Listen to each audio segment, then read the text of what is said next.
Can't wait till the morning. But I promise I won't rush on you. Can't wait till the morning. I'll take my time on you. Screaming, I got you screaming. I got you screaming. I got you screaming.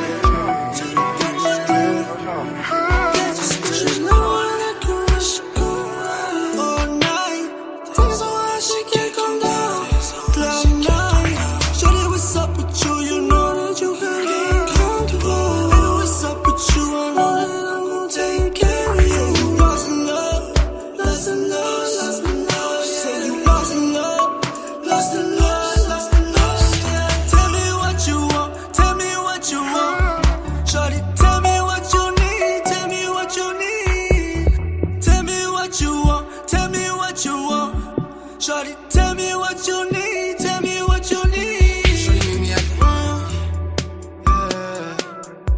Number 2410. Baby, come by when you're ready. Leave the door unlocked for the ice and the Henny. Number 2410. Shorty, meet me at the room, yeah. Number 2410. Baby, come by when you're ready. Leave the door unlocked for the ice and the Henny. Number 2410. Can't wait till the morning. But I promise I won't rush on you. Can't wait till the morning. I swear I'll take my time on you. I got you screaming. I got you screaming. I got you screaming. I got you screaming. You know I hate to wait. I need you right now, right now. Tryna see how much that she can take. I'ma have her screaming loud, so loud. Face down, ass up. Promise you won't fall in love. Cause we both know entanglements get dangerous. She wanna know how I feel, she wanna fuck with a real one. I put something in your tummy, now you all in your feelings. I put you in Gucci, you gave me that cookie. Put you in Prada, girl, I ain't no rookie. I see you looking from a mile away, from a mile away. Life's too real, we don't waste time. Keep it all day, back. All in my bag, I'm all in my bag. Number 2410. Baby, come by when you're ready. Leave the door unlocked for the ice and the Henny. Number 2410. Shorty, meet me at the room, yeah. Number 2410. Baby, come by when you're ready. Leave the door unlocked for the ice and the Henny. Number 2410. Can't wait till the morning. I promise I won't rush on you. Can't wait till the morning. I swear I'll take my time on you. I got you screaming. I got you screaming. I got you screaming. I got you screaming.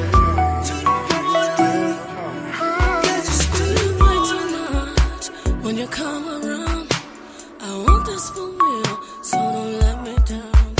This is nothing basic, so I hope you're ready. Still when you chase me, I'ma let you catch me. No, I won't find no objections from me this time. The mood is right.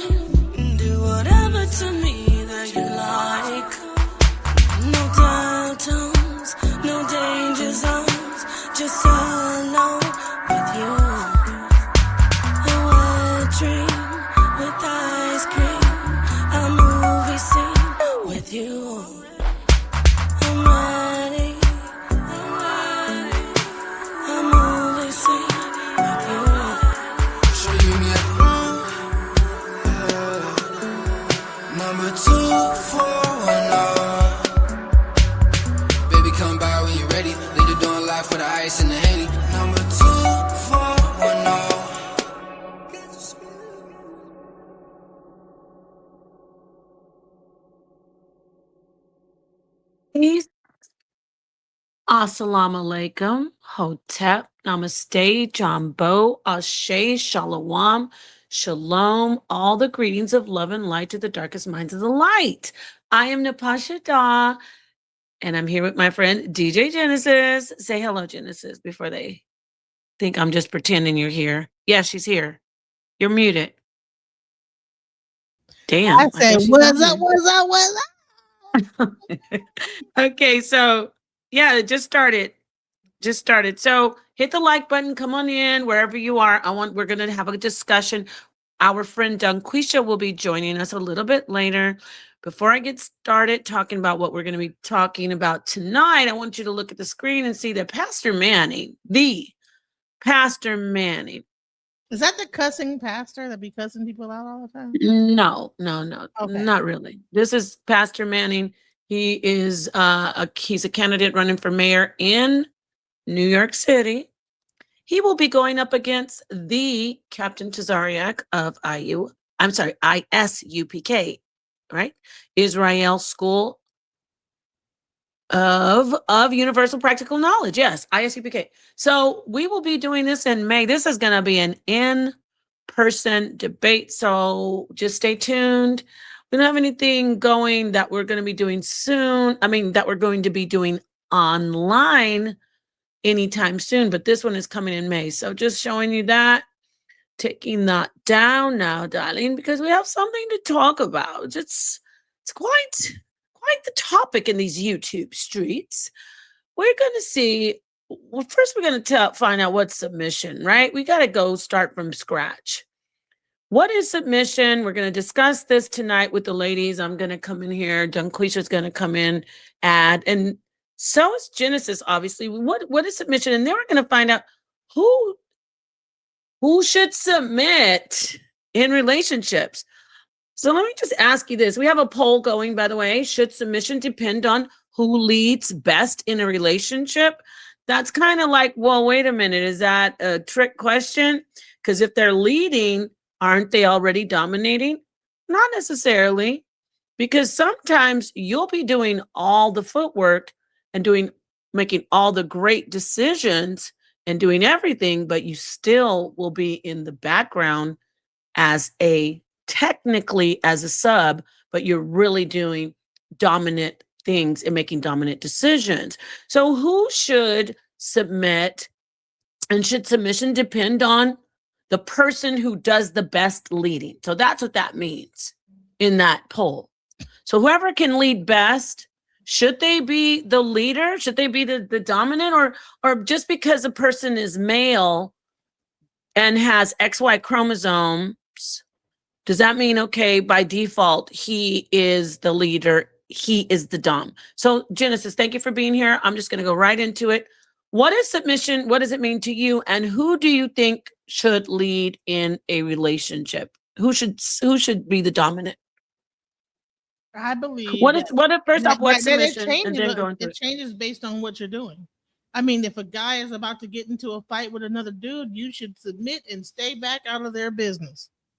But if you're trying to run the household and you know that the electricity need to be paid, you need to be dominant and say, hey, listen, we are running out of money. We got to do this and da da da. So, I mean, there's a time and place for everything.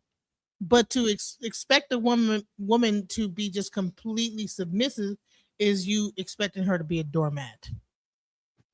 Yes, there's that word. Subjected to, whatever, I think that we're equal, and there's different situations where a woman should be submissive, and there's situations where they can't be submissive. What do you mean by that?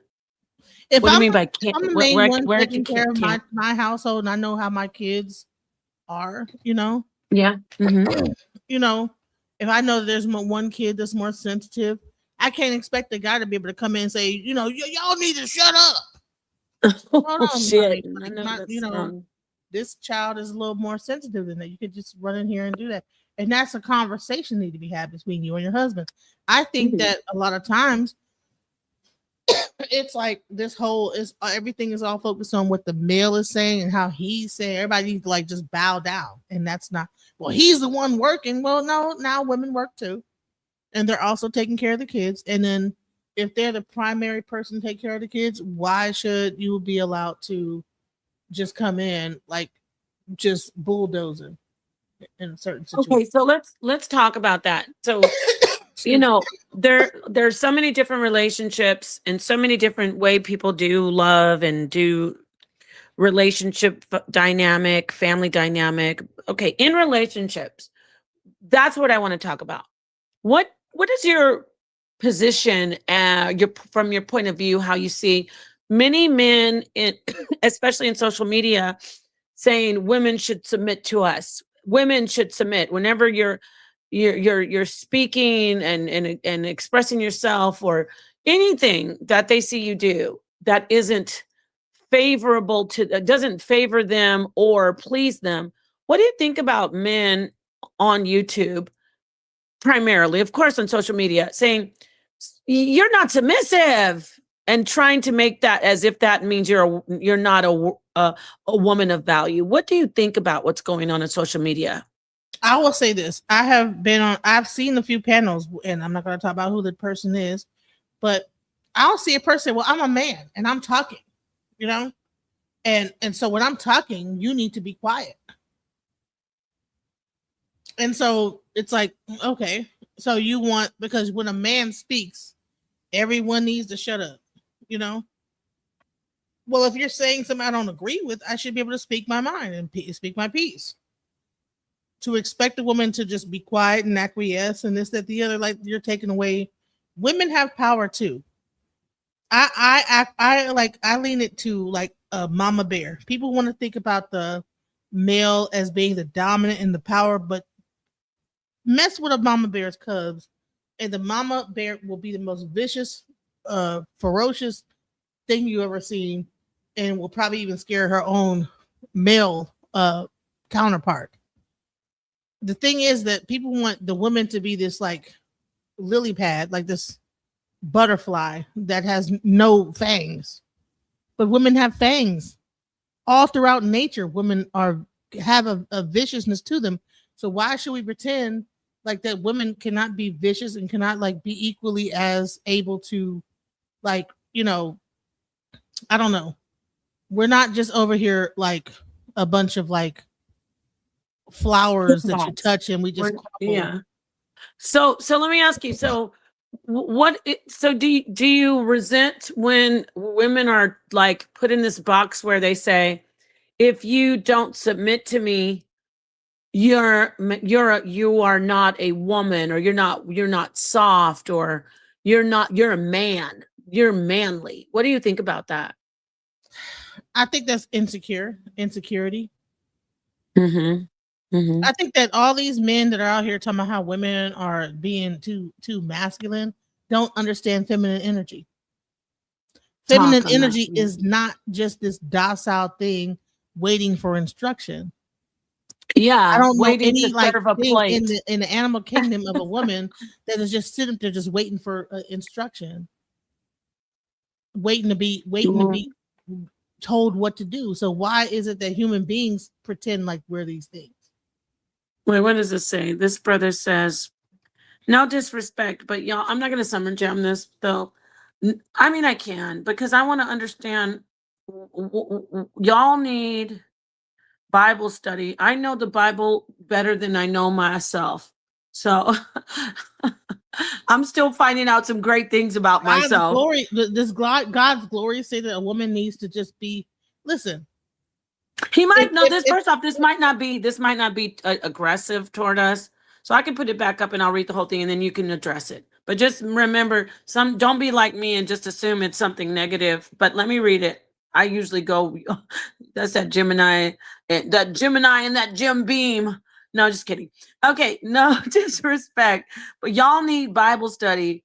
Don't let anybody trick you out of God's glory or your role. God doesn't is kind, not cruel. He gives. Oh, I get it. Okay, now you can say. So I assume this person is saying that we have a role as a woman who's submissive. Okay, go ahead now. Now you can address it. Address it, please.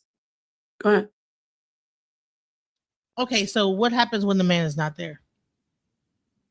And there's I don't another even want to man go trying there. to hold on, let me say. And there's Yeah. another man trying to dominate over that woman. Should she submit to Okay, that man as be well? clear, be clear, be clear. So first off, are you saying, let me ask you from that question, do you think women should submit to every male? That's what I'm saying. Is that when you think they're not like being specific, they're saying the woman should submit to the man. So, I mean, is that across the board? Because when you go into other societies, it's pretty much across the board. Like women need to be submissive, period. You understand what I'm saying?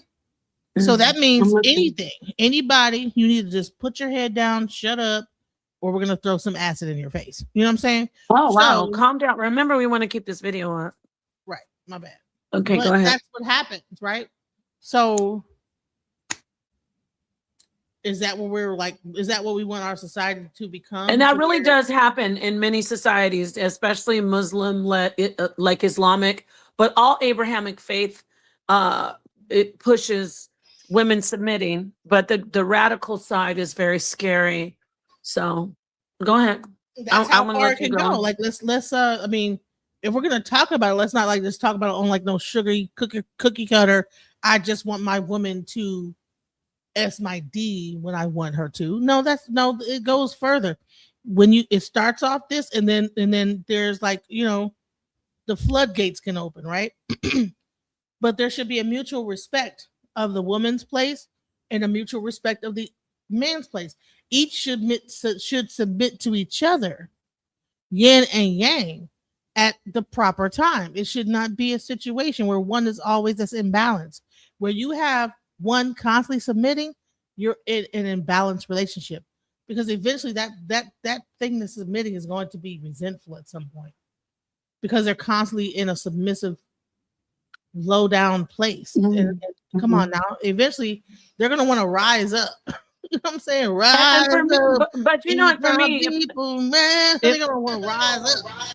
right, I want to come in and say, for me, I am naturally submissive, but I'm also very intelligent, like the women I interact with. And being intelligent, I'm protective. I'm an activist for women. I'm an activist for even men who are abused. Black women usually do that. All women and men. I'm not just trying to exclude any Latinas or Native American women or Asian women, but I'm saying Black women usually are take the role in like protective because of our history with slavery. So we usually will come in and be protective. And when we see that our counterparts, I'm talking about Black men, when we see that hey there you are, peace. When we see our men are not protective and they haven't been providers, then we tend to say, okay, then we're going to take the lead. And then that's the problem I don't like, when they're not doing the right thing and we say, we're going to take the lead. We will submit when you lead correctly. They resent us and they're like, no, I don't care if I'm going to drive you over the side of a cliff and lead you incorrectly. You're still supposed to do what I say. So that's my issue. I don't see any. I used to be all about submission, submission, submission. But if you see me the last 4, 5, 6 years, I'm like, no, you do not have to be a doormat. You do not have to be a toilet, and you do not have to be a buffet. So peace, Queasy, Queen Queasy and the Hizzy, Bashuzao, my baby girl, my Queen Queasy is in here to talk. Speak on it. I'm going to ask you the question, Queen Queasy. So when we talk about submission, first I want you to give us a definition of what it is, and then I want you to tell us who should lead, who do you think should submit, and who should dominate in a relationship. So first, what's submission? Submission denotes that one is superior and one is inferior. So we starting on the wrong track. If you really look at the definition of submission, It deals with one that is over the other. And see, we don't do that. And I won't even say African community, because I know West African and the other countries, a lot of submission. So I have to go all the way back into antiquities, just all the way back. And when you look at we're gonna just use ancient Egypt. When you look at what they used not this submission and domination, they used balance. Everything that we did in our civilization as Black folks back in antiquity, it was about a really balanced system. It's balance. So submission is something that we shouldn't even be doing anyway. And anytime you see Negroes that's begging and wanting submission, you can tell they lacking in their manhood. They lacking in what they should be doing, because it's not a good thing. Anybody that's balanced knows that you come in a relationship with love, honor, and respect. And there should be no leader. And this is how I break it down. In the outer side of the kingdom, that's the physical stuff. We know that the man is more prone to be superior in that area. So he leads in his area and we follow. Now we're more domestic in the inner parts, the more softer, the home front, socialization, we lead in that area. So when we lead, he should follow. So depending on what it is that's going on, if we know that he's better at weaponry, he's better at doing whatever he's building and he's doing his masculine stuff, as women, we just gonna naturally say, I'm gonna take the back seat and let my man do what he do. And when we are doing our things, when we teaching, when we're doing the things that we do as women, he needs to sit back and let us do what we do. And we won't have a problem. The problem is this, and then I'm gonna bounce past. The problem is Negroes wanting submission is the problem. What are you needed for? What are you lacking in your life that you would come out here on these YouTube streets trying to get the woman to submit to you? For what? Just let us love, honor, and respect one another. Love, honor, and respect one another. That's all you getting. And ain't nobody gonna submit to you all, period. It ain't about submission. It's about love, honor, and respect. And submission is a white man's concept. Balance is the divine Black man and woman's concept. And I'm done with it. I'm done with it. Okay, thank you. I want to come in here. Thank you for that, Queasy. We're gonna pick your brain a little bit more on this. I love your position. I love your strengths. And I want to ask you some questions about focus on what's going on in YouTube first and social media. By the way, no one can come in if I don't. Genesis, don't let anybody else up on stage when I take them off. Okay, please. Oh, I didn't know you took them off. I don't know. Listen, just you have to show yourself before you come in. He did cam up at first. I need to see him. All right. Can you cam up for me? Thank you, Barack. Yes, and can you get your face on the camera when you come in? Because I don't. We're really strict on the channel over here because we've been having a lot of issues with people. Yeah, so thank you so much for my channel. I just recognize him. Okay, I don't know. That's fine. He's here, and I appreciate him. I want to hear from him. I want to ask you this, Queasy, and I asked Genesis. We have some people on YouTube who are in groups called like the Manosphere, and they push red pill, meaning men just stop being so good to these women. In their minds, they say these women must submit. We have to be hard on them. I wish we could take it back to the days when we could lay hands on these women to get them in line. What do you think about that, Queasy? And then I want to hear from Genesis and then the brother. Go ahead. Okay, first of all, the patriarch is falling. That's what we need to understand. The patriarch is falling. Women are working. We're doctors. We're lawyers. We are providers. We're intelligent people. We're not back in the day where the man is taking care of us and we at home. We are out in the fields as well. So therefore, the patriarch is having a very hard time adjusting to the modern woman that's intelligent, that's more intelligent than him in most cases. can communicate better, can lead better. When you really look at businesses, when you deal with women that's leading our businesses, it's more cohesive. It's like a family unit. When we lead from a communal situation. When they lead, they on this a hierarchy situation. But then that's not important. What you asked me is what's going on with the red pill. Them out there talking about we should submit. They should hit us, be able to hit us back in the day. This is Yeah. a person that is completely out of control. This is a group of men that are completely out of balance, out of control. They don't know what to do.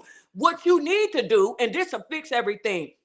And I'm gonna bounce past right after this. What you need to do is focus on your divine purpose. And your divine purpose is to be providing, making as much money as you can, and to be leading. If you do it, whatever it is that you're supposed to be doing in this society, then you wouldn't be focusing on a low vibrational field of wanting people to submit to you like you some God. Do what you're supposed to do, and that feeling of inferiority would disappear. You're lacking. You are lacking in just about every dimension in life. And this submission stuff is an ego boost for you. It's an ego boost. We're not boosting your ego at all. We're going to love you, though. We're going to love you. We're going to respect you. But we are not about to submit and let you run around in this society doing nothing just about. Most of y'all ain't doing nothing worth being submitted to. We're not going for it no more. And that's my message. My message is do what you're supposed to do. You'll feel like the man you need to feel, and you won't start being a parasite and pulling the strength of women trying to get us to submit so you can lord over us and feel good about yourself. Those days is over. The patriarch is falling. I'm done with it, sis. I'm done with it. Thank you. Thank you. I want to say this I agree. real quick. Let me talk to you real quick about these people. I don't mind this comment because we can actually address it. I'm glad. But if you get disrespectful and it's on your channel, Genesis, you're going to have to make sure that your mods get rid of disrespectful comments, or we can't. Unfortunately, Genesis will not be able to share to her channel if you don't get rid of the disrespectful comments. I'm talking to your mods. So if you want I had to step away because my daughter. No, I'm talking to your mods though, because you have mods, right? I saw Nightbot. If you leave up disrespectful comments, because sometimes Genesis can't be, like she said, she can't always see you get mods so they can regulate. If I see disrespectful comments, I have to stop letting Genesis share because I can't delete the disrespect. So I'm not going to sit up on my channel and have disrespectful comments. Y'all hear me? So if you don't want it to be shared to Genesis channel, keep putting disrespectful comments and then the mods keep leaving them, and I will definitely stop sharing it. That is for sure. So I said that, but I want to address Michael Perry with his disrespectful, misogynistic comment, because we're going to break down these strongholds, and then I want to go to the gentleman. Old women's talking points, laugh out loud. Hold on real quick. Who knows better, a young woman or a so-called old woman? An old woman, right? So you're afraid of wisdom coming in, being shared by a woman who has experienced life. You want little girls. You want 20-year-olds. You want women who will make mistakes, get coerced, ruin their lives, and be sitting up saying, God dang it, I wish I would have known this. So, yes, we're not afraid of you saying old women talking points. You're damn right. Because if anybody address me, believe me, hand it to me and I'll handle it. So you want to talk about it's fine. I deleted it. I deleted the comment. So no, I'm just saying it's not offensive to us. It's not offensive. Listen, we're not getting they got the wrong ones. Yes. We're not triggered. Wait, we're not triggered by that because that's a compliment. Because when you say old women talking points, you mean wise and intelligent, not a girl who you might knock her up with babies, walk away and go find her friend and then get her friend pregnant. Now they got twins that live across the town from each other. You know what I'm saying? So yes, these are old women talking points. So ladies, listen up to the wisdom and don't get caught up with these men who don't like taking care of their children. I'm going to move to this gentleman right here and let him weigh in. And you do not have to echo chamber, but this is a tough environment, sir. I'm just letting you know. I will always show you respect, but we're going to keep it real up here. I appreciate you coming in. What would you like to add? I think you're muted, friend. Can you hear me? Yes. Yes, sir. We can hear you. No, the only thing I try to do when I come up to these panels when it's women, what bothers me about the world and social media is I think sometimes the black woman is attacked the most. And I don't understand it. I mean, even with some of the like the MAGAs, like I understand, you know, you might be a MAGA, but every time they attack the woman is usually a black woman. It's Kamala, it's Jasmine Crockett. It's, you know, you know, you don't do that to other cultures. And that bothers me, especially with black males, of course, when they do that to the women. Like I might disagree with you, but I'll never try to berate you or put you down because I disagree with, you know, something we said. Like that comment to me was, I mean, y'all didn't take it that way, but to me it was a little disrespectful to court. It was disrespectful. You No, basically the comment is disrespectful, my friend. Let me jump in here. They want us to be hurt. They don't hurt me and they don't hurt us. And even I'm gonna let you have the mic back. And then the guy saying you're the thing about old women is we're not trying to get them to submit. Yes, you are, because I'm everywhere all the time, and so are all these two other women. You want everybody to bow down to you, and you don't even know how to wash correctly. Okay, you don't even wash your sock. That's basic. Let me let this gentleman back up. So it is disrespectful, but they don't hurt our feelings. That's my point. They don't hurt our feelings. Go ahead, sir. That's the thing, like about social media that probably bothers me the most is like when you disagree with people or they don't agree with your narrative, they start attacking you. And I'm really built for it, but I just don't really like it. I don't like if I like vanilla and you like chocolate, why do you got to call me out my name because you disagree with me? You know, I don't understand that. And then I always go on the offense or the defense to defend the women, especially the black women. I mean, women, period, in general, but especially the black women, because I feel like I was listening to Malcolm X from like the 60s, and he was saying the black woman is the less protected, and it still kind of seems like that now. It seems like they're called ratchet. They called out their name. Somebody was attacking. Matter of fact, it was an FBA station. They was attacking Gayle King because Gayle is a little older, and she still believes she can get married. You know, because like when you get old, it gets harder. But they were attacking her and calling her. You know, I don't get it, especially when they know like society doesn't have a lot of love for us anyway. And then you got somebody that looks like me that's attacking me the most. That gets under my skin a little bit. Yeah. You know, that's all I wanted to say. I just because I listen to Genesis and sometimes I come up a lot. I try to be cordial. I try to be respectful. I disagree sometimes, but I try to and I'm just basically gonna listen tonight. I'm gonna let this is like ladies' night. I might even calm down and let you ladies. Oh, you can calm down, but you can be up here. I appreciate it. I'm done. Can I speak to him for a second? Yeah, yes, of course. I just want to say thank you for coming and telling the truth. Any brother that tells the truth about the black woman being disrespected, and any man who tells the truth, they want to remember, we don't respond, we don't get triggered, but they'll call him a simp. They'll say he's a beta. How about he's telling the truth and he's a balanced man?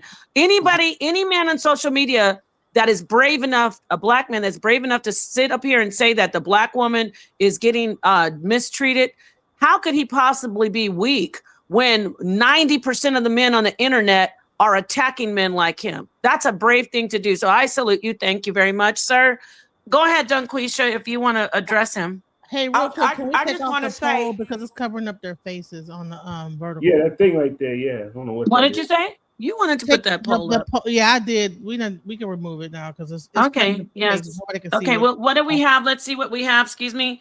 We have, should submission depend on who leads best in the relationship? And that means when leads means who does the best, who's shown to be the best leader in situations. We have 50% saying yes and 50% saying no. Interesting. Thank you for participating in the poll. And we will now stop it and hide it. Go ahead, Dungqueesha. Yeah, I was just saying, for you to be here repping for us as Black women, we need that as women. I think that it's a good thing that you came up and you were respectful to us, and you said that you all agree to disagree, and that's fine. That's what these panels is about. Don't nobody want you to be a doormat and just say what we want. We the disagree to agree, all that. That's a good thing. But I just want to say, to hear you just rep for us, represent for the Black woman, is just good for my soul tonight, because I'm sick and tired of men online disrespecting the Black woman. I'm fed up with it. It is so demoralizing. It makes us feel bad. We have no protection because our own men are constantly attacking us. And I want to end it with this. I just want to say this, Napah. What's so crazy?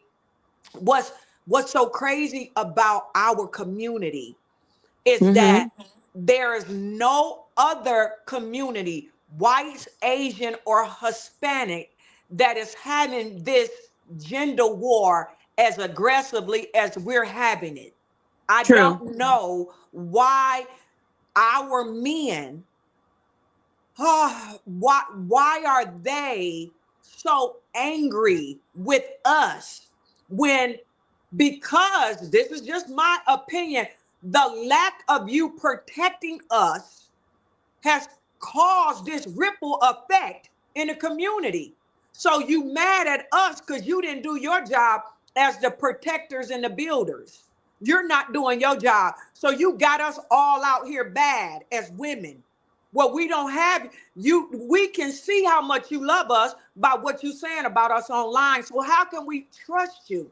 How can we be soft and feminine? Even if we wanted to submit, how can we when we got the message in our mind that basically you don't give a damn about us? Because that's what we keep hearing. So I just want to say, brother, thank you so much for, being what can I say? Being a model, a role model for these men that's in these manosphere spaces. They can sort of listen and gauge from your wisdom. So thank you. That's it, Napah. Thank you. I have a question too. I want to say this is that also it's not only about if when they don't protect us in the manosphere online, but it's actually bleeding over into the real world. I've seen women getting whooped up, and men will just whip out a camera and film it versus trying to stop the assault happening. But I get it. Sometimes you don't want to get involved with that, But I've seen people just whip out and then just spectator report, right? And seeing a woman get whooped down. Right. And then right here, listen. And then, so that means that you're absolutely right. If they're the men, if they're Black men taking out cameras, I've heard Black male leaders, content creators say, if I see a Black woman getting beaten up, I will not help her. So if you are saying that, if you're pushing that rhetoric and you are a leader on social media and in the media, then we have to protect ourselves. And that means that you are not dominating us. If someone's attacking me and you don't jump in to save me, you are not qualified to be a dom. You're not the dom. I am now the dominant one. And you really are not relevant. You're not even the sub. You're just somebody that's not even in my circle. So that's what I just want to point out. That's okay. If you don't want to help Black women, don't cry about us not submitting. If you want to come in and say we're thoughts for what we wear, you want to call us unruly and we're trash and not worthy, we do not submit to you. You're looking for slaves, and slavery ended a long time ago. You better go enslave those, and don't even do this because I'm for all women. Let me rephrase this. You already have seen that we're going to take it. So you're going to all these different countries and you're trying to find anybody. The white women are on to you here because Yeah, they ain't there's a going bunch of for it. white girls walking around. Going in There's a on bunch you of men.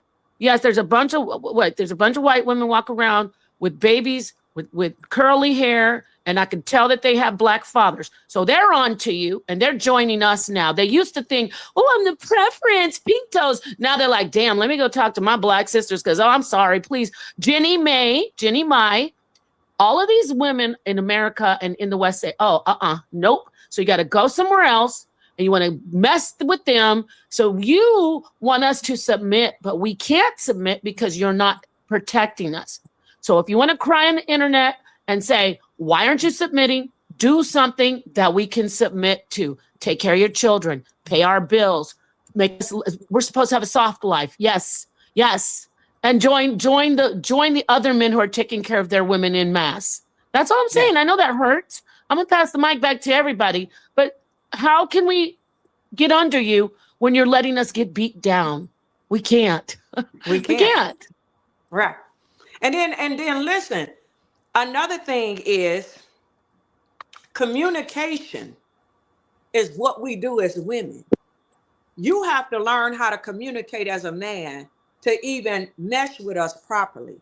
You need to go to somebody's school or somebody's internet program and be taught how to really talk to your woman, not talk at your woman. They don't even know how to talk to us in a passionate way to get us to even tune in with them. You don't know how to communicate with us. You're not protecting us. You're not providing. You can barely provide for yourself. But this is how good the black woman is. This is what I feel. We will meet you halfway. We will actually meet you halfway. We understand the struggle. So let's just say you ain't making nothing except 35,000 a year, 25,000. We will still come together with you because black women, we still want our black men. We don't want to go to the white man. But y'all Negroes, a lot of y'all little maggots, you are, oh, okay, I'm going to rephrase that. I'm sorry, shouldn't have said that. But all of you men, the maggots. yeah, I was about to go there too. We You don't want them to want, think we don't care about them, so we want to be careful what we say. You're talking about yes, the ones who want to see us get beaten down, but we're addressing the ones who don't yes, want to see us get beaten down, or right, just right. don't know better. But go ahead. And what I'm saying is, I was saying that basically, I had a point that I was making. I was You said. Well, go ahead. You remember. I don't okay. want to So, interrupt you. the thing is, this is the thing that you are. I was saying not communicating with us, not doing the things that we actually need as women, and we as black women, because we are faithful to our race more than you. We're willing to take on a situation that's not as favorable. I mean, if I saw a good black man and he was only making 25,000 a year, I'm not gonna be happy about it because I'm gonna want him to go ahead and move up in his career. But to stay with my race of people, I would be willing to dummy down a little bit and say, okay, I'm gonna work a couple extra shifts to help you out until you can get on your feet and we can work together. We are willing to do that as black women. Other races, when they want you, they only want you when you're an NBA, a NFL, when you got that moolah. We'll work with you. Now, okay, I'm gonna say from my age group, the younger women, I will admit, they ain't going for it. The younger women, they ain't going for it. If you ain't got that money, our younger black women probably ain't trying to deal with you if you're not financially stable. But I'm That's just true. speaking to women that's 40, 50, 60. And We why under, should they? yeah, why should they? But I'm saying that's how good we are as black women. We will actually help our men. We will. And so we're not trash the way they dog us out. Women ain't this, women. We're good women. Just do us right. And you will see a whole nother side of us. it is in the Black woman's nature to be loving, to be nurturing, and to be there for you all. It's in our nature. The reason why we had to turn into he men is because of the situation that you put us in. You put us in this That's situation. You made us that's have to be hard. And most true. of us is sort of faking. We really just got a defense up. We Yep. really We're just not really that hard we just know how to put a hard exterior on. And yes. most men that got like some sense know that all that stuff is really just a hard exterior. Hard exterior. I mean, but the thing is that they don't want to hear the mouth because they can't rebuttal it, and so they want to try to shut you up. And I Mm-hmm. wanted to say something to this comment. That's because the men that could do all these things are no longer choosing you. So you are left to talk Ooh, about what the is who lowest is of that? Is us. that Wall Street guy? I want him blocked. So I don't have time for him. No, I need you to delete one of your mods to get him time him out for 24 hours or whatever. I'm not dealing with this guy. He has a whole wife and he's in here trolling us. He so said he he has a has a wife. wife. This guy has a wife. Yeah, yeah. He said my wife. Go find her, Yeah, sir. talk to your wife, Yeah. sir. And the No, thing is, no, don't use the F it word kills me. though. Y'all Don't use always the try F to He word. say know his that wife don't they're want to not be bothered with choosing him. you. You're older. You're this. No, You're but they that. are And choosing us. But guess what? Let me say this. F They out of here. are choosing us because guess what's happening? I want to say this. I'm talking about what I see on social media, and that is the litmus. Unfortunately, social media drives trends. And the trend is to hate the Black woman. And the trend is to tell the lies about age and walls and value. Let me talk to you, sir. And I hope you're finding your wife right now. And I hope you can spend some time with her. Let me say this. Um, there's something, a He trend said he called was just gonna hit the the link. He gonna hit the Y link. ends, and I don't like saying that, but there's Y ends trying to find women that are in their 40s and up because they want women that we're women who are 40 and up are in high demand. And it's not I'm not saying love is love, do what you want, but I don't want anybody fetishizing women who are 40 and up because they want to a woman who is a cooking woman, a protective woman, a woman who, like you heard what Dungqueesha said, who'll take him for his $25,000, $30,000 a year job. They're seeing, wait, these are the quality things that I want out of a woman.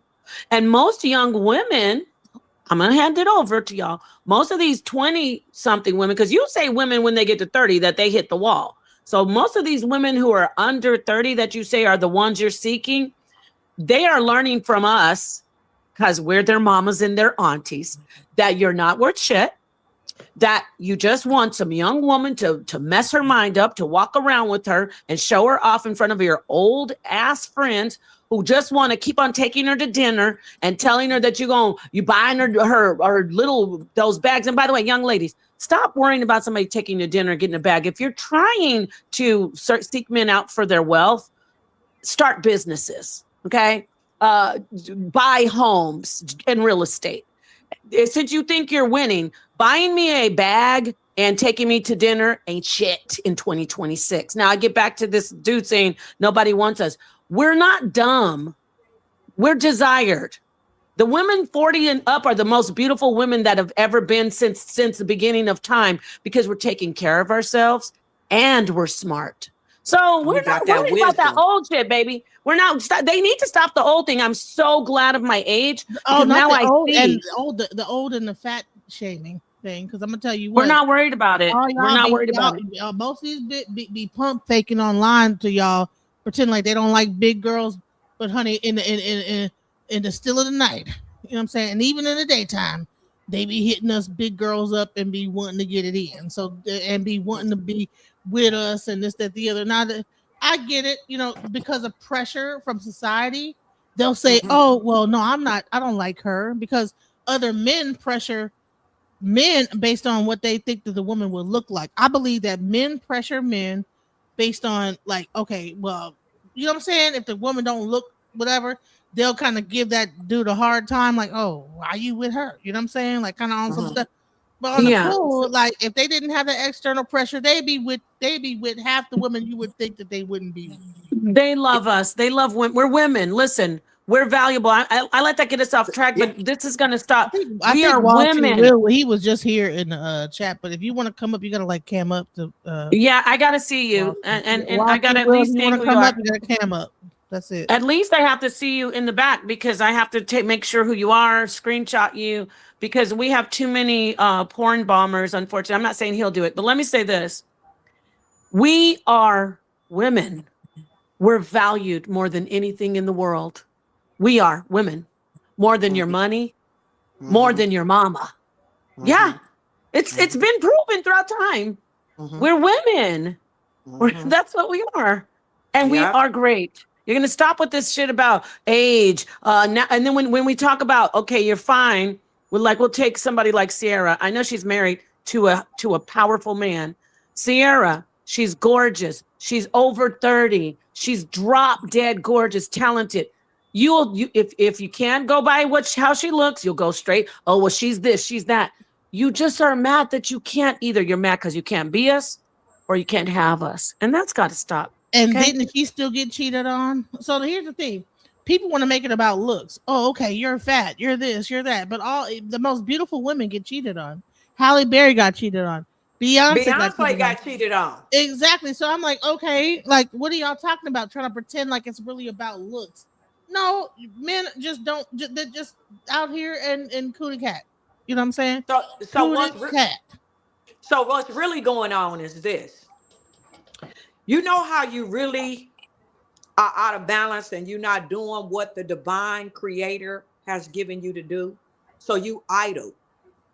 When a Negro is idle, he goes in a wee hour of the night, hit them porno sites, and he start, being overly sexual to feel the need. So a lot of our brothers are very highly sexual, just reaching for whoever, whenever, because you're lacking what it is that you're supposed to be doing in your life.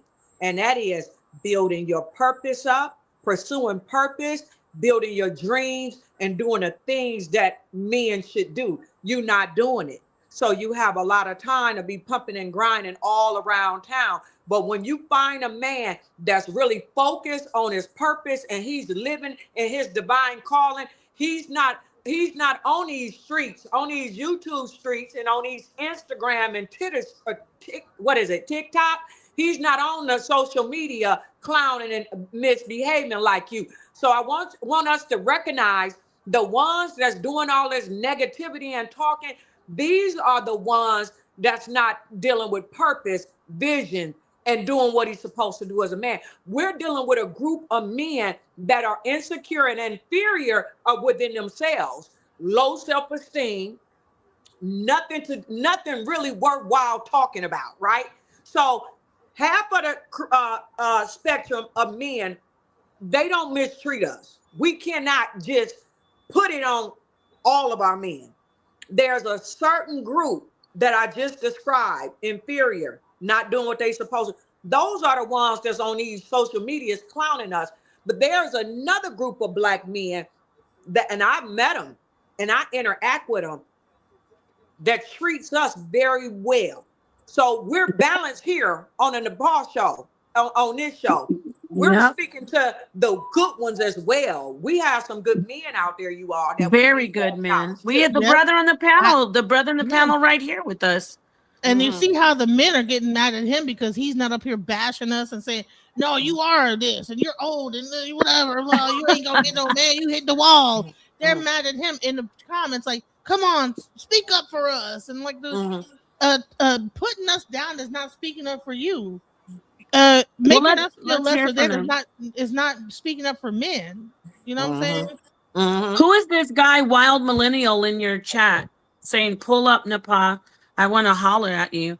Well, you can always hit the panel. We're right here. Peace, no. He's saying to Wall Street Willie, pull up. Napah want to holler at you.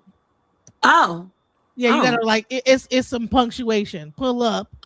Period. Napah want to holler. Well, is this Wall Street Willie guy a regular on your channel? Yeah. As well as like other like these type of stuff. Well, he hits the panels or what? Yeah, he hits like the fatties and the Oh, why is he afraid to come up here? I thought he's a I don't leader know. and a dom. Yes. I thought he was a Why don't you dom. pull I up? thought you were dom, Wall Street Willie. Why you so Yeah, Wall doms aren't Street Willie, afraid we of want to the see you low. pull up. Pull up so we can see you. This is the thing. Let me Come say on. this, everybody. This is an example of someone who is not worthy of leading. And if I'm Yep. wrong, come in and Come on dominate. in. I will say this though. Nobody disrespect him. We can be harsh, but no calling names, no cursing him out, but we'll tell him the truth about himself. No cursing him out. That's what I mean. So Yeah. what's the problem? Come on Are up. you afraid? Are you afraid of women? Because we're what? Because we're black or what? Now, Like I'm how going to white say how white this. people are afraid of you? How white people are afraid of you as a black man? Let's cam up in the back real You quick so are we you know that you're scared of not us? like a corn bomber. And there you No, go. I need to see Cammed up. He's you. I need camming to up. see your face. I need to see your Show your face. face real quick, and then we'll bring you up. Yeah, I need to see Oh, who no, you he are don't so want to I show can. his face. He's in the dark. I don't know why. The other brother isn't Yeah, in I the He know like dark. why. waved, and that was it. Anytime you being negative and you in the dark, I can imagine why. Why don't you come up? If you in the comments and you not He and you came up, and then he waved, and then like left. Come on now. He waved. okay, Let me why say don't this. you lead? Be a leader and show yourself and come up here and teach us something. No, Yeah, come up he's and being in the talk. comments, keyboard banging. Come on, Well, Wall Street Willie. every time he says something in the comments, I want you to delete it. If he has something to say, he can come in Come, and we come won't on listen. up. I will let you speak uninterrupted for 30 seconds. That's a Okay, long Wall time. Street Willie, come on. Yeah. Come on, Wall Street. Listen, Nepal, give me just a and second. Cause I somebody need want to to come up. ban this. Can a brother come up? I know a brother that want to come up. Who is it? His A name friend is of yours, me? huh? I need to know who he is when he comes in the back. Oh, That's what I'm saying. hold on. Yeah, if you can, Okay. I mean, I know you. If you invite somebody, I gotta make But he sure. don't want to like just show his face to make sure he's not corn bombing. That's And if all we're that's trying Now to you, do. he's a Uda, You you don't have Hebrew. to gotta. show your He's face a on the live Hebrew that stream. talk that's about this submission stuff, and I want him to come up. Come on, bring him Nepal, you in. know who Bring him I'm in. talking about. A Hebrew. Anybody that you know, you Love can to bring him like in. talk about submission, but they don't even know how to handle submit. If a woman were to completely submit to the guy, you know what they would do? Avoid her and go to another woman. If a woman, listen, let me tell you what men do. I don't know all about that one. I'm I don't trying know to about tell that you, one. when women are catering to a man and Yeah. doing everything a man does, you know what he does? Can't reach See, him, can't whatever. He goes, and then he goes to the woman I and is don't know. treating him I like don't agree with that. I don't trash. agree with that. I do Now, not come agree on, with that at all. you No, might not be able to agree. Listen, you're married it's though. You're not wrong. in the dating world. That's not No, wrong. I haven't always been You're in married the all my dating life. world. I'm trying to tell you is that hey, Nepal, that's sort of true. Let me tell you what she's talking about. Let me jump in, Yeah, sis. be clear on that I'm because gonna be listen, clear. hold I'm gonna on. talk to you. Before you say that, let me tell you why. If you're sitting up here and saying, "Oh, if you submit to a man, he's just going to treat you like trash." We're talking about there's good men out there who deserve, if they want their wife to be submissive, they deserve submission. They're good leaders. So that's why I'm saying that we can't go. But go ahead, you guys can. Okay, so let me tell you about It's the not an nature of a echo chamber. man. Let's talk about the nature of a man. A Yeah, man nature, huh? What you saying? the Let me chase. get. Is that what you're talking about? Yes, I'm about to say. His nature is to pursue, is to chase, and it's something that's just in him to do. And when he's at home in a relationship, and at first it's cute to be submissive and serving and obeying him, but at a certain point, if you as the woman is not wise enough to say my man need a little bit of chase and you just in this submissive docile state, he will start to look elsewhere. No, It that's has if been you're proven. if you're okay. Well, we'll agree to disagree. But let me just say this. I don't mean to interrupt you. No, Nah, go. Napa's on shooter time. I'm good, Uda. But they literally sound just like the manosphere. It's sad. No, the manosphere says women are whores and thoughts. The manosphere says women need to be beaten. The manosphere says black women are trash. Don't be with them. The manosphere says live black women and their babies alone. Do not marry black women with babies. The manosphere says if a black man leaves a baby, it's not his fault. He shouldn't have to be there because his feelings are getting hurt because she's being too tough on him. The manosphere says that black women are the least desirable. The manosphere says a lot of horrible things about black women. So you're a liar. By the way, they're lies. And Napah's on Napah's time because Napah is Napah. There's a problem with you when you show us that you want to sit in the chat and type like a chatty patty. I'm okay with you. What do they say, y'all? Love is love. But you will not say that you should be dominating and leading anything. That's my point that you're making very, very well. You are in the chat in your feminine energy, and that's okay. We all have feminine and masculine energy. Most black women are in masculine mode because we're protecting our own selves and your children that you left behind for us to protect. Check. Now, that's what you mean by Napah time? Okay, you stay in the chat and you serve tea. Check on everybody, see if they have sandwiches. Is everybody okay? He's going to serve us some tea from the kitchen because he's the submissive one.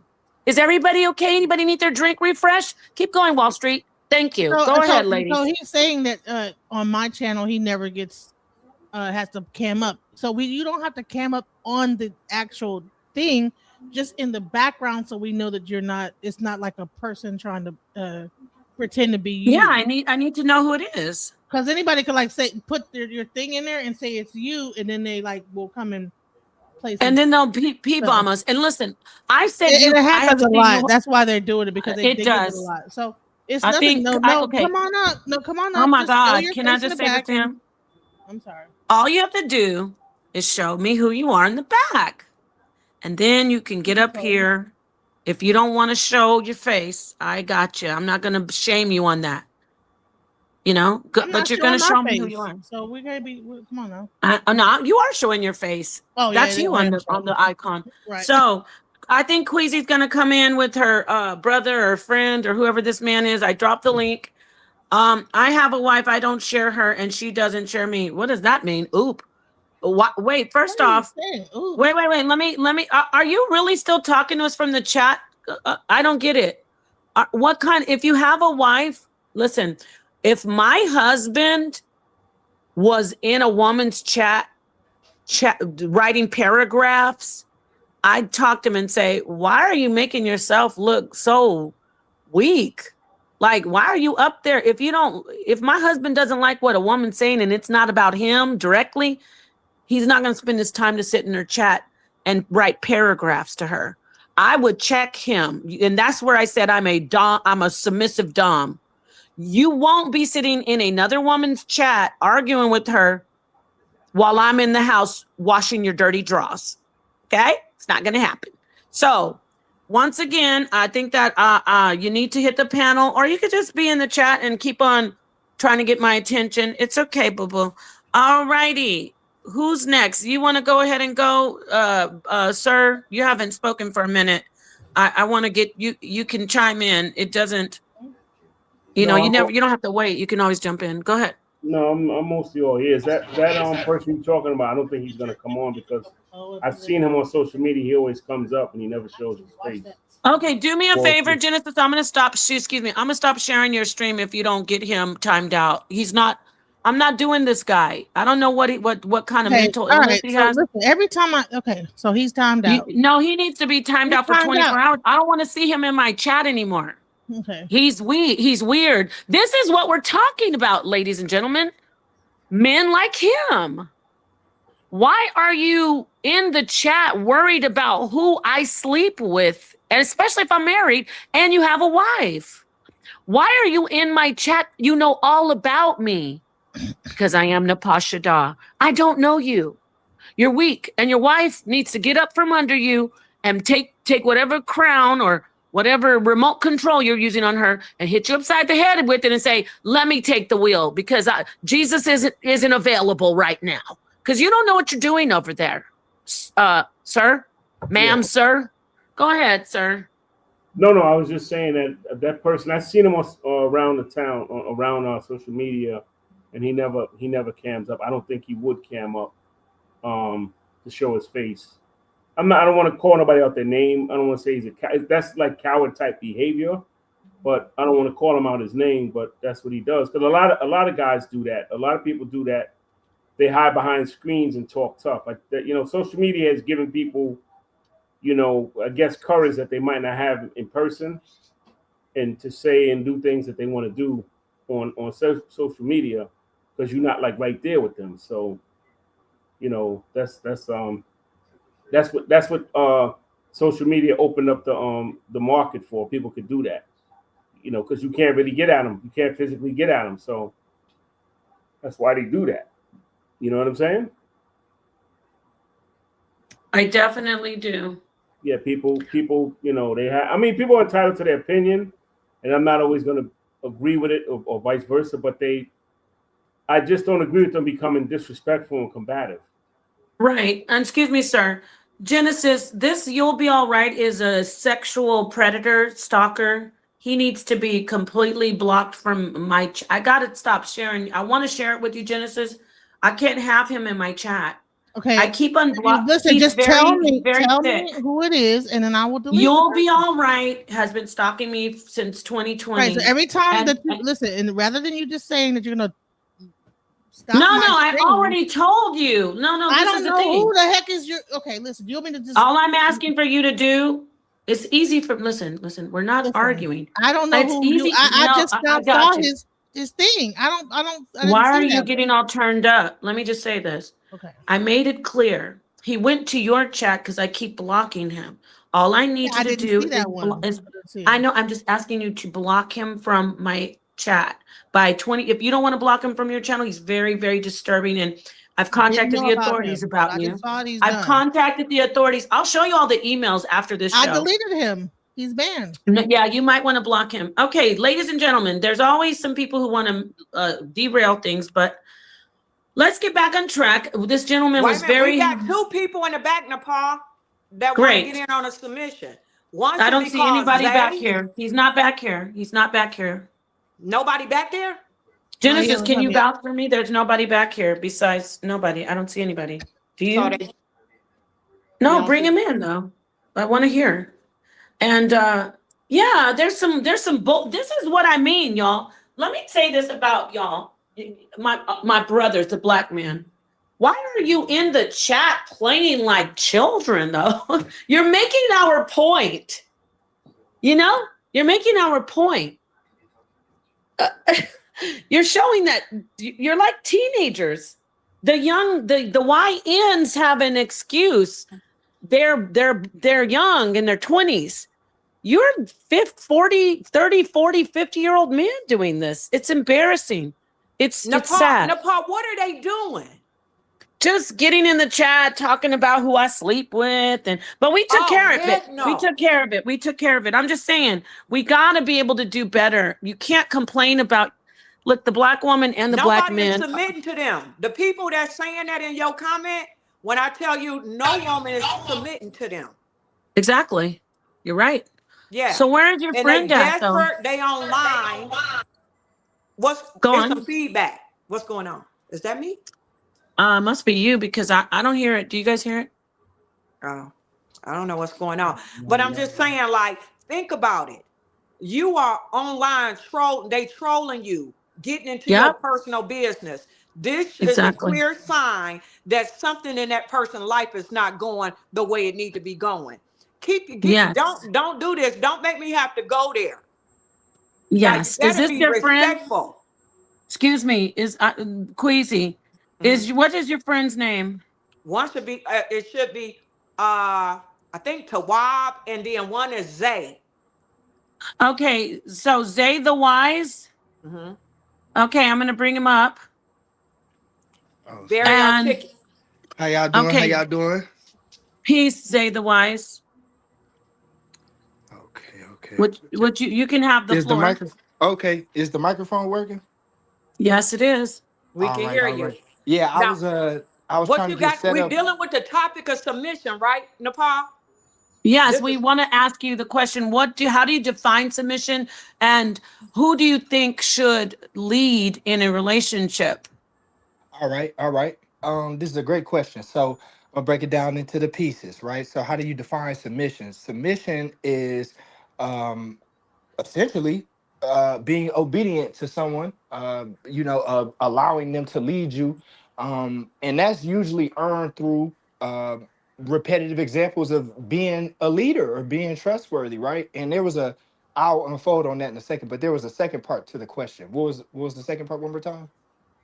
Well, Who you should be define submitting? submission, and then I want you to tell us who should lead in a relationship. Right. So we're talking about relationships between men and women in this context. So I just have to say, I think men are, of course, the natural leaders, right? So these traditions and rules that we use to operate were passed down from old. At one point, the civility that would allow a woman to be a leader didn't exist. At one point, it was such a savage and brutal world that the primary mechanism by which people led was through physical acts of aggression, right? So when we look back and you reach a point where it's like, okay, we've done all the talking, it's time to fight. Who stands in front? Who stands behind? And I don't know many women that are going to stand in front of a man if another man is attempting to fight them. So that's how we get these traditions. That's how we get to this point. Now, in a modern context, we see the same thing manifesting in terms of the wealth disparity, right? Due to the amount of power and resources that men have had over time, it's still such a large gap that to be on an even playing field to enter any negotiation or debate, people has to view themselves as equal. And until we reach the point where all men, view women as their equals, which most likely would never happen, we're going to need men to be the leaders in these negotiations to achieve anything in a diplomatic sense. Even in the modern sense, men are still the focal point of power because we had the duality of the physical and now the financial gap that men possess. So I'm gonna have to say that I think men should be the leaders, but that leadership does not just come from brutality. It must come from a leader's mind, right? We have to have women will not follow a dummy or a brute. That you'll see intellectual dominance as well. And that's when you'll see a woman being willing to be led by a man. Otherwise, women are too smart. They're gonna instantly know you're a dummy and they're gonna lead you. But at the top, at the peak, where we see the role models and what we expect to see, you'll see a dominant man and a dominant woman. And the dominant man will, of course, be a little bit over the woman. And that's my take. That's good. Thank you so much. That was very good. Very, very good. Can I just jump in for a second? Of Yeah. Okay, course, go ahead. so Zeta Wise, I just want to say this to you that I understand the financial as well as the physical dominance that you have Right. as men. However, when this is just something that I feel. I feel that still, even in that space, there could still be a balance where both parties experience the leadership roles in their different fields. So when you are leading in your role of, I'll just say the external building, Sure. etc. And I'm in the domestic leadership where in a house I'm teaching. I'm a chemist in the kitchen, and I'm doing things that you are not capable of. That's where I lead. So I'm Okay. leading my side of the kingdom. You're leading your side of the kingdom, and we work it together with love, respect, and honor among each other. Where all together, I think we should remove a little bit of this submission and dominance and work more toward cohesive love, honor, and respect. What you feel Can about that? I can rebuttal that? You can do whatever. Yeah. Oh wow. Okay. All right. All right. So I I could imagine what would have led you to these kind of opinions, right? in your life, the experiences that you saw, you found it necessary to step into leadership roles largely to survive, right? You most likely had children. You most likely were put in situations where the men around you were not capable of being leaders, right?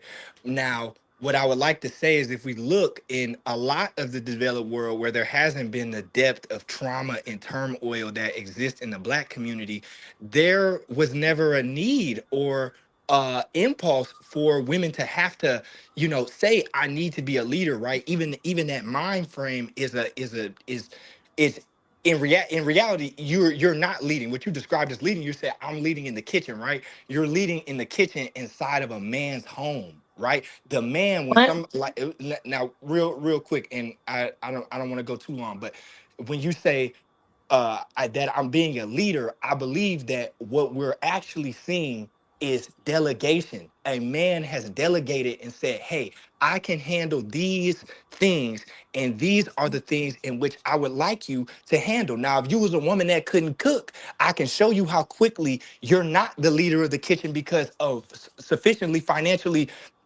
adept man could put a chef in the kitchen, right? So you're no longer the leader of the kitchen.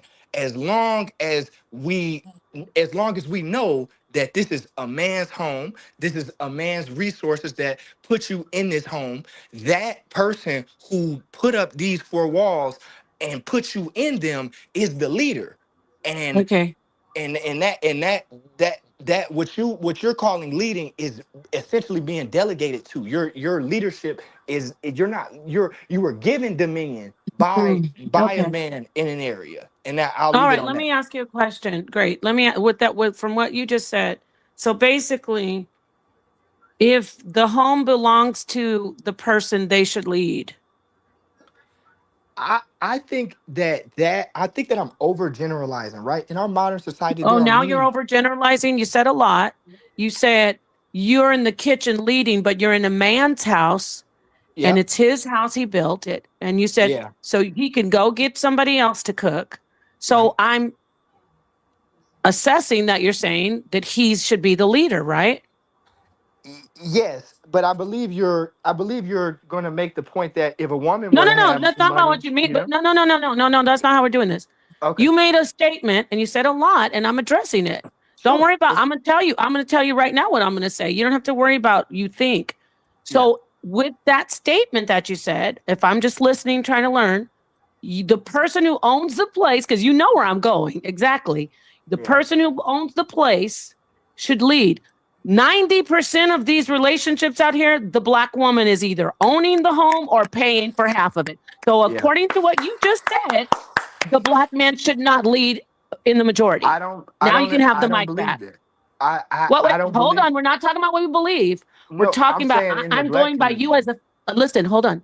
I'm going by you as a factual source. Okay. That this is a special day. I'm using you as a factual source. Yeah. You Get him the say ball. because the house belongs to the man and Yeah. he does you think you're a leader because you're in the kitchen. Let me change the kitchen to you think you're a leader because you are in the bedroom laying down the goodies, the pipe Sure. and the meat. You think because you're bigger and stronger, you're the leader, but she's paying the bills. I'm going by you as a source. But Sure. she's paying the bills, paying the car, has the credit. So according to you, 100%. she's the one who's supposed to lead. Now you said 100%. that. I agree You with said you. okay, so now you can have the mic back. Peace to the guy who just joined, the brother. I can't see his name. Now let me let you go ahead and see if you want to retract your statement or move stuff around. You can have the mic back. Okay. So I Beautiful, spoke Napah. I spoke to You're this welcome, Queen. I spoke to this in my preamble that in the black a little bit, but the black community is has been through something that is I don't believe has ever happened on the face of the earth. I don't think anyone has ever went through the perversion of the gender norms and the socioeconomic plight that we have put ourselves in. This effect that you're seeing is terrible to see that in our community this is the case. But I will have to tell you 100% that I think the breadwinner is the leader.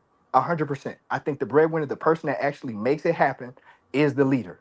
And in our community, you are definitely right. Black women lead. Kamala Harris just basically won the presidency. I think if we count the votes, Kamala Harris won in total votes, if I'm not mistaken, or it was close. But uh the point is, in our society, what we see is that occurring, black women having to be leaders in that role, and what consequently we see is the lowest quality children on the earth. Wrong. Stop. You said enough. You're finished. No, the lowest quality children on the earth is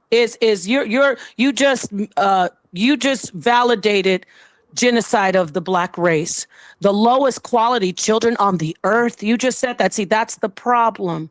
This is Okay. why we wait. No, I'm not gonna. I'm gonna hand the mic back to everybody. Yeah. Use. I'm see. This is great. I love it. You're the validator, right? You just said black children are the lowest quality children on earth. Now that means that you cannot lead. You Mm, can't. mm, Because if you just said you believe that mm, black children are the lowest quality, we're talking about life quality, children on mm, Yep. earth, you Hmm. have to get in the back seat because we can handle it because we don't think that. We see them as the highest quality human beings ever created. They've Hmm. got social constructs. They're downtrodden. Yep. There's oppression. No, no, no, no. Don't agree with me because you said they're lowest quality. See, mm, there is a position of mm, leadership doesn't just mean because you're a man. It means how are you looking at the people that you're leading? How mhm, can you lead me? I might as well let the KKK lead me because they Why mm, would think you that say black that? children are the lowest quality on earth too. So I'd rather have mm, women or men who don't think that I'm the lowest quality lead me. But so mm, far on social media, every time I hear a black man who's pushing black men should lead, black men should lead, the black woman needs to listen, the black woman this, he's always wrong and he's not qualified to lead. I'm going to let you respond to that, and then I need to get All right. the other Yeah. man in here. But remember, I'm just using you as a Um, source. I'm just yeah. going by what you I'm said.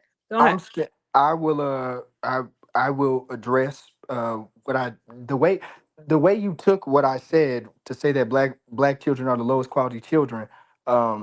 I think you would have to look at the statistics of the literacy rates, the incarceration rates, and understand that the society that has been given to these black children, and given, yeah, just let's just say the black children in America, has created this environment. There's nothing wrong with their genes. They're brilliant. They're magnificent. They have so much potential. But in this environment, in this inverted pyramid where men are not allowed to lead, black men's strength and aggression is literally it is the thing that gets them killed. If a black man is strong, he dies.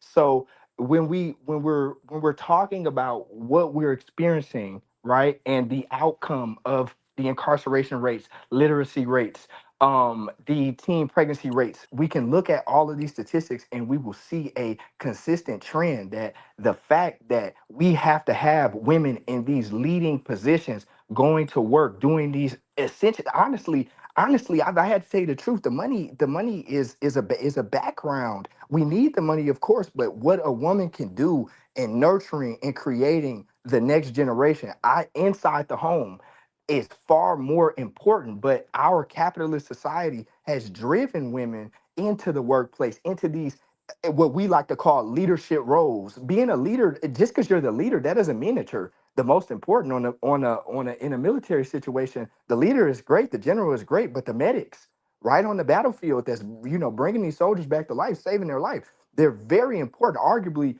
more important. But that doesn't mean that the medics are supposed to be the leader. So I'll end with this. I stand on what I said, that the product of our society, the product of black women having to be put into these leading leadership positions that no other group of people on earth have to have their women in these positions, is why we see the behavior, the low quality behavior of these black children that is entirely removable if we were to return to a structure that I believe is traditional. And the traditional structure, of course, is a man is the leader, the woman is underneath the man, and the women lead the children. And if we were to return to an order like that, I think that you would see a higher quality output of the behavior of children. I'm not talking about their genes. I'm talking about their behavior and their abilities. That's what I meant in terms of quality. Got it. Okay, before I pass the mic, let me get some facts for you. So you doubled down and you said it's because of illiteracy, incarceration, and teen pregnancy are some of the examples. Number one, the United States alone with black women, what we're talking about the American black woman, Yeah. is not leading in illiteracy with black children. You got to go to, of course, countries that are not industrialized. But who doesn't know that? So I don't think you've done enough research. There are countries in Africa that are leading in illiteracy, not the United States. And by the way, you don't gauge someone's worth and quality by the fact that they cannot read, but you're wrong across the board. Illiteracy, United States is not leading in illiteracy with black children. Number two, you said teen pregnancy. Once again, unindustrialized countries are leading in teen pregnancies and single moms. But that doesn't equate quality of life or quality of individuals. If someone has a baby as a teen, that doesn't mean they're low quality. So you're wrong again about that. The next thing you said, I believe, is incarceration. We know that black children, not just the ones of today, but throughout time, I'm going to go back to, let's go to the 40s. From the 40s to now, black people have been railroaded to, from kindergarten, the pipeline from kindergarten to prison. They've been railroaded into prison many times. The 3-strike rules, things like that. Because you brought up Kamala Harris. She had a hand in that. Now, all of those different points that you brought up, though, don't talk about the quality of a person. The incarceration might, but we know that there are social constructs. I'm not excusing crime. Now, let's get back to what you're trying to do is blame the black woman for that, though. The black woman is the parent that stays stable and does not leave. She can't leave. You, as black men, have made it as if it's an option to stay. And you have the nerve, not you, sir, but black men in general, especially those with this rhetoric on social media, you have the nerve to say, ready, everyone? I can't take it. I want peace. Why would you be a leader? Why would we follow? You can't handle it. This is, again, I'm just using what black men say. I prefer my peace. Okay, then you should go and we will lead the household. And then you will have the nerve to say, she's not leading that household that I left correctly. God damn. You are looking backwards, waving goodbye, and saying, she's not going to lead that house correctly. Those kids are going to be what messed up. So that is the problem. We're talking about leadership. Leaders step in, they buckle down, they pull their boots up, they grind it, and they say, got to do it. And that is what the black woman has been doing since the big house with Massa. But see, the black men back then, they said they respected her. She's going to bring us the food from the house. She's going to braid a map into her hair. She heard what the mass is going to do. She knows the mass is going to have that exit watched with the dogs. So she's going to come back and tell us she was leading. And the black men appreciated her. They praised her. They said, we can't do it without her. She's the one. Go ask her. But now we got black men resenting us. Fast forward to 2026. You absolutely resent us because we've been the ones put into the leadership position throughout time. But you know what we did? We said, no, don't worry about what Massa says. I'm going to let you lead. I'm going to go to work. You take my car. But you stay home and do PlayStation. You told me you're going to go look for a job. You understand? So because she comes home, what you do all day? Oh, I tried to put in some, why don't you have a job yet? You've been putting applications for a month. Oh, I can't take this. I need some peace. And then you leave, you find a younger girl than her. then you say, "Oh, this one doesn't know the game. She's not old." So you get her pregnant and you lay up on her, and it's a cycle. And now you got a whole line of baby mamas down the road, and then you want to tell us we're not leading families correctly. Take several seats. I'm going to hand the Mm, mic over to the crowd, and I'm going to let people figure out what's really going on here. Thank you mm, for adding that. Go ahead, everybody. mm, mm, mm. Ooh, god damn, Nepal. Damn, Nepal. Mm. Anybody got some? That was good, Nepal. And Man, Zay can Wise, I that was some good knowledge you gave too. But yeah, that was something. I like that. Thank you. I- And can I'm I ready jump to listen. The mic is on the table.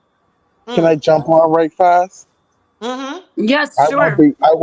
I won't be too long. My shout out to the pod is John Doe. I just changed my name. Uh, man, y'all gotta stop playing with Nepal. Y'all know she's surgical with this. Oh You yeah. know? Man, y'all Peace. gotta stop, man. Y'all gotta stop that, man. But Nepal, you know what the problem is nowadays? See, things change. Okay? Mm. Generations, women change, man changed, Mm. and so it came to a point now, whereas a lot of I don't want to say men, I'm gonna say niggas. Mm. You feel me? I ain't gonna Mm. say men. I'm gonna say a lot of niggas. Mm. Go, brother. Niggas feel, you know what I'm saying? Niggas feel like, and to double down on what you said, the part niggas feel like, once I drop off some good planting, some good, some good pipe. Mm-hmm. Once you and if you a woman, you know how I feel when that man lay that pipe down. When he lay that good pipe down on you, your head sprung. You all over the place. You can't calculate shit. You all in your emotions. You don't know nothing. Y'all know how that go.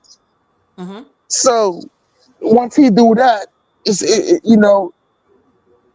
it comes to a point where he don't need to have his ish together. Mm. You don't gotta have that together. You don't gotta have no good job. You don't gotta pay no bills. You don't gotta do nothing. Just once she come home, I throw her on the bed and I lay that lumber down on her. It's all said and done. She in the she back in the kitchen, stuff cooking, cleaning, doing everything she do. So to me, no, I'm just saying this. I have a lot more I can say, but just to get off the mic, nowadays, if you notice, it's all about sex. It's all Mm. about sex. It ain't about loyalty. It ain't about who Mm. honest. It ain't about love. It ain't about the heart. And he's considerate and he's loving. And it's about, man, I don't want him to give that pipe to no one else. And I don't want her to give that cat to nobody else. So dudes Mm. run up on these women, knock them up on purpose, just to be, knock them up on purpose. Then you got baby mama, baby daddy drama, and dudes killing each other over women. And it's just, it's all about sex. That's the main thing. It's sex. It ain't about nothing else but sex, Sister Nepal. And I'm gonna leave it at that. Mm.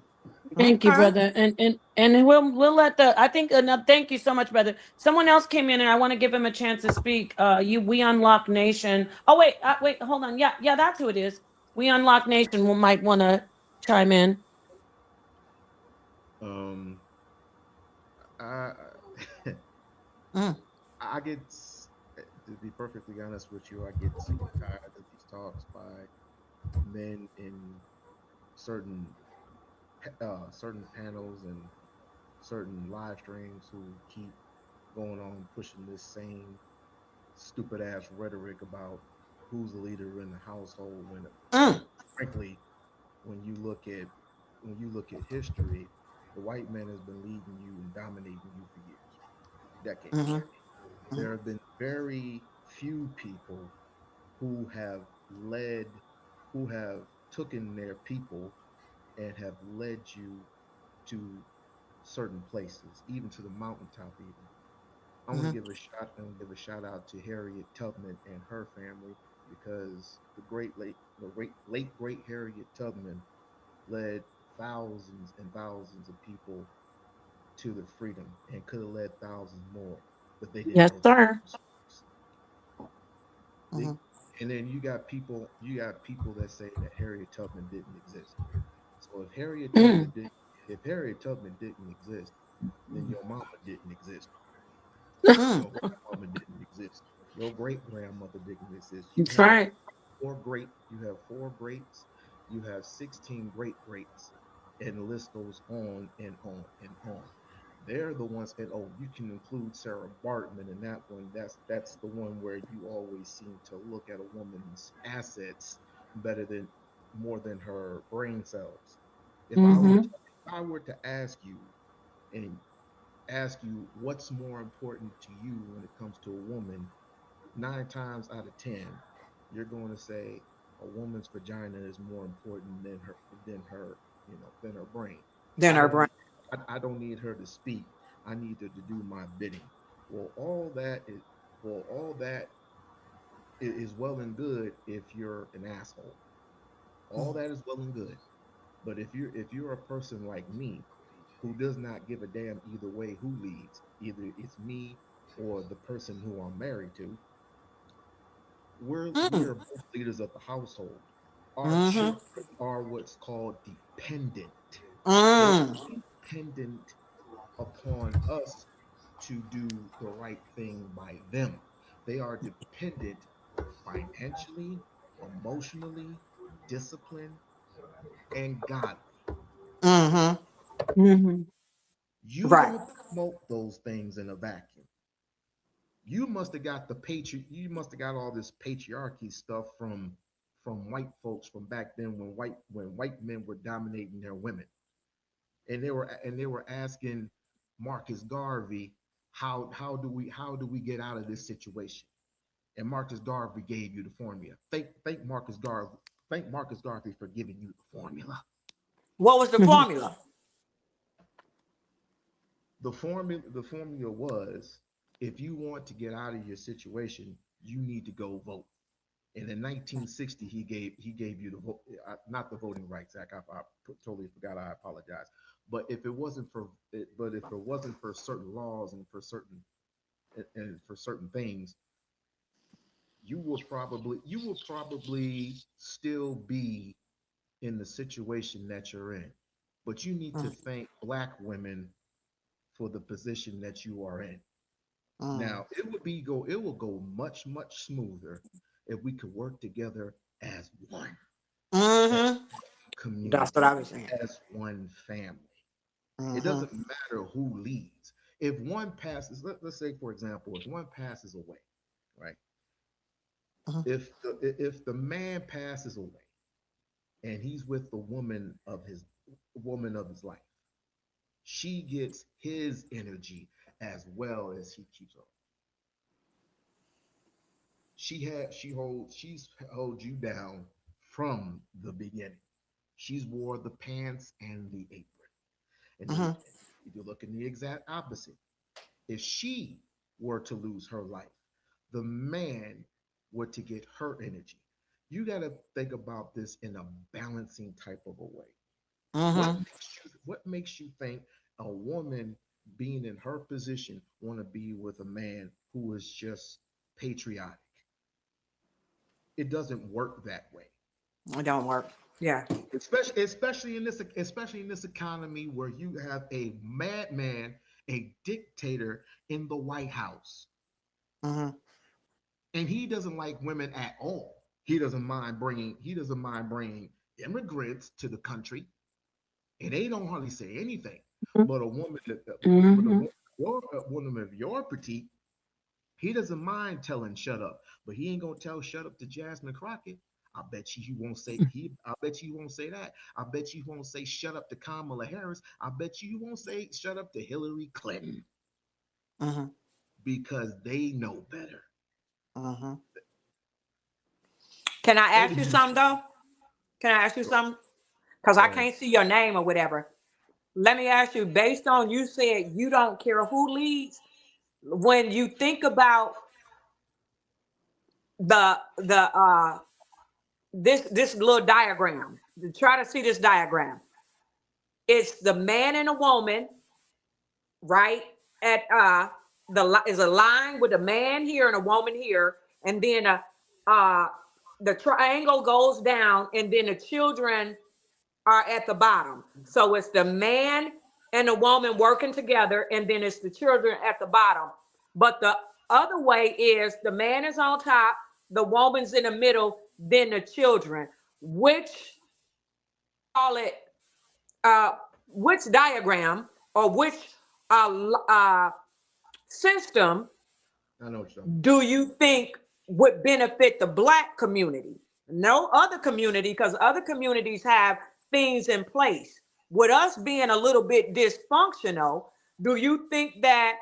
Because I've seen this, I don't remember where, but I think on Sonetta, to be honest, where it's the man and woman together, then the kids, then it's the structure where it's the man, woman, and child. So which one in terms of our community do you think would work better for us to make us more cohesive? about. Peace, Queen. And First and you foremost, backing him into a wall with that one. the I have a different I have a different dialogue which I go by, me personally. What is it? If I don't involve God in it, then it doesn't work for me. So it goes God, man, woman, and in between this dialogue, children, building God, man, neighborhood, woman, and children. community, Okay. economics, education, discipline, all that comes within the triangular concept. Okay, but I'm saying in our community where it looks like 70% of the homes are where it's just women and children, right? Yeah, Mhm. well, that's the stats that it could Right. be Yeah. different. And I'm No, Normally, it's right. saying, that happens when you so have when the man is at work. Usually, the man is at work, and the person who's taking care of the kids are the women. So it's normally that way. I okay, was so no, think about this. 70% of the homes is the women and the children in our community.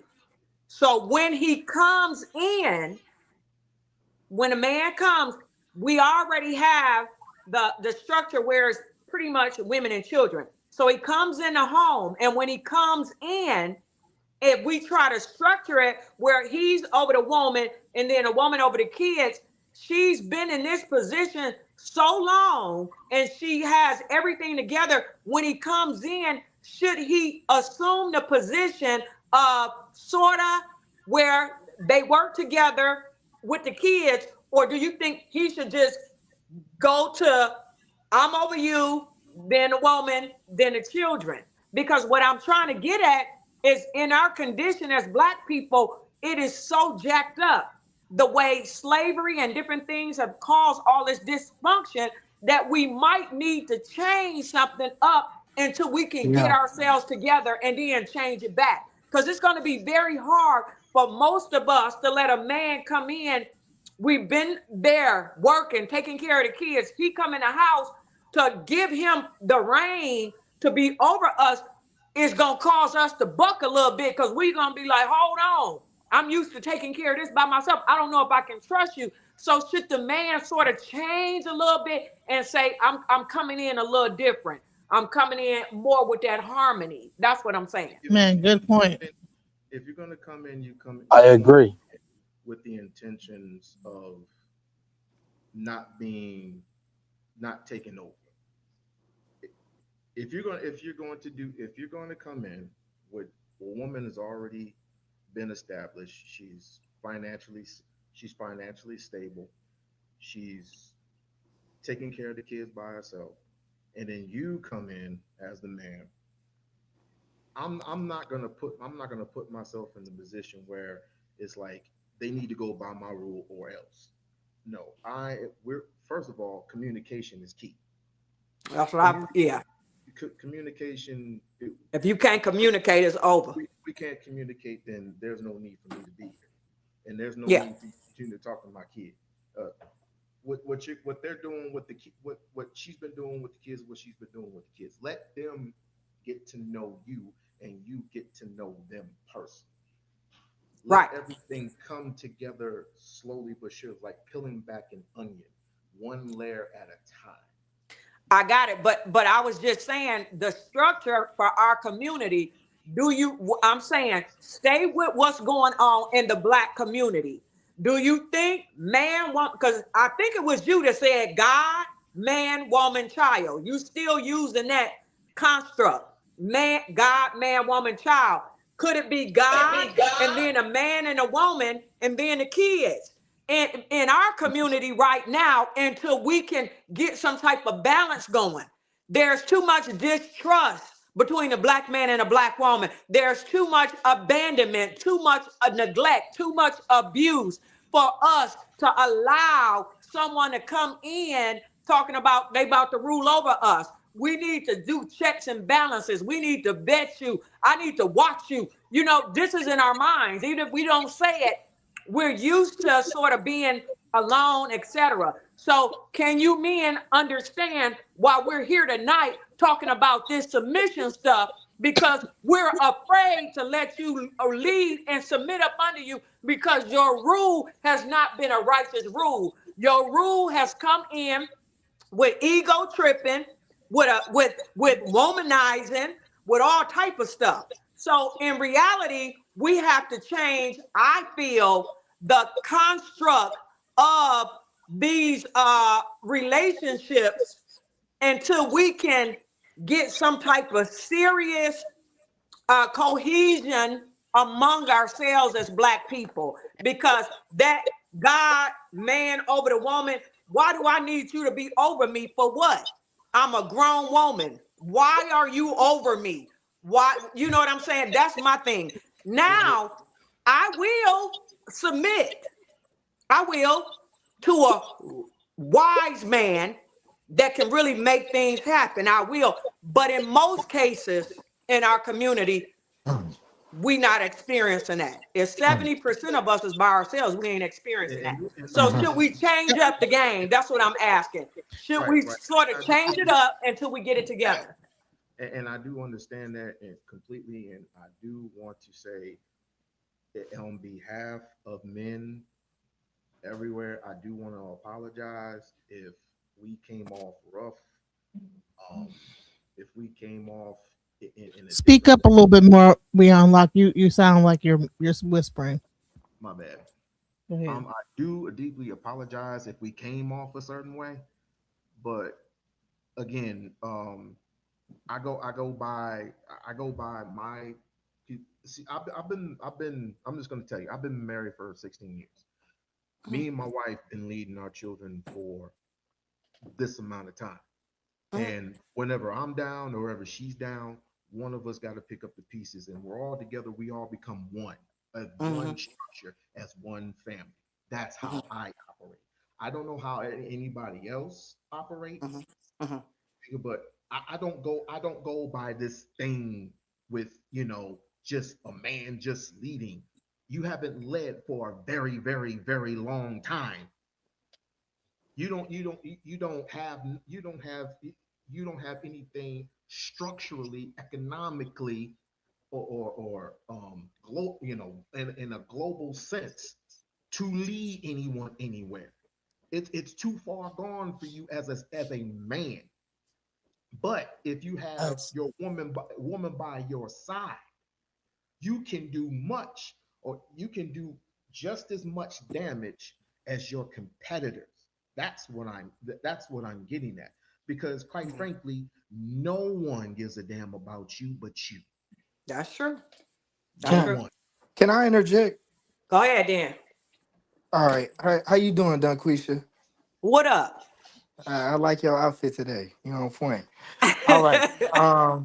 So check me out. The couple things I just wanted to address. Right, we seem to be going down a road in which we're looking at our condition in our state right now and attempting to remedy that. Right, but I believe the initial point that where we all began was how things should be. And when we look at, let's just take for example the white people that you spoke about earlier. I'm not sure your name, brother. You spoke about the white people that lead us, right?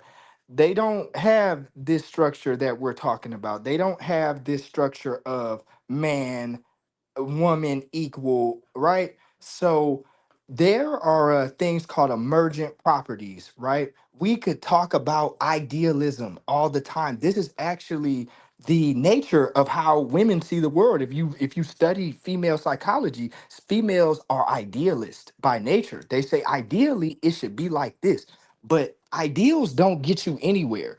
The reality of your situation is the people who lead your world, the people who guide us and tell us what to do next. It's a man. It's a white man in a suit, and he's telling his wife what to do. He's telling his kids what to do, and it's messed up. It's not right. It's imbalanced, right?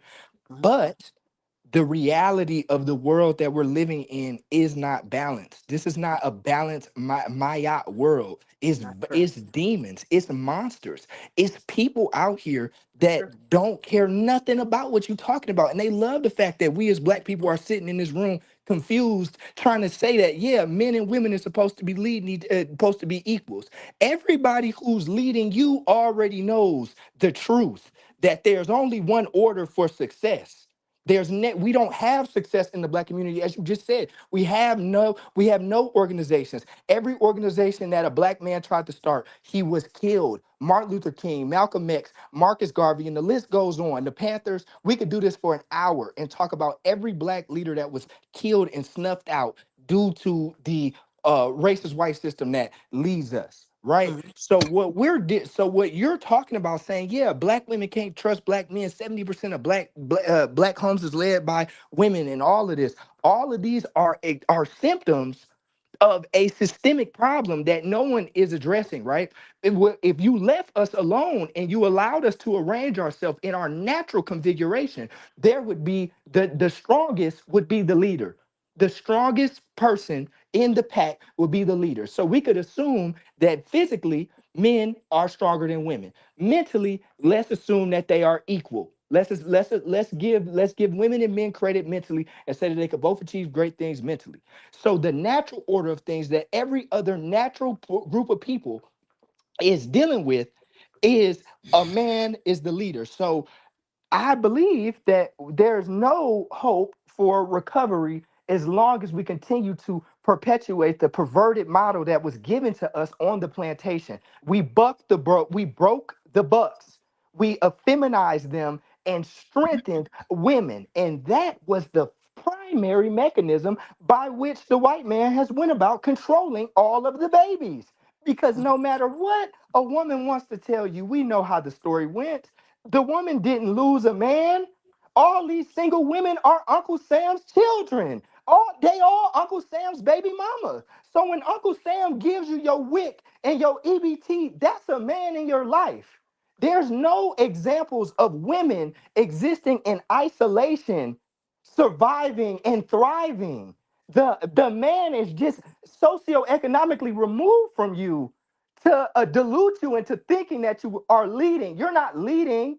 You're being led by a white man. So all these all these black households where people were saying, "Oh, black women is leading," black women are not leading. A white man is leading those households. So what we should do and what we must do is break the delusion. Say, "Hey, we're out of order. We're completely out of our nature. Nothing about what we're doing is natural." And somebody and it has to be the one with the most sense because we know evidently based on what all y'all believe the black man is totally deficient. The black man, right? We just said the black man is totally deficient. So it's going to take women to it was brought up. It was definitely brought up that the black man was essentially deficient. We could rewind the video if you don't remember it, but it was said in so many words that was the case. So I'm gonna end my point here. I know I'm being a little long winded, but this idealistic scenario that we're talking about is uncomfortable. It's producing uncomfortable offsprings that are addicted to rap music, drugs, and gun violence. And this system that we are addressing, I'm telling you this right now, no woman on earth can tell a young black man what to do once he gets about 14. I'm a young black man. I've been there. At about 14, 15, the man becomes independent and he can only be led by someone who he feels is stronger than him. And the only way to show a black man who's stronger when daddy take you out to the yard and body slam your ass when you out of line. Your mama can't body Hmm. slam your ass when you out of line. Interesting. Interesting. So Okay. so Wait, I so that's Genesis. so I'm gonna end it Genesis. I there. wanna I wanna respond to him in a second, and I promise you're next. So you're done because you stopped and said the last part about you need to be body slammed to see who's leading. Is that what you want to end with, sir? Yes, yes, ma'am.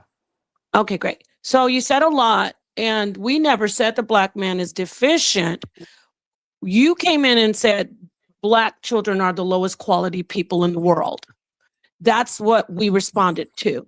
Oh, I was talking We about just when went.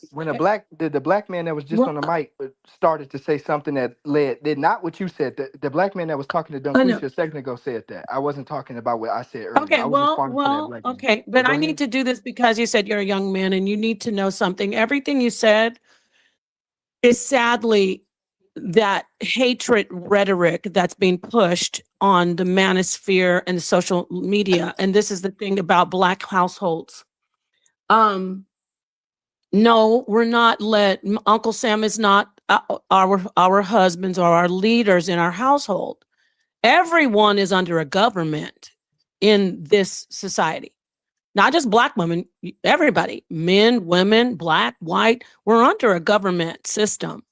We Sure. have we have the executive, we have the judicial and the legislature. That is everyone. So no, that rhetoric about, oh, you're on food stamps and WIC and you got all these things and the white man is your husband. Well, I'll just pick that part out because I know Genesis wants to get to the mic. That's because most of the households are being led by black women who are left behind Mm-hmm. to do it by themselves. And they're not all on WIC and food stamps. They're Mm-hmm. working. They're Mm-hmm. going to work, Mm-hmm. most of them. And black women are buying homes more than any other time in US history right now in Mm-hmm. 2026. Mm-hmm. I just want to give you some statistics because you being stronger isn't making you more qualified to lead. This is Mm-hmm. 2026. We're in an we are in a technological age. Mm-hmm. It's who thinks and is more intelligent, more rational, level-headed, and yes, we need fathers. The Mm-hmm. reason there's so many problems is because the reason we're having so many problems is because we're doing one parent leaving and one parent staying. That's That is. traumatizing. That's That's traumatizing. yeah. So I know I could go. Napah. You said a lot. I'm gonna leave a little bit on the plate and let Genesis get in, and I'll come back and finish. Yeah. If the problem is the psychology of the children, Mm-hmm. that's why we have the problem. Then who is causing that problem? Is the mother leaving or is the father leaving?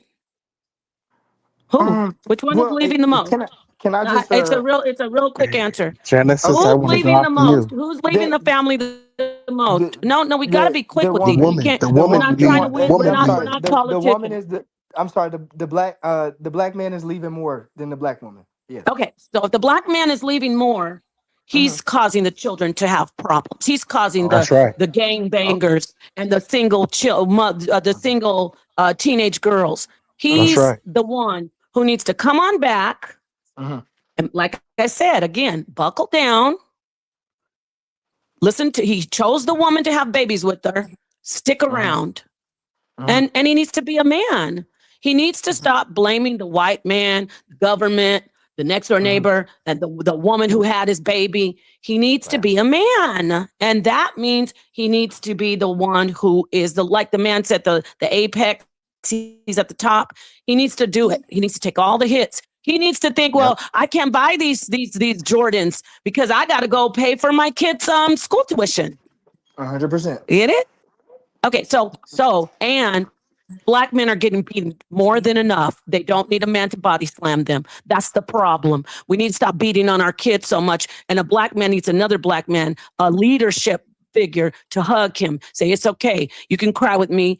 I know you don't want to cry around anybody else. He doesn't need his mama doing that all the time because that's why these young men are soft. And they so Mama always, gangster. Go oh ahead, baby, Napah. I'm gonna park my car. Black women But are Nepal, I nurturer. think he was saying something. That's why I clapped it up. Okay. That is very important with Okay. Well. males. Mm-hmm, With males, and I do notice because I had two males. mm-hmm, When they get 13, 14, and 15, they really can't hear us anymore. And when he said body slam, I don't really think he was saying physically body slam. You, just as a strong uncle or father with a young buck, can stand over him and say, look, this is what's gonna happen. Because I'm gonna lead you.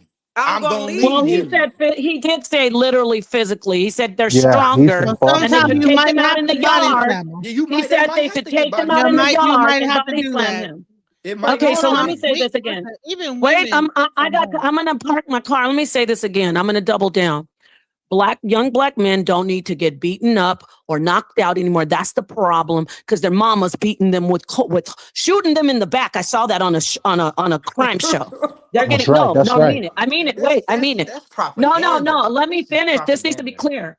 No, black men don't need anybody getting in their face, pointing in their chest, pushing them down. They don't need that. They need He about to somebody go to out and relate. kill They need somebody. He somebody. about to They go out need and get a somebody. gun and shoot somebody. Okay, let me Somebody let you has to finish. tell Let him. me let you finish. You need I to have didn't a do that whole. to you. I didn't do any of this. I'm sorry. I'm I sorry. know I'm not going to be long. I'm just going to say this. They Go ahead, need a Napah. You man. going in? They should have had a man since the beginning, Hmm. okay, to be there and say, "Okay, no, don't do that. I got you. Mama doesn't always have to be there." That's what's wrong with black men. They always had mama cuddling them, and you think it's just like mama's always, and then when they get bigger, mama Yeah. doesn't want to baby them anymore, and now she's like, you gonna do what I say, and she's grabbing the broom and hitting him, and he doesn't understand why the hell she hit me. She always let me do whatever I want before. See, that's when you need a man to be there and say, don't keep babying him on that, and that doesn't mean poking him in the Yes. chest. I'm gonna take him outside and talk to him. Go ahead Yep. and pick this up. Let me show you how to put this carburetor in here. Yep. No, I didn't tell you to talk to me about it. I don't want to hear you cry about it. I want to hear you complain. I want some answers. And when they come back, I'm going to see if you did it right. That's manly. That's a body So, no, slam. you don't need to get body slammed. You don't need to get body slammed. Let me pass the mic to Genesis. She wanted to talk. Go But I ahead. just wanted to give the panel like a shout out because this is the first adult conversation I have heard about people above the age of 20. Most red pill conversations are dealing with stuff from the age of 20 to like 30. This is the first conversation I've had with people that are talking about situations from the age of like maybe 39 and above, you know? Because here's the deal. If I own a house and you come to, and I have my kids here, and then I'm dating you, like, what happens then?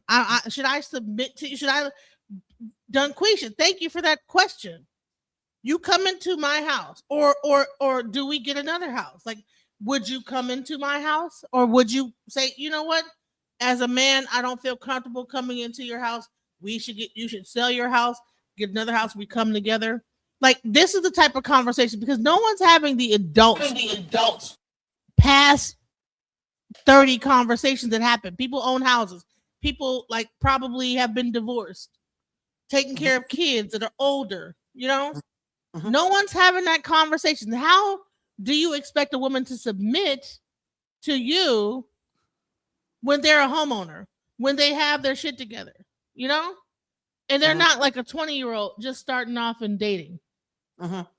So You are want a you? person, you want to be able to come into a person like to a person like me that owns a home, has her children, they're all in school, like one child's about to graduate. I have a younger one that's like 8, you know what I'm saying? She's going through her thing, great student, you know what I'm saying? And you want to come in here and try to regulate me? and I have my house together, how do you do that? Mhm. Except for to come to me at an equal thing and then Yep. figure and get in where you fit it. That's what I say. Versus you trying to dominate over me and Yeah. tell me when I've been running my household for years, and then you want to tell me what I should do, and I'm like, okay, well, like, based on what?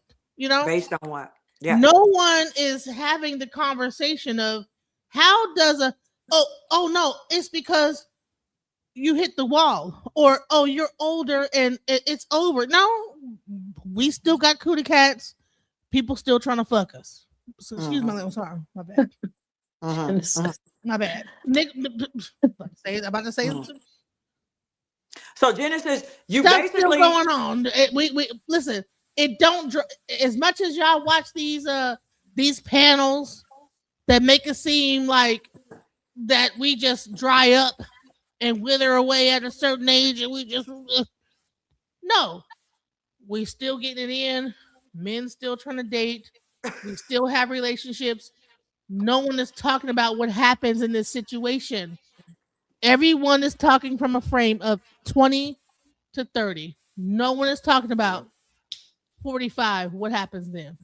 Mhm. And I Mhm. need to have more conversations about that. And shouts out to Dungqueesha, shouts out to Napah, and shout out to the chat for Thank you. finally like having this conversation. Thank you. Yeah, this is a great conversation. I want to get to you, Dunquisha, but I do see we have some. I looked at the panel. I want to Go say ahead. thank you to everybody being here, especially the young man. If it seems like I'm being tough, it's not about you. This is not just you're not the only one who has this rhetoric. You're very valuable to the panel because this is the rhetoric that we wanted to address. So I appreciate you making it to where it's not an echo chamber so much. You're really valued, and you're definitely appreciated. I'm gonna let you respond to if you need to, but if I can, I want to get to this person scam chan. And yes, I see you. We unlock. Um, I see that you raise your finger but let me get to the newcomer. What did you want to add to this conversation, scam chan? Well, I came in kind of late, so I'm still picking up on what was being said. But being an older adult myself, and I can speak from what I went through, because when I met my wife, she came with 4 kids. And I was under the assumption that they would grow up and go away, but that Mm. didn't happen. You know, they just kind of hung around. We basically Mm. had to deal with one of them bristling up to the mother, like talking to the mother like she's somebody off the street. You know, Mm. and Wow. I had to step in and tell her, you know, he can't be here. He has to go because he's causing disorder in our household. Mm. Other than Mhm. lashing out, but I had a child by her, and it starts from when they're young, and basically Right. he didn't have a father. You know, as far as being told what to do day in and day out, being shown an example of what to do as a man and to leave the home or grow up to be outside the home. And she was pretty much coddling him ever since he was younger. You know, I was with him when he was a baby, taking him back and forth to school, and I was being called to the school every day. I didn't even have to answer the phone. I knew what it was about before I answered the phone. He was being a problem. But what I'm trying to get to is now the son that I had by her, no problem at school, all going all the way up. You know, even the problem, the so-called problem that he had in school wasn't even a problem. It was silly stuff the teachers were doing. But you know, he's never was a problem, and I think it all boiled down to the values that I instilled in him from when he was young and how he saw his brothers and sisters being treated by the mother or whatever. It was out of order. I came into something that wasn't in order. And I led by example by showing him what he should do and look at your sisters. You don't want your brothers and sisters, you don't want to be that. Strive for something better. You know, use your head. Think for yourself. You see the path they're on, that's not the path that you want to be on. And he graduated college a year early and came out with 2 degrees. and he was in college while he was in high school. So I'm just saying, with the conversation that I came in on, it seemed like we're talking about a generation that the man essentially is kicked out of the home, and the mother has to deal with the kids without any male leadership. So as far as a man coming into the home where the mother was dealing with her kids, and she has her supposed, act together. Some of these women don't even have their act together. So a man could come in and see where he fits in to provide that leadership that's missing. And that woman will probably try to fight against that because she's used to dealing with things on her own or in her own way, even though it might not be the right way, because what she was doing with her younger kids, she was essentially letting her kids curse her out. Good And point. I'm like, I said, I wish I would talk to my mother the way they was talking to their mother. I had to step in. Can you give us some more specific ages when you came in? And are you saying that this woman that you're currently with is your wife, and she's the Yeah. one who? Okay, so what were the ages of the children when you came in, and can you give us a little bit more background that you're sharing? First off, what were the ages of children when you met her? Oh, I think the youngest one was like about 5 or so. And I think the oldest one was probably, I'm thinking like 12 or something like 12, 13, somewhere. And that's kind of hard to say. If I have to look, I have a problem with memorizing ages, whatever. But I know I had the most problem with him, and he was the youngest. And the middle ones, The the ones, 5-year-old? yeah, I had the most problem with him. And the other ones I was having, when you come in as a stepfather, you take on a role that doesn't get too much appreciation. So basically the older kids was trying to set situations up to whereas I'm the villain, because they were literally stealing from their mother. They were stealing money from their own mother and blaming it on me that I was stealing her money. At 5? No, the older kids. So the 12-year-old was stealing and blaming you? Yeah. They was stealing her money. They was trying to set up situations like I was abusing them, just to keep the hostility going and the anger in the home. In other words, they couldn't get away with things because I would see it and tell her. Normally, if I wasn't there, they would be getting away with it anyway. There's no one being held accountable. So do you think that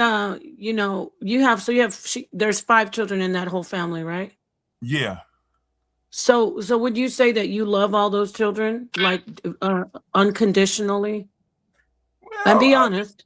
I'm looking at it like this. The stuff that I went through, I wouldn't wish it on anybody. I mean, you got a young girl that literally spit in your face, and it took all within me to not punch her out when she did that. How old was she when she spit in your face? Oh man, I think she was. I think she was still in grade school when that happened. Wow. Grade school, and then you had to hold everything within yourself to stop from punching a grade school little girl out. Well, I mean, no, Genesis, let him no, talk. listen. Like I said at first, is like they were so used to a man not being around, and it just upset them so that I'm coming in as a male figure, holding them accountable for little things that they're doing that they shouldn't be doing.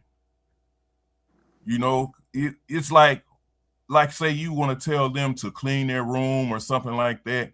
Wow, you can't make me clean my room, and she not telling me to clean my room. So who are you to tell me to clean the room or whatever? They don't want to be told anything, but they know they're in the wrong. Well, it sounds like you're still with her, right? Oh yeah. And all the children are out of the house now? Yeah. I mean, it's sad that you have to call police and get what is that, protection order against kids, grown kids. How many of them did you have to get protection orders against? Just the one, the youngest one. The youngest one that is right before your son. Yeah. Mm. How old is he now? I think he's like what? He got to be in his 30s by now. 30s. And how long did he live at home before he, flew the nest? I'm thinking that's been like he been out for like maybe two, going on 3 years now. 3 years. So did you try to how because you're saying your son is the only one that went to college out of the 5 children? No, the oldest girl, she went in college. She got her PhD and all that. She's doing quite well. PhD. Wow, that is awesome. That's the one who spit in your face? No, that's the other one, the younger daughter. That's the one that did that. She's a problem. And she's still a problem. So wow, that's unfortunate. Well, I'm gonna keep my, this is about your life, so I gotta be careful. I appreciate you sharing, but I guess we're looking. This is a great panel because there are situations, there's both two sides.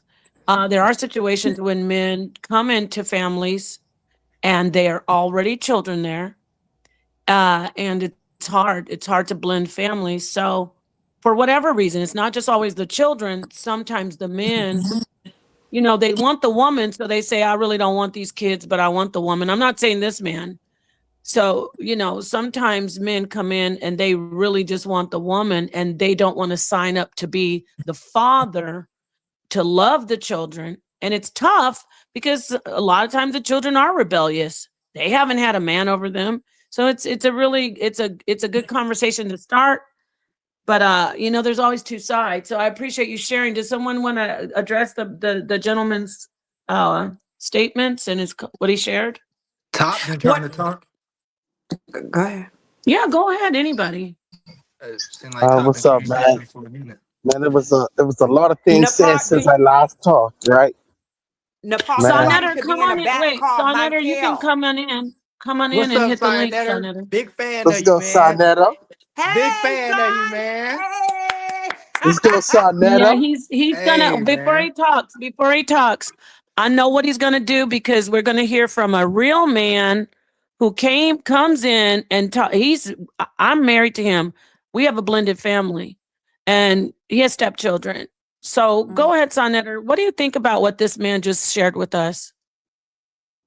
Somebody in the back, Napah, from me. Click him in. His name, Michael. Go ahead, son. I'm sorry. I don't see him Think up he here. dropped. Is Sadnetta Think up he there? dropped. I don't think he's He dropped off. Oh, man. Yeah, I want to hear Sop before I go. I want to hear Sop. Okay, Show well, me he's Sop. gonna come I'm back. excited to hear Go, from Sayonetta. Sonetta. Go, Sonetta. I want to Well, say this is that it takes a lot of patience to deal with a child that's not yours. Thanks. It takes a lot of especially- patience to deal with children that are yours. Okay, That's so what- let's just do that first. Don't do that. It takes a lot of patience to deal with children that are yours. But go ahead. Yes, it does. And what happens is that they always gonna try you. My own children, especially when they get about 18, 17, 18, they're gonna try you. 7 years old trying to spit in your face. It's not your child, so you're probably like, I mean, if you're not used to something like that, you're like, okay, well, you know what I'm saying? You might be on some however you were conditioned to be like, okay, you need an ass whooping. You know what I'm saying? So I get where he probably was like, hold up, Right. No, but if I have a child spit in my face in grade school, this is the problem with all of us. Since I didn't really want to, but since you put it's on the table, this is me. I wasn't done. No, I know you're not. But if I have a child in grade school and I'm a man, I don't have to have everything in my being to hold back from punching the child in the face. What you should do if you're in a household with children and a woman has children, if they're not listening to you, leave. Don't marry her. Don't have babies with her. because he's absolutely right. wow. He deserves respect. I agree. So don't come into a household and be over a household and only treat your child good and have 4 other ones. What do you think's going to happen to them? They're going to turn out just like they turned out because they didn't get any love, and they saw that Wow. another child got more love than they did. That's my opinion. But go ahead, Genesis, finish. I'm gonna say this is that okay. Sometimes you have some kids that are not going to be the best of the bunch. You know, you might have a few that's going to be PhD. You might have one that's going to be a nurse, and you might have one that's going to be an a-hole. So we can't be up here like acting like that. Some kids is like just ain't going to be the best of the best. So you know, in an early age, you could probably figure that out. Spit in the face. Yeah, but I did ask him a simple question. Genesis, Genesis, Genesis. No, don't know me. This is my channel, my show. Don't do that. I don't know you. Genesis, are you drunk? Are you drunk? Because I know this is your friend. Listen to me. Listen, I can do this. I know what to do. Genesis. No, you're disrespectful because I tried to come in and ask you a question and you're saying no. So let me ask her a question so she could just take a minute. Let me ask you a question, Genesis. When I asked this gentleman, did you love them? That's a simple question. She's getting emotional because he's one of her regulars. He's still here. That's not when it. I jump with Genesis, I can just Genesis, you're drinking and you act like this when you're drinking. Can you hold on? Y'all give you the mic back. When I asked him, Come on, when I asked him, do you love them? Ew. All you have to do is wait. I would have been finished. When I asked him, did you love them? That's a simple question. That's a simple question. He didn't say he loved them. You're getting emotional because I'm jumping in. Yeah, I know you have the mic, but I'm running this panel. I'm giving you the mic back. What you're not going to do is bad enough that he came in and said basically that his stepchildren are all trash and his child is the best. He said, I told my son, don't be like those other children. He said that. Now, I wasn't going to do this. Now, you want to come in and apologize for men coming in not loving children? We have enough broken-ass black men and black women that have men that want to lay up with women with kids, and they don't want to be the father to the other children. That's that manosphere rhetoric about you don't want to be a stepfather. Now, I don't like children being abused. I wasn't going to speak on his life, but we know what's going on here. Now, you can come in here and apologize for him if you want, but I asked him a simple question. Do you love those children? And he basically said no, because he didn't come out and say, of course I do. Now, come on in here and you start apologizing for a grown man coming in, a grown man coming in. I control I have the controls, y'all. A grown man coming into a family, a grown man coming into a family and then telling us, blaming children. We got 4 against 1. Everybody's wrong. He came into that family. Yeah, we know children don't want to listen. But when you tell me you are a grown man and you had to hold everything in your being, hold back from punching a little girl in the face because she spit in your face. Why did she spit in your face? Because you just told me you had to hold back your entire being from punching her. Now, stop playing in my face. I'm turning up because Genesis is I wanted to jump in, and yes, I interrupted because Genesis, don't tell me about how children are this, and that's what's wrong with black people. Now we're blaming the kids because a man comes into a household of 4 children, and he didn't like them in the first place. That's what I assessed. Okay? All right, now, I'll hand the mic back to you and I won't interrupt, but we've made it clear that you're apologizing for a man who didn't love the children, wanted to be with the mama, had a baby with the woman, and didn't love the other 4. And luckily, the 12-year-old was already through puberty, so she was already settled in. So I can't blame the mom. She must have done a good job because one of them came out to be a PhD. Now, you can have the mic back. Is there a reason you're speaking? No, go ahead. Speak up, sir. Yeah. Or Genesis, I actually interrupted your friend. I don't like child abusers. I didn't abuse any child. It's a matter of fact, I don't know. It's a short time that I had to spit out whatever I spit out, but it's a lot of details that I don't have a whole hour long to put a whole story together. And all that was a lot of assumptions. That was a whole lot of assumptions, a crazy amount. I don't remember saying I hated anybody. And as a Yeah. matter of fact, I didn't say hate. I said, do you Can I love them? And you interject? didn't say Can I yes. interject? I said, did you love them? This And is you didn't female say yes. leadership. why would I You why would didn't I say yes. why would I marry somebody and hate their kids? I didn't say hate. I said, do you love them? You You might never as said well say yes. you just said I said they were trash. I didn't say they You, were you you trash. said You you said said you that. told your son, don't turn out to be like them. You said it was Exactly. a nightmare. I told him, look at what they're doing. You don't want to be abusive to your mother and talk badly to your mother At like 5 years old, you said when you got a call about the 5-year-old, you knew it was a problem. And that when they called about your exactly, because I've son, been going and when back they and forth called to about your school for a son, whole. and when they called about your son, you said, I knew it was their fault. You were biased. You know Okay? what? You failed those You know children. Can I You what? failed interject? them. You're doing a lot of mind reading, and you're A not lot of doing a lot of mind listening. reading. You're Can I not doing a lot interject? of listening. It's ideals, it's not facts. You're doing a lot of over talking and overthinking. Because I'm Go right ahead. here. You You have can the ask me mic. all Go the ahead. You questions you have can the talk mic. about. Go ahead. You have the mic. Try to clean it up because you came in talking It about ain't no those cleaning children. up. The facts Yeah. remain the facts. I have a question for the brother. Can I can I The thing interject? about it is, he had issues the whole while before I even showed up on the scene. Only thing I was the person that was there, going back and forth, taking him to school and picking him up from school. And when he got suspended, I was the one there. They were calling me to the school. I was aware of what the problems was. I was dealing with it. And I take offense to you thinking I'm thinking these kids are trash. They nobody say no kids was trash, and I didn't say I hated the kids. It But reflects her bias. It reflects her bias Yeah, that she right. hasn't spoke Whatever. Can about. I interject? Can I Yeah. interject, Napah?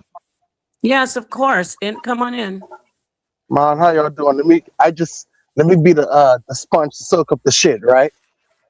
So man, a lot was said before, when I last talked, a lot has been said. Um I wanna if I could get just a minute and a half, that'll be great. Just a minute and a half, I promise, or less. But it was a brother that who was talking to. See, all of this comes back to what Sister Dungqueesha said. As a man, when you're coming into a household with a lady who's been leading and she has kids already, how are you gonna step in all of a sudden and just take over? All of a sudden, you are the head. And she relinquish her power over to you when you're leading after she raised these kids until they 4 or 5 years old, up to 14 years old. So shout out to Dawn Quisha because she said that. And it's no way. Think about it. Man, and I may be the youngest person on the panel. I just turned 30 years old this year. I'm And 26. so you're 26. So Yes, sir. I've been a stepfather before myself at at the age of 23 years old, and I didn't know what the hell I was doing. But it goes back to even when the power was mentioning just now, and I kind of agree with her. See, that goes back to what I said that, oh man, I don't want to speak on the brother, but you know, a lot of dudes, I'm not gonna speak on them. I'm gonna just say in a broad sense, a lot of dudes. Okay, this lady has 3, 4 kids by 2, 3 different guys. Mm-hmm. So you're thinking like, okay, man, but I'm gonna go in here, man. I'm gonna just smash and get the hell out the door. See, I'm from a different generation. I was born in 1996, so I'm part of the YN generation. We gonna come straight out and say it. We ain't gonna sugarcoat this shit. We gonna come in. You want to go in there. You want to hit it. And the problem is where I differ personally is that I'm not going to see if I go into a household and I did this before. I'm speaking for experience. If that child, that 4 or 5 year old child, is running over his mother, I'm not going to correct that. I have no space to correct that. That ain't my son. That ain't my daughter. So if he want to run over his mama, that's his problem and her problem. Nah. So who am I as a man? And I know I'm going to get some flack for this. You I know are. I'm gonna get some. You But are. I'm not gonna be. I know, but I'm not gonna be a man. These ain't my kids. And like the brother said, the minute I put my foot down and say, "Hey, don't talk to your mama like this," oh man, you ain't my daddy. You know, God forbid if this kid is freaking 15 years old and he out in the hood. Him and his partners finna jump me and switch my car up. Them niggas finna drill Mhm. me. Niggas finna shoot my car up. Them niggas finna do damage to me, and ain't nothing she could do about it because the son done shot me in the head. You see what I'm saying? Mhm. But trying to put my foot down and correct that ass. So what Okay. I do personally, I'm gonna let that little 5, 6 year old, 10 year old kid run over his mama. If you got a problem, go haul at your baby daddy. That ain't got nothing to do with me. Okay, brother. So I ain't gonna hand. I believe my hands off of that. But with my child, he ain't gonna run over his mama like and disrespect his mama like that. So I'm Okay. gonna leave it at that. Let me Can I catch my just jump? flack now. Okay, Nepal, let me jump in. Can I jump in? Go ahead. Yeah, go ahead. Okay, for the first guy that had the woman with the 4 kids, I will say for you to embrace her and her 4 kids, I'm gonna give you some props for that. Cause a Yeah. lot of men, Amen. Thank you. Thank you. a lot of men wouldn't have He did didn't that. embrace the kids. He said they were not good. He only What? focused on his one child. That Okay, caused him so it more could have chaos. devolved No, a he little And that shit later. had certainly to did been not set, do that, man. That Napah. shit all Wait, set. real quick, real Are you quick. drinking, Napah?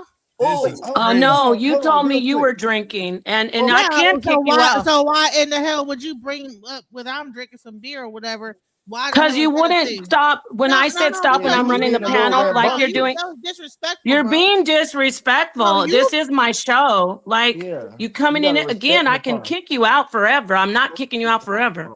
You're the one that said you're drinking question. Let me, earlier. And brother, I let can me. tell because you're unruly. And she left on her own because she Mhm. knows she can't just come in here acting wild when she starts getting drunk. I like her being on the panel, but when you start drinking too much, I'm running this show. Okay, and if I jump in, just how my friend Dungqueesha said, can't she? When I'm running the show, I don't have to. When I jump in and stop you, you should stop. It's my Right, show. right. Okay, and I'm gonna hand it back to you. Now, like I said, I'm gonna let you have it back. I interrupted you, Dungqueesha, when I that's said okay. he wasn't embracing the children because I like to make shit clear. But I'm gonna Okay, hand it so back because I've seen this before in many families where a man comes in and doesn't like the kids. He marries the wife, and then he acts like he cares, and then he has his own child with her, and it's even more chaos. Because let me tell you why those kids are having problems. I'm gonna hand it back to Dunquisha because they are seeing that they're not loved as much as the other kid. I don't want to hear about 5 year olds getting having. Come on, It's about 5 years respect. old. 5 years old, and I'm supposed to believe that this kid can't get any. He's just done. He's just damaged. Nobody can set him straight. Go ahead, Dunquisha. okay, so I just still want to say for the brother that took on the woman with the 4 kids already, that's sort of something that a lot of black men wouldn't have done. And for you to take her in with her babies and try and make a family out of that situation. I'm not going into like what happened later on. I'm saying the mindset for you to do that, to say I'm going to love her with her 4.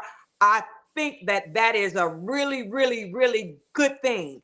Now the man that said he was going to let the little 5, 6, 7, 8 year old do what he want to do and he wasn't going to say anything, that I don't know. I can't see that the channel is small, so I don't know who said His that. name's Top Boy. Top Boy. Top who? Top Boy. Top boy. I want to say to me that is a cowardice mindset. A cowardice Yeah. mindset. So Facts. let me take you back to Africa. In Africa societies, a lot of the times, a village raised a child. And it doesn't matter if he had a father or not. You could still guide that child. You don't have to beat them. You don't have to do anything to her. But a stern, hey, little guy, I need you to sit down. We're going to do time out. You don't let a child just run amok and do whatever he wants to do. So I don't know, like, where you getting this from, where you would just let a child do what he want to do. It don't even have to be. You don't even have to be dating a person. When you see Yeah, a child that's going astray, it is the village. that's It's how I am. us. It's us, the village. So this individualized mindset to just say that, I think it's not a good thing for you to have. I think that correction is needed for you. Can I Whether jump in it real is, quick, Dunqueesha? No. I okay, gotta hit me with it. respond. Hit Okay, Go my ahead. bad, brother. hit Go ahead. Queasy Go with it. ahead. Hit Queasy. Fun after she's done, and then you can jump in. Yeah, sure, you can jump in, Zay. Uh, Anybody can jump in. Okay. Dunqueesha, why you on the camera like that? No, go ahead, You brother. Because all Go about ahead, because brother. Queasy I gets want to front. I respond. want Queasy to be up in the front line. Go ahead. Go ahead, brother. What you gonna say about you not wanting to discipline that child and letting Yes, that ma'am. child end up in the hands of a white man, ended up in prison when you were there and you could have did something, but you chose to do nothing. What Yes, type of ma'am. village are we having in Black America? Where are the soldiers at? You They can got train up killed. any child. It don't have to be yours. Anybody that's Black in your community that you see that's on the wrong page, it is my responsibility, yours, to try and do a little something. I didn't say hit the child. I didn't say do nothing physically. Yes, ma'am. It could have been a stern rebuke. Hey, little guy, that's not right. Hey, little guy, we not doing that, or whatever. So go ahead and speak to what would make your mentality say you would do nothing. Uh, I want to say I agree with everything you said, right? Mm. But Time Sister limit Genesis expired. said something. If you look at we in 2026, you said back in Africa, you know you might be, and I mean this with all respect. You you're, you're from a different generation than I am, and so in today's generation, in this climate that we living in, ain't nobody give a fuck about what you talking about on some G shit. That is niggas. Ain't nobody care. Careful with the language, though, Oh, sir. I'm Come on. sorry. I'm sorry. Ain't That's okay. nobody Keep care. going. She Man, from these Brooklyn? young kids, you think these man, listen, and then you said they end up in the hands of the white man. If you disrespect your mother, boy, you bound to be in the hands of the white man. Ain't no man is gonna and come into a household and just change things. You said that. That you said that the black man he's gonna have to change the way he comes into a household. And he's gonna have to change his mentality and how he talks to the kids because they are not his kids. You said that. So now you double talking and I saying didn't that say it that. takes a village to, but you did said that black men are gonna have to change the way that we operate to come. You said that, man. We're The gonna have way to we change. We can't operate, but come I didn't say into. the rest of the stuff you said. Okay, yeah, yeah. That's I that's said what I'm we're gonna saying. have We're to gonna change. change the So structure. how am I gonna? So how am I gonna change the way things operate if I can't? If I put my foot down, It's it's not gonna I don't work even know out. what you're It's not. talking about. Hold on, Put your man. foot down, soldier. Put your If foot I Put your put, down. foot go down, ahead, Here, go black come ahead. man. into the real quick, guys. I'm sorry. Sonetter, hit the link and come on What in up, if you Si? want, honey. He hasn't come in yet, but he might come in. But If I I put just my, want all you I'm go, saying go is, ahead. Go ahead. all I'm saying is, if I put my foot down, the only thing that's gonna do as a man outside of his family, putting my foot down, that ain't gonna do nothing but push the child away. I have to It is accept that not. child for. Let me tell you. I'm No, it's not. telling you. I'm telling you. I'm I'm telling telling you. you. No, for I'm telling you real. this, sir. All right, I'm telling you then. this, Go sir. ahead. You know more than me. A Go ahead. child. They did a survey. They did some type of what is it called? Study, When statistics, stats, no, when you do, okay, I'll just tell the poll, story. census. Yes. Okay. And the children that Real quick, I'm didn't get sorry. that I have discipline, to, excuse me, Dungqueesha. I'm sorry, Queen. Notice I'm interrupting, and Dungqueesha is very respectful. She stopped. Bless you. And that's why you're one of my best friends that I've ever met in these YouTube streets. Let me say something to you, Genesis. Mm. I have shown you friendship and kindness, and you continue to backstab me in these YouTube streets. That's right. I have been, I need to do this. Nobody, please, please. Genesis, I have stood for you when people have said, leave her out. I said, no, if she doesn't come, I won't. I have proven to be a friend to you on and off these internet, social media spaces. You continue to show me that I'm making mistakes. I said to you, Genesis, let me jump in here. You decided to try to railroad me and big mama me on my shit. And now you come into the chat with more disrespect, talking about scam, I'm on my channel. We done with this. If you want to stay on here, stay, but I'm done with it. Does scam work with you when you need help? Does scam care about your children? I don't think so. Does scam sit and help and listen? No, he doesn't. I've been a friend to you. You're going to stop backstabbing me, girl. And I'm saying it for the record. You went on a campaign against me with JJ 7000. 3 streams in a row. He did 4-hour streams in a row, and you sat up there and lied on me and said, oh, yes, she's this, she's that. And then you came back and said, I'm sorry, I wasn't a good friend. That was 2025. I'm going to call you out right now. I'm still going to love you, but I'm watching you. You're not playing me. You're playing yourself. Now, tomorrow when you sober up, I want you to come on, call me up, and then we can talk about how you need to stop disrespecting me in these YouTube streets. Don't call me. Don't call me Genesis. Okay? Now, I'm going to be down soon, but you. Oh, snap. Snap. Because you've consistently backstabbed me and tried to shit on me, but I dodged it.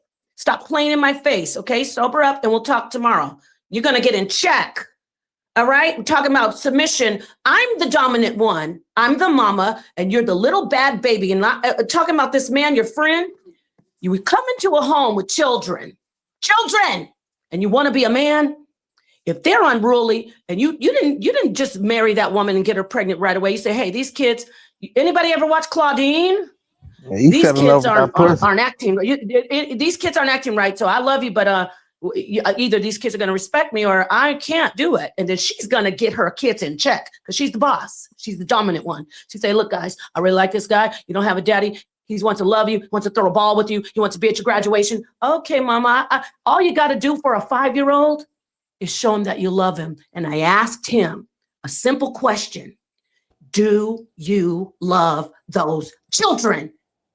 He basically said nothing. He said nothing. He said nothing. He said nothing. No, sir. I gotta let him go.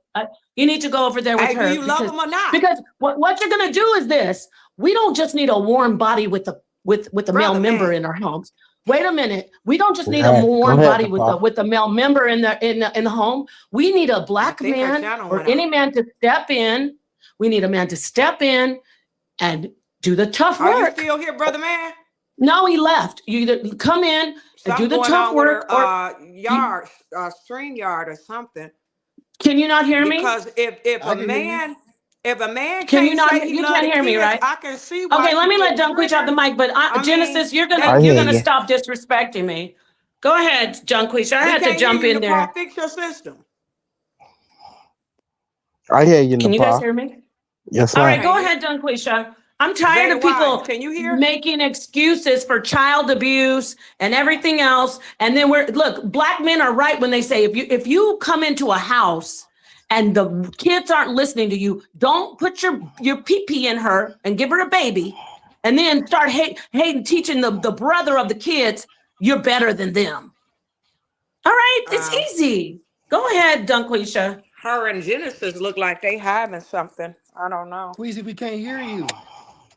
Huh? Nah, Dungqueesha, you was talking. You was getting in on me, sister. Go ahead, man. Dungqueesha, you might have to leave and join back. Leave and join back. Y'all can't hear Queasy? Y'all can't hear Queasy? Oh. I could hear you. I just text her. I don't think she knows. Somebody said they can hear me, Zay. Yeah, I can hear you. I can hear you. Talk, boy. I can hear you. I can't hear. You can't. Can you hear, Miss Napah? Yeah, I She hear her. she She just dealing needs to with go out and come back in. Yeah, Genesis. I had to. I got, Okay. this is the thing. I just Alcohol, we need to leave alcohol alone if we can't. Yeah. And I'm the number one person Zay, who can you learned hear that. me now? I left alcohol alone because I can't be showing my ass on the internet and then feeling like a complete, feeling regret the next The day. next day. Genesis, That's I've been right. your friend. That's Stop right. acting up, okay? Now, I'm gonna let her go out and come back in. I'm gonna close this down. You don't have to like what I say, but listen. This isn't enough. I can't. I was gonna be quiet about that man's story, but then Genesis came in trying to do a pop lock and do the donkey kick and the electric slide for him. No, I saw what he was saying, and so did everybody else. He came in. He wasn't about those kids. And that's okay. Don't be about the kids, but don't put your seed in her and sit there and she's at work all day. You remember he said he was the one getting the phone calls. I'm very, very surgical. Why were you home getting the calls and she was at work? Don't play in my face. Don't play in our faces. You should have been at work and she should have been home getting the phone calls about a 5-year-old. If there's a 5-year-old if you're getting calls from a school about a 5-year-old, that child has emotional damage that And they needs to got be. problems. Sorry. And wait a minute, but there's hope. If you can't handle it, I agree. When all these weak, I'm using the word weak, when all these weak black men want to get the kitty, but they don't want to take care of the kitties, just move on to somebody who doesn't have any children or has children that like you. That's all.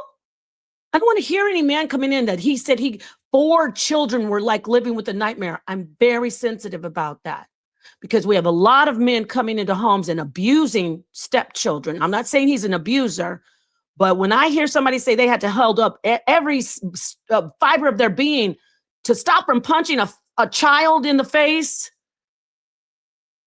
I wonder why she spit in his face. I wonder. Go ahead, everybody, close out. I'm gonna go around. Everybody just go ahead and close out. I'll wait for Queasy to come back. I'm gonna let this young man speak who I'm sure he doesn't agree with me. But this got a little heated because coming in here talking about you wanted to punch a little girl in the face and the Right. 4 kids are Right. so Yeah, I didn't like bad. that I'm, either. go ahead, young man. Oh, I'm okay. good. Okay. Well, I I'm just gonna want to mute let out. I just want to let you know, Napar. I definitely I definitely think your empathy was in the right place. I think a little bit of what you said could be going on, and if it wasn't necessarily a message for him, I think it is a real it's a real thing that you're talking about. I can't Thank you. yeah, I can't say definitively whether he all the way was in there. It seemed like he was trying to say he did love them kids. I will say, but I don't know. I don't know. But I do think that point is valid. What you were trying to make. Just one thing I wanted to address. I so much has went around, but I believe it was Top Boy who said this. He spoke about the mindset of Yes, sir. men, how they just basically are trying to hit it and quit it with the women that already got kids. And that is reflecting something that I think is happening at a larger scale, even with women that's not having kids, even with men and women, right? This hypersexuality that may have been given to us from the plantation when we were bred like animals, right? And the ability to breed kept you alive. So I don't know if it's deep in our genetics or from which it originates, but this perversion seems to be the basis of of everything going wrong, right? We're talking about 70% of households being led by women. How is a Yes, sir. man gonna come into this situation?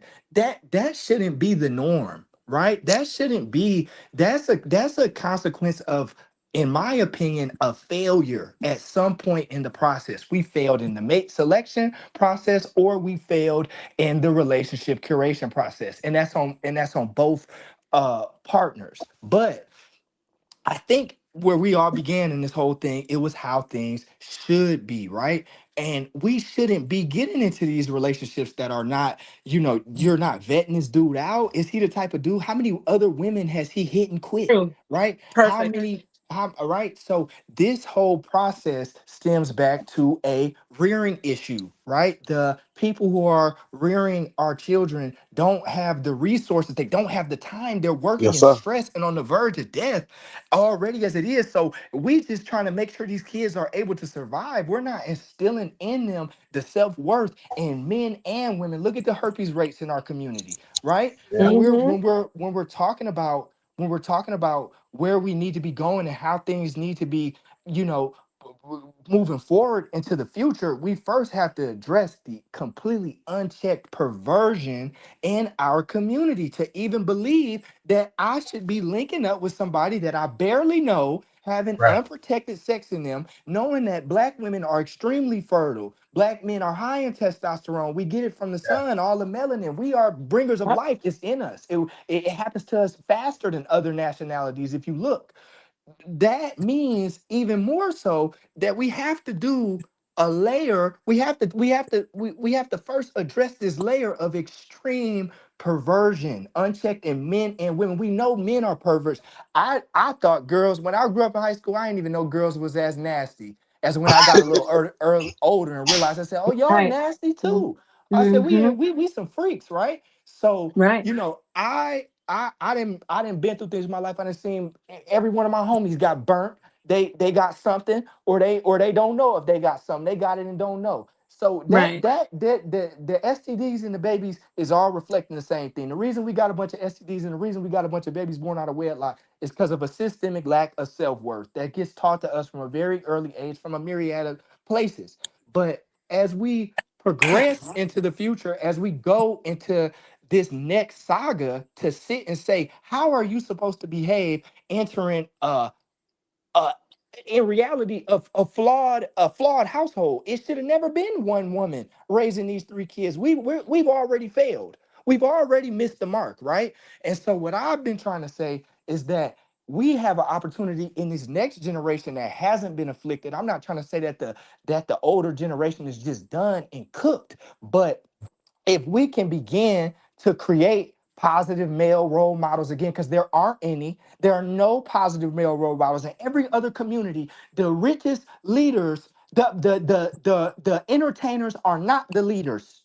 The people who lead our community in the black community are rappers telling you that they effing every HO in the world. That's who telling these black boys what to do. I gotta go run up 10 bodies before I'm 18, because that's what Lil Scoony Boom done. And so what we're dealing with, right?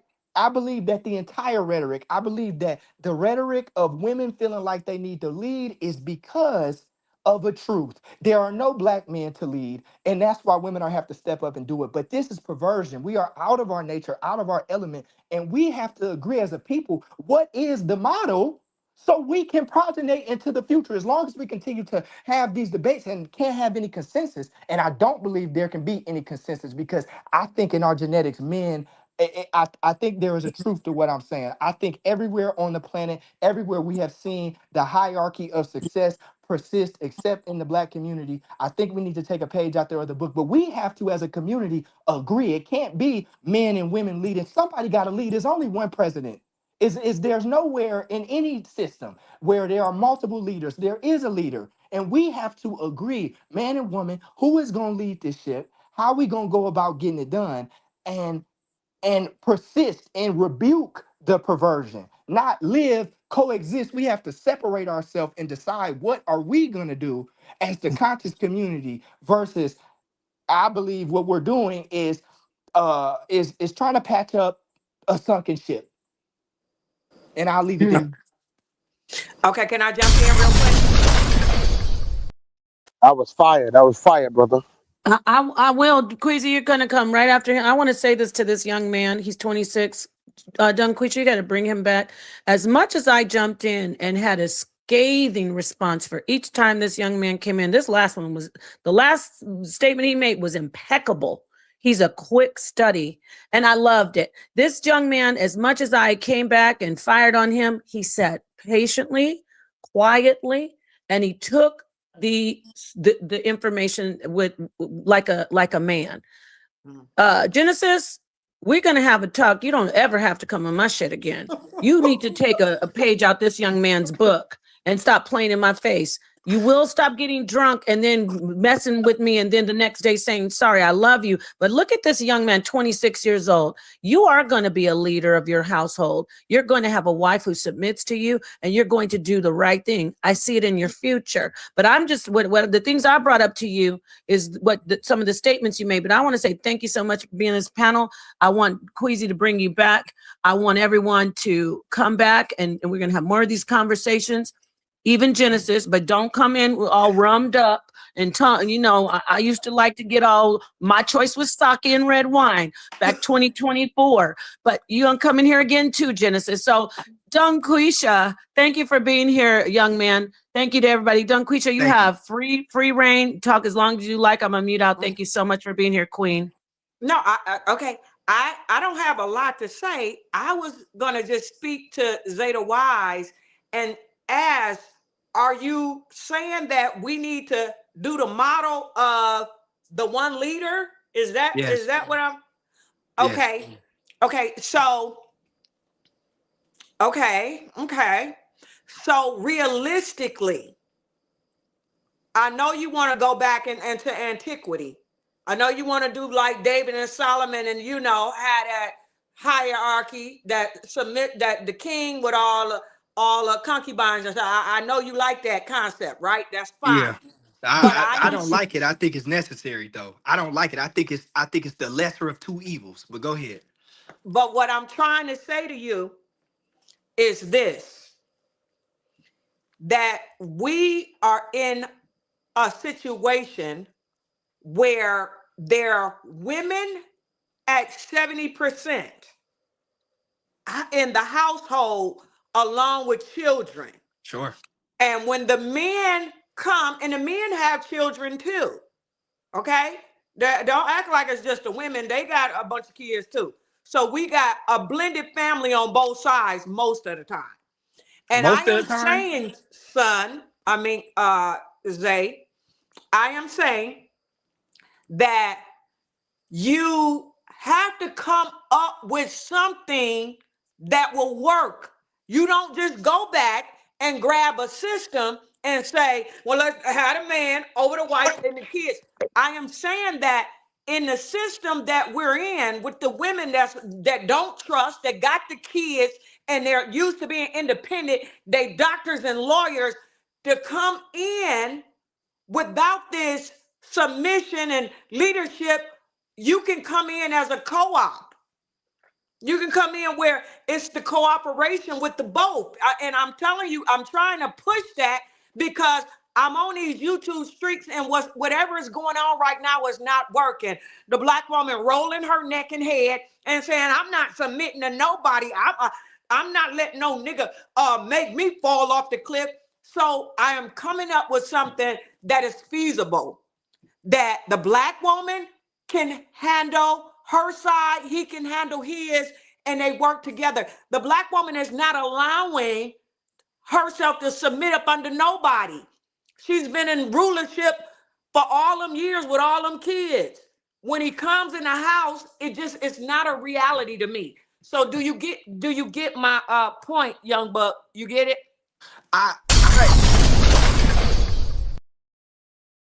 We're talking about perversion, right? I believe the Bible was a very wise book, right? All of that stuff they wrote in that book wasn't supposed to be taken in a literal context, but what it was a model and a guideline for how we are supposed to operate. The people saw the woes and troubles and prepared you for them in the text, right? So if we look in the text, we see what you can encounter. You can encounter many situations, single mothers, single fathers, harems, right? And when we speak about how to go about fixing our situation, as I said, we have to separate, right? So I believe that any woman of sufficient intelligence would quickly understand that the median income of the black community, $55,000, is not enough to build an empire. It's not, you're not producing anything worth much of anything on that kind of income, right? And if women was in their right mind, the actual solution would probably be to go find the black millionaire and say, hey, I will be a sister wife with these other black women, and I want you to be the leader and provide these kids with something that I could never provide them. You have 10, 15, 20 million dollars. You can provide my children with a lifestyle and a quality of life and a sense of self-worth that when they grow up, they're gonna be like, no, I'm not sleeping with anybody. I need another somebody like my daddy, right? So it's not a lot of male leaders around. But as long as we continue to play into the system where everybody is with one mate, you're going to be forced to put a bunch of women with substandard men, which are disproportionately abundant, right? And the man that is overly abundant, his wife is saying, I don't want to share you with nobody because she's been conditioned in that manner. But it's not productive or conducive for our society. One powerful man, one multimillionaire could take care of 5, 6 women better than a two-parent household.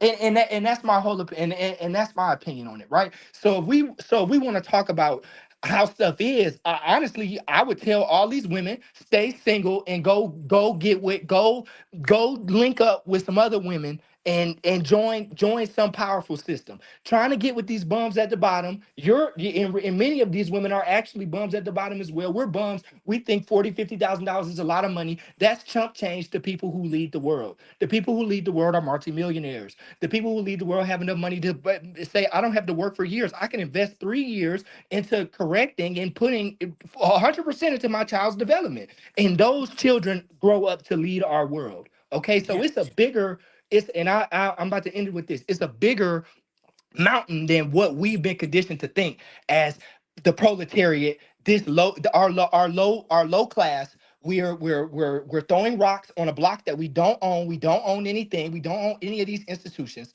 and we're essentially living a peasant life. That's why we do these peasant things, like have these babies with these weak men. Like I'm telling all these women, any woman on this panel, don't accept nothing less than a boss, a leader, a god.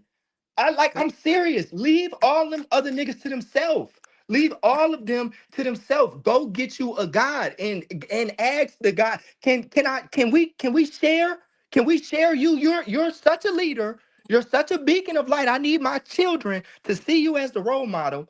I think that is the model. That's the third leg that the Bible told you about. It was three models, and we ignore that one. And that model right What's the there, three models? the three models, of course, is I'm sorry. Well, it's really four, but the one is barely talked about. We got women, single women raising kids. That everybody know about that, and a woman can do it by herself. It doesn't produce good fruit. We got the two-parent household that can produce some decent fruit. 50 get 60 60 40. Most of the time you don't get decent fruit. You might still get some bad fruit. And I think if you look at the outcome of the highly affluent children, they end up making it farther in life to what our metrics of success are. We would consider them more successful because they came from a leg up, right? Okay, They so were the That's third one that. is polygamy, right? The third Okay. one is a form of polygamy, yes. And I think it's needed. It needs to be promoted. We need to all agree that this is what we should be telling women to do instead of going and getting Tom, Dick, and Harry. You need to go knock at Nick Cannon door and say, Nick, man, I need a baby by you. I don't need a baby by Daquan. I got my perversion in order. I don't need sex. I need a man and a leader. And when Okay. we can do that as a people, then we can go somewhere. As long as we in the flesh, as long as we on the lowest frequencies and chakras, we will continue to persist in the lowest frequencies and chakras. Okay. Okay. So Napah knows all about polygamy. She's polygamous, and this is her true lane. She's an expert at it. However, I don't know a lot about polygamy. But the question that I'm going to ask is this. So if the men at the top with the millions get 5 and 6, 7, 8, 9 wives, Yep. and if they continue to do that, and the men at the bottom that's making $50,000, $60,000 a year or whatever, which is okay, it's okay money. It's not. It's Don't, not. okay, but let me just say, they don't have a Not woman, and if they don't have women, what do you think is going to happen? The Die, society is nigga. Die. That's how it was back in the day. oh, he tripping. The strongest he survive. tripping, ain't he? He Oh tripping. no. You're not fit to survive. Mm. You're not fit. If you are not a millionaire with a lot of money, you ain't fit to I'm survive. telling you, I'll put it this way. When the fact that financial success in America is largely a byproduct of consistency. It has nothing to do with being some like a dude could work a job making $50,000 a year. He makes smart investments. He spends his money wisely. By the time he's 40, 45, we could all be millionaires.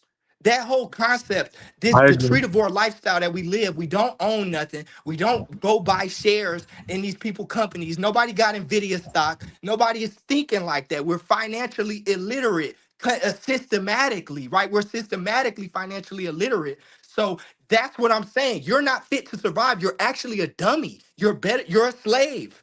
You don't have what it takes in you to make the real differences because credit is nothing more than asking a bank for the money. Every one of us, if we don't mess up our credit, and you messed up your credit because you were financially illiterate at one point, we could get all kinds of money. You could get an LLC. You could funnel your money from your job as you could start a consulting business as an with your LLC, right? You work a job, you make $5,000 a month. You go to your own business and spend $2,000 a month in consulting fees. Your business credit in a year just from doing that is 100,000. You'll have $100,000 in business loans. You take that $100,000, you go buy you a house, you go buy you a franchise, and you do something for your family. But we're retarded as a people. We don't know that. Yeah, So Okay. when you're Okay. we're real quick, and I'll end it here. What I I agree, meant bro. is what I said. They're not fit. If we was in Africa, they would be dead by a lion. We're just in a system that allows the fattened calf not to get slaughtered. Okay. Okay. So this is what I'm saying. You thinking to me in a capitalistic way where you're telling the rich at the top to have all of these women and then Right. the ones at the bottom basically Can't die have off. nothing. That's not Exactly. that's not That's how we myopic. got here. That's It's not, not balanced. it And is that's not balance. fair to the men that's making 50, 60 so much. So what Yeah, they not that ain't how we millionaires? got here, You don't bro. need a That ain't child how we yet, got young here. man. You need to That ain't how take we your got here, money bro. and do what I just told you and come back to me in 5 years when you got your 250,000 so you can put your kids in the best schools in the country, get them the best food in the country. Your kids are full of red 40 dye that they've been eating for because you can only shop at Walmart. Your kids are deficient. They're nutritionally, educationally, financially, in every mechanism deficient. And it's no need for that. As long as we accept that as a collective, it will persist. We are the ones who decide the standards. Actually, it's not we, it's y'all. Women are the ones who decide the standards. The women have pushed forward men from society since the beginning of time. If you study the dominance hierarchy, which is the way that we decide who we're going to pick as mates. Men pick women at their socioeconomic level and lower. Women pick women at their socioeconomic level or above. That is a driver for excellence. And that driver that's in women's mind, we call them gold diggers, but that instinct is what has got us to this point. And women, specifically black women in America, may have lost it, or they may have been misguided on what real wealth looks like. Okay. I You know. ain't wrong, bro. You ain't Uh, wrong. Go ahead, let sister. somebody else jump in. What you saying? Nah, man, he ain't, bro. Everything you said, bro. Everything you said, I agree I with can't hear a nobody else. 100% of what you said, bro. That's some real ish. Everything you said, bro. I totally agree with it. But at the beginning to say that, man, who making fifty five If somebody thousand to talking, I can't sixty hear it. thousand? Can you hear me? Can hear me though, sister? I can hear you. He All can't. right. Once you It- once you can hear me, I ain't worried about it. Once you can hear me in the park and hear me, okay. I don't like mine anyway. But look, what I'm saying is, for him to say that, man, who making 60 and $50,000 a Yeah. year ain't able to have a woman, That's that's crazy. bizarre. That's That's crazy. That's bizarre. yeah. I didn't like Man, that. them slave ladies. So the man back in slave days, the men who were of elite were the slave owners, the dudes in the big house, the white guys who owned the slaves. Man, those Yep. people in the shacks and in the barn, they was jumping the broom and they ain't had nothing but some corn. Yep. So I Yes, don't agree with what he's talking about. I But don't either. but what I do, And then go look, ahead. brother, think about this. If the ratio of men is 100 men and 100 women, nature is showing us that it. Do you get what I'm saying by the Yes, ratio? ma'am. Yes, So ma'am. so so if life produced 100 men, 100 women, and if one of the men get to have 10 of the women, it's gonna cause an imbalance. You get what I'm Right, saying? right, right. So It is. I don't think that that's the natural way. But I get what he's saying though, that Yeah, in I do. some instances we can do that, but that shouldn't be the norm. The Right. norm should be everybody get a husband and a wife. That's You right. don't have to die because you ain't got $1 million. To me, that's not righteous. That's not natural, and I don't like that. That Yeah. wasn't cool. Not everybody gonna run into a million in this lifetime. Everybody ain't Right. gonna run into that, man.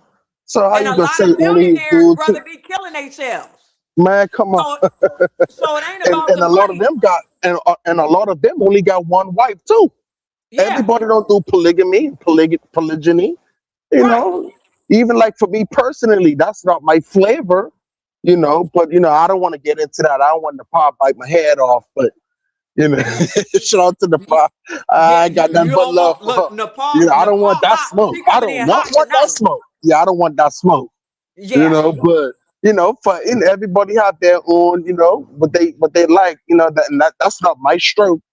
Polygamy, that ain't, to me, that ain't the answer. Uh-huh. But I'm gonna leave it as that, because I mean, at the end of the day, it goes back to what I said when I first came on. A lot of people just focus on sex, sister. It's about Yep. sex. I don't want, and dudes getting women pregnant on purpose. And I'm telling you, I'm around these chicks in the hood in the projects. Dudes do it on purpose. Yep. Go here. I don't want nobody to have this cat but me. And I'm gonna go right here and raise, put my foot down on his kid, and he done it. Man, you set me up to get myself killed. Yep. Messing You are with this unstable guy. right. You are So you absolutely gotta, right. yeah. So you gotta be careful when we as man. We have to be careful when we playing stepfather. We have to choose the woman correctly. We have to choose That's the true. right woman, the right circumstances, and the right kids. Honestly, you can't just go on because she got a big butt, and it's like, Yep. because you going in it like she fine, but when you see what comes with her, Mm-hmm. you can't accept it. So you're gonna look at her, well, I'm gonna just get with her, buy her, and then I'm out the door. And then you end up Mm-hmm. having a kid with it because it's good. Mm-hmm. You end up having a kid with it, and now you caught up.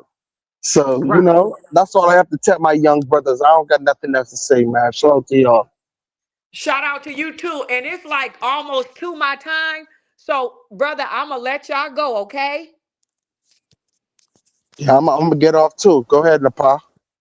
Okay, Nepal ain't even here.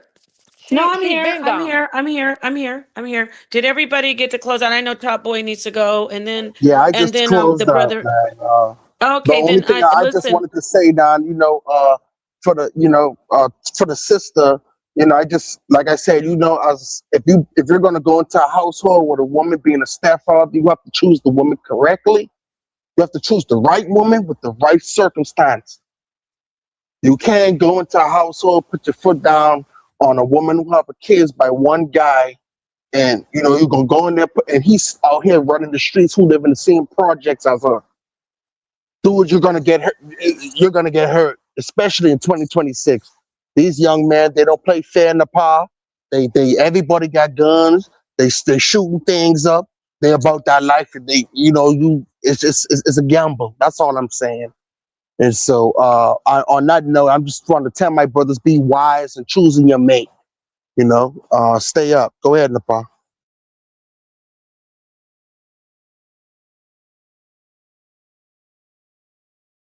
All right, everybody. I'm gonna let this brother up here, Barack O'Drama, finish do his closeout, and then I have a little bit of peace to Queen Queasy and the young man who came in. I forgot his name, Vi, I think, but And everyone, I'm going to let Barack O'Drama. Are you ready to close out? Would you like to have your last words on the panel?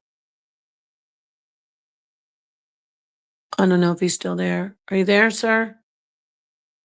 Okay. Well, Go ahead, Napah. You could close out. yeah, no, you could close out Barack O'Drama, and then I'm gonna let you finish it, say your piece, and then I'm gonna have the last word.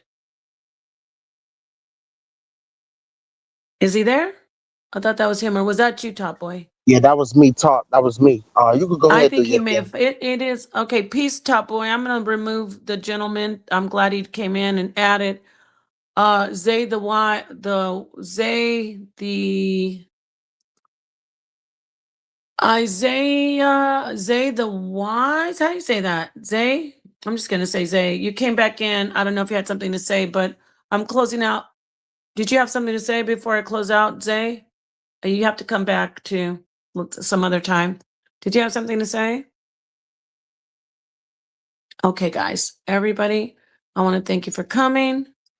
Remove you, and we will. Okay, I want to say thank you to everybody who joined. It was very good. It got a lot heated, and unfortunately, some things happened that I was trying to avoid. Um, I'm not going to let anyone. I want to thank the panelists that came in. I want to talk about the moment where when we had Genesis who came in, and yeah, I do talk a lot. I'm a commentator, I'm a content creator, and I'm an influencer, and I'm an orator. But I do let people speak on the panels. When I'm running a panel, just like anyone who's running a panel, if someone jumps in, if I'm speaking, or if someone's speaking and I jump in and I say, no, no, no, and they say, oh, you interrupted me. Okay, yeah, but because I want to say this, then I hand the mic back. Every single person does that. Everyone, not just me. Sonnetter does it. Genesis does it. Everybody does it when they're running their panels. So if anyone wants to act like, oh, I was wrong with that situation with the man coming in, I was keeping my mouth closed, but I was listening to him, and it was not good what he was saying. What I will say about Genesis is, no, I didn't have to wait till after the show ended to talk about her, because she never does that for me. She has been on YouTube consistently talking about me in a very, very bad way periodically. I have forgiven her. I don't have to wait till I get off the live and talk to her. She has done that. When I did the Stand On It show with Fatty and Melanin, and I brought Genesis in, when she didn't like how it went on the Stand On It, she went straight to her channel while she was drinking and started calling me all kinds of B words and stuff or whatever. You can go find it if you'd like to on her channel. When she was when she first came into debating, and this is to everybody who might think that I was wrong and I handled it on live. She went over there with JJ and was dragging me. I didn't address it online. When she came to my panel and kept coming back up on it, and I said, Genesis, stop. This is my show. And then she went to my chat and told the guy, come on over here. We're done. Don't be over here. I have a right to address her publicly. Okay, this show was good. It was about submission, and it's very interesting because, as you see, it's not just about men and women in submission. It's about people in general. If you're in my house on my channel and I stop you and I want to interrupt you for defending, from what I see, a man who was abusive to children, but I kept my mouth shut at first, I'm going to jump in and interrupt you. And now she feels like she has the liberty to use my footage from my channel to go on her channel and talk shit about me with this man. I'm the one who allowed her to dual stream the live. When Sonnetter told me don't let people dual stream, I said, go ahead. He said, don't let them. He's right. So see, I wasn't very submissive. I was rebellious and I'm paying for it. See, I should have listened. That's what gets you for being rebellious. Now I have somebody who is a backstabber who doesn't seem to know how to be a friend or even a colleague or just general respect on her channel talking shit about me for a man who said he came into a household with 4 children, 4 small children. The youngest was 5, the oldest was 12. He came in and he said these children were horrible. Now, what I will do, please, what I will do is I'm going to go over at the end of this. I'm going to let you hear what that man said about those children when he came in. A friend of, I guess he's a friend of hers. Okay. I'm going to go ahead and play it. And you listen to see if this man sounds like he loves these children as a stepfather. Men don't have to be stepfathers. Men, if you are going to be a stepfather, you better come in ready to be the father of those children. You better know what you're getting yourself into. Those children didn't fall out of the sky. They were unruly babies when you showed up. But you chose to get their mama pregnant and have a child with her. So I don't, I don't take lightly to people coming in and telling me how horrible children are.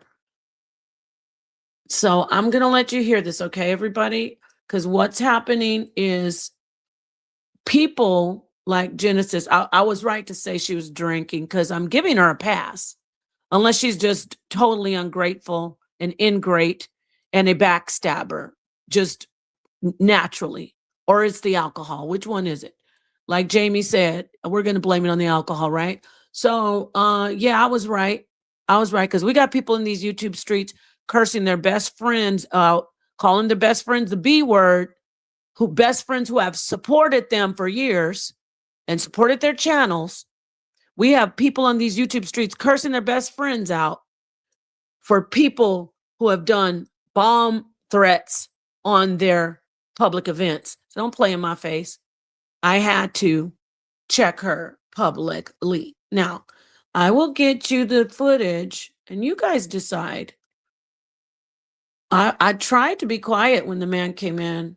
When he came in talking about, oh, I got married and I was a stepdad and these kids were horrible. These kids were from hell. Okay, let's listen and let's decide if this man was a good father. Thanks for being here. It's always good to have a little drama, right? Spice it up. Find me a 3-bedroom home in Well, Atlanta. you want your, It's okay. always good to have a little Let me get it. drama. Men are soft. And they say, Mama "Guys, always go ahead." Listen now. Here it is. being tough. It's not about it's Yeah. him. I have my Now, this is one of her favorite people over there. Peace to you, Rakib Bell. This is one of her, you could have, Keto, I love you, but no, I couldn't, boo boo, because she was playing around with great disrespect and she was getting wild. So I had to tell her the drinking is there, my friend. I had to. If you knew how many times Genesis has gone on this internet and sat with people who talked about me like a dirty dog and cheered them on and gone to her channel and talked about me. I don't even have time to play that. And I don't want to even use her content, but it's not even about her. I want you to listen to what this man's, well, it partially is about her. I want you to hear what this man said about these children and how he came into a home of a woman with 4 children. That's the problem. Who's standing up for the kids? Talking about he's a 30-year-old man and he's a bum. We had to get the cops on him. So black men, I'm standing for you right now. I'm standing for you. The stepdaddies are not guiltless. A lot of them aren't. Now you might as well listen to Minister Jap and them and Obsidian and all of them saying don't be a stepdad if you're going to come into a household of 4 children and not want to be the father. Take their advice and don't be a stepfather if you're going to come in and not love them, if you're going to come in and not see them as your own, if you're going to come in and they're a nightmare. 5 years old, 7 years old, the oldest was 12. But let's listen to Black children being blamed, Black women being blamed, but it's never the man's fault, right? Let's listen. And I'm not blaming all Black men, because there are a lot of good Black men out there who are stepping up, and they're not even, some of them aren't even being stepdads. They have coaches, we have uncles, we have grandparents, Black fathers, Black grandfathers. We have Black men stepping up, neighbors. So no, I'm not saying Black men don't step up, but I know a man who didn't give a damn about children when I hear it. Let's hear it. Let's hear the part where he says he wants to punch a little girl in the face who's in grade school. Let's listen. Black women But are I think he was saying something. That's why I clapped it up. okay. That is very important with males. Okay, well, with males, and I do know this because I had to.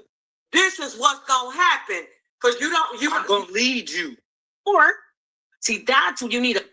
No one's having that conversation. How do you expect a woman to submit to you when they're a homeowner? It's coming up. When they have their shit together, and they're not like a 20-year-old just starting off and dating. Uh-huh.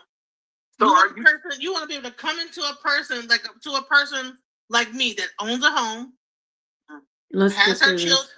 One is talking from a frame of. Here it is. They just kind of hung around. Here it is. I see that you raised your Right when he comes in, he's talking about, I thought they were gonna leave. You hear me? I'm not playing, you guys. And if somebody thinks I talk too much, then you don't have to watch me when I'm doing a live, because chances are the person who's doing the live is going to do the most talking. I'll let everybody talk. Okay? That would be crazy if I came in and told somebody, oh, I saw you started a show. Why were you talking the most? I started the show.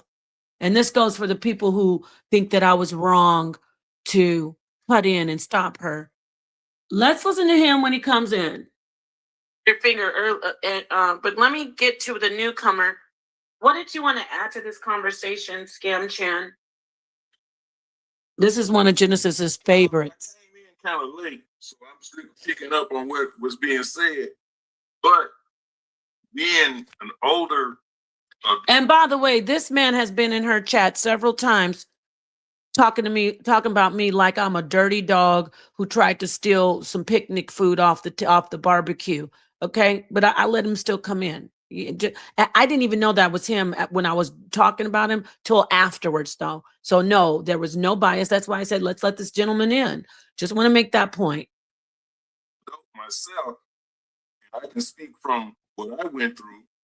Because when I met my wife, she came with 4 kids. Thank you, Keto. And I was under the assumption that they would grow up and go away. I was under the assumption that these kids would grow up and go away. Does that sound like somebody who loves children? But I did him wrong. I just listened. Let's keep listening. But that didn't happen. They just kind of hung around.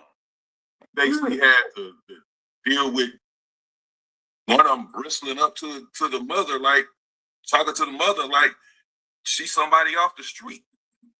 And I had to step in and tell her, he can't be here. Let me ask you something. Now he's talking about when the kid turned 30. If you watch your mama, Black men, don't play with me. Y'all know, I know you probably don't like me. Black women, if you watch your mama choose a man over you for 25 years, because he said he started out at 5, what do you think? Are you gonna, be in the best shape mentally? Are you going to respect your mother? You should respect your mother, but let's not play and act like Black women and all women sometimes choose the man over their children. How do you think the child's going to feel? He's saying he shouldn't be in his mama's face. He shouldn't be in his mama's space, but he's bucking up to her. Well, let's keep listening. I'm not saying it's right, but I'm giving some how do you say, feasible reasons of why he might be bucking up to his mama's face. Maybe he resents her for choosing a man over him for 25 years. He has to go because he's causing disorder in our household. Other than lashing out. But I had a child by her, and it starts from when they're young. And basically, he didn't have a father, and, as far as being told what to do day in and day out, being shown an example of what to do as a man. He met that child at 5 years old. That child was more than young enough to be able to be molded by a grown man coming in. But let's keep listening. Leave the home or grow up to be outside the home, and she was pretty much coddling him ever since he was younger. I was with him. Coddling him ever since he was younger? You met him at 5, sir. That's when he was supposed to be coddled. So you see the lie mixed in with the truth, mixed in with the lie. Yeah, there's an age, especially when they're approaching puberty, like right around maybe 10, where you cannot baby young men anymore, young boys anymore. That's where the father comes in with being stern. He's talking about a 5-year-old, talking about she was coddling him. What? Those are called the formative years of it is called secure attachment. You're supposed to hug, respond to things that the child needs, be there for the child. That's secure attachment. Possibly the child was not fully securely attached. But this man is saying, because a 5-year-old, he's saying he should have been manned up by 5. Let's keep listening. When he was a baby, taking him back and forth to school, and I was being called to the school every day. I didn't even have to answer the phone. I knew what it was about before they, answer the phone. He was being a problem.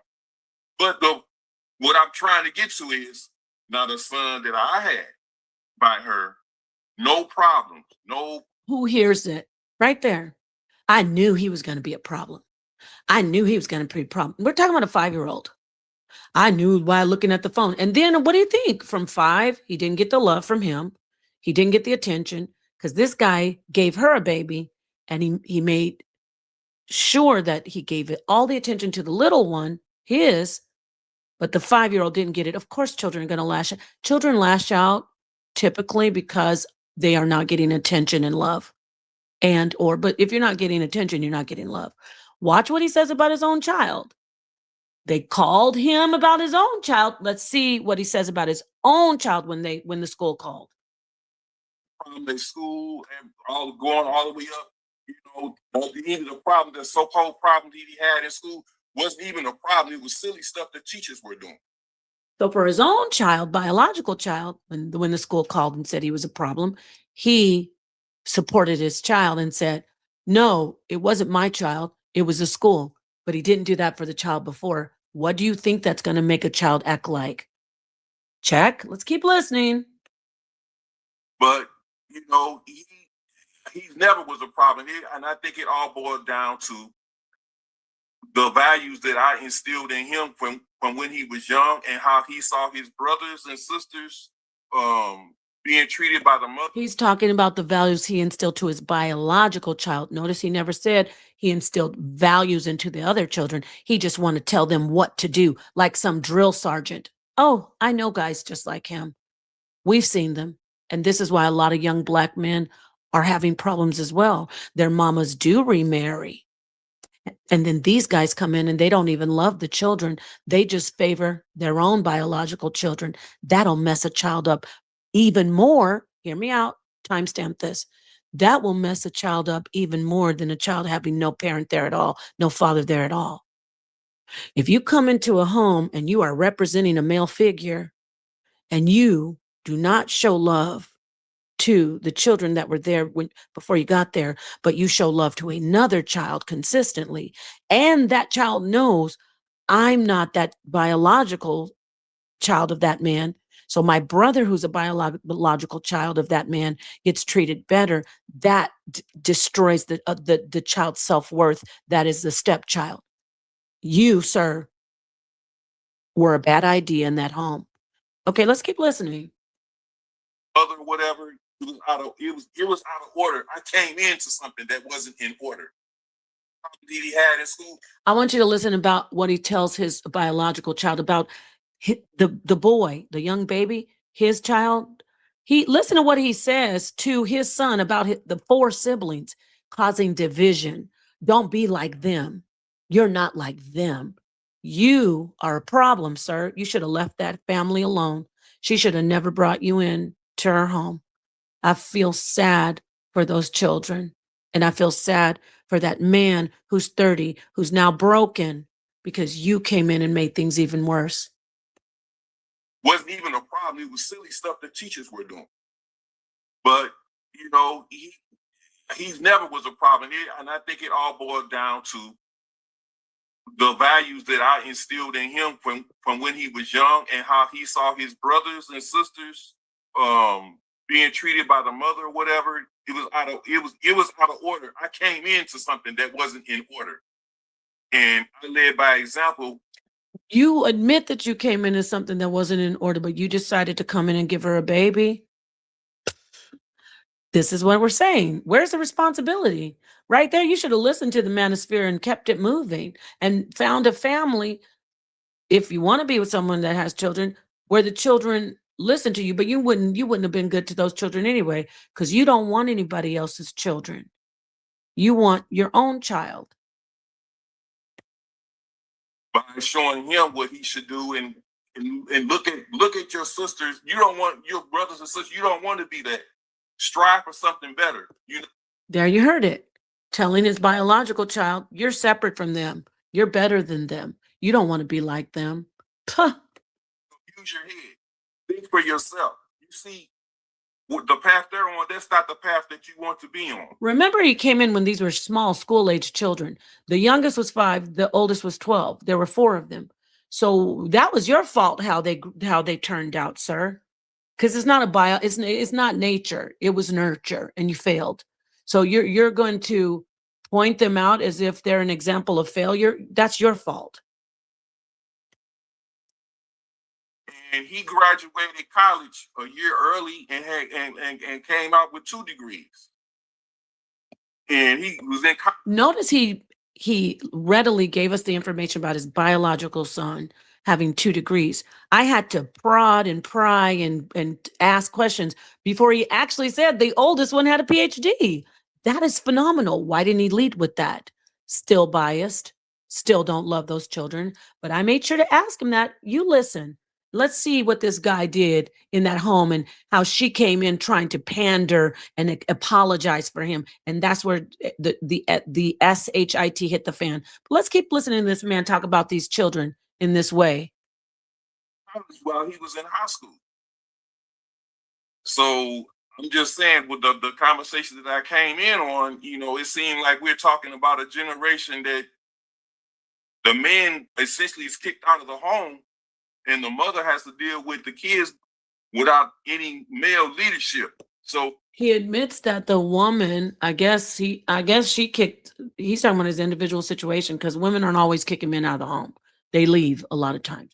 So he's saying, he admits that she didn't have any help raising the children. These are small school age children. Okay. If a child can go into the foster care system at these young ages and then respond well and start thriving emotionally, okay, he couldn't come in as a father who has a child who's the siblings of these children and help them thrive. Okay, let's keep listening. as far as a man coming into the home where the mother was dealing with her kids, and she has her supposed, you know, act together. Some of these women don't even have their act together. So a man could come in and see where he fits in to provide that leadership that's missing.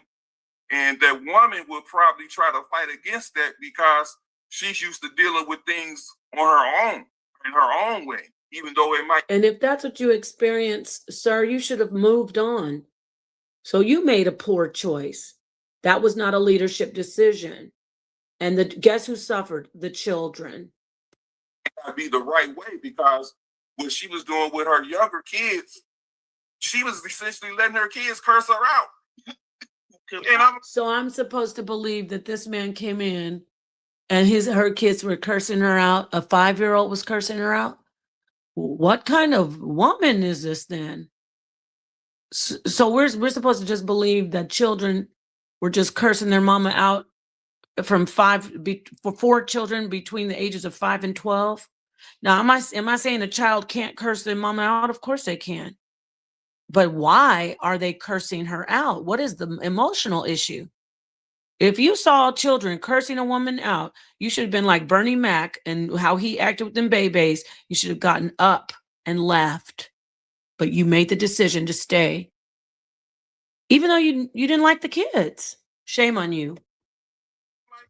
I said I wish I would talk to my mother the way they was talking to their mother. You know, I had to Can you give us some more specific ages when you came in? And are you saying that this woman that you're currently with is your wife, and she's the one who?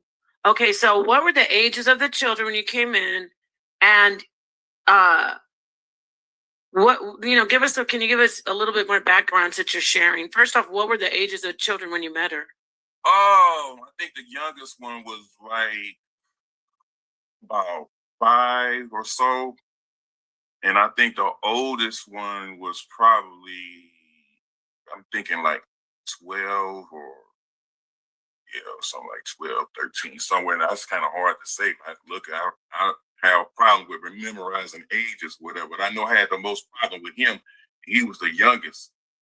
And the middle ones. The 5-year-old? Yeah, I had the most. A grown man came in and had the most problems with the easiest one to handle, which is the 5-year-old. Now, if we're talking about maybe he had some issues with autism, I don't know. That's a different thing, but they should have looked into that. The one you had the most problems with was a 5-year-old. I'm going to jump out on the window and say this.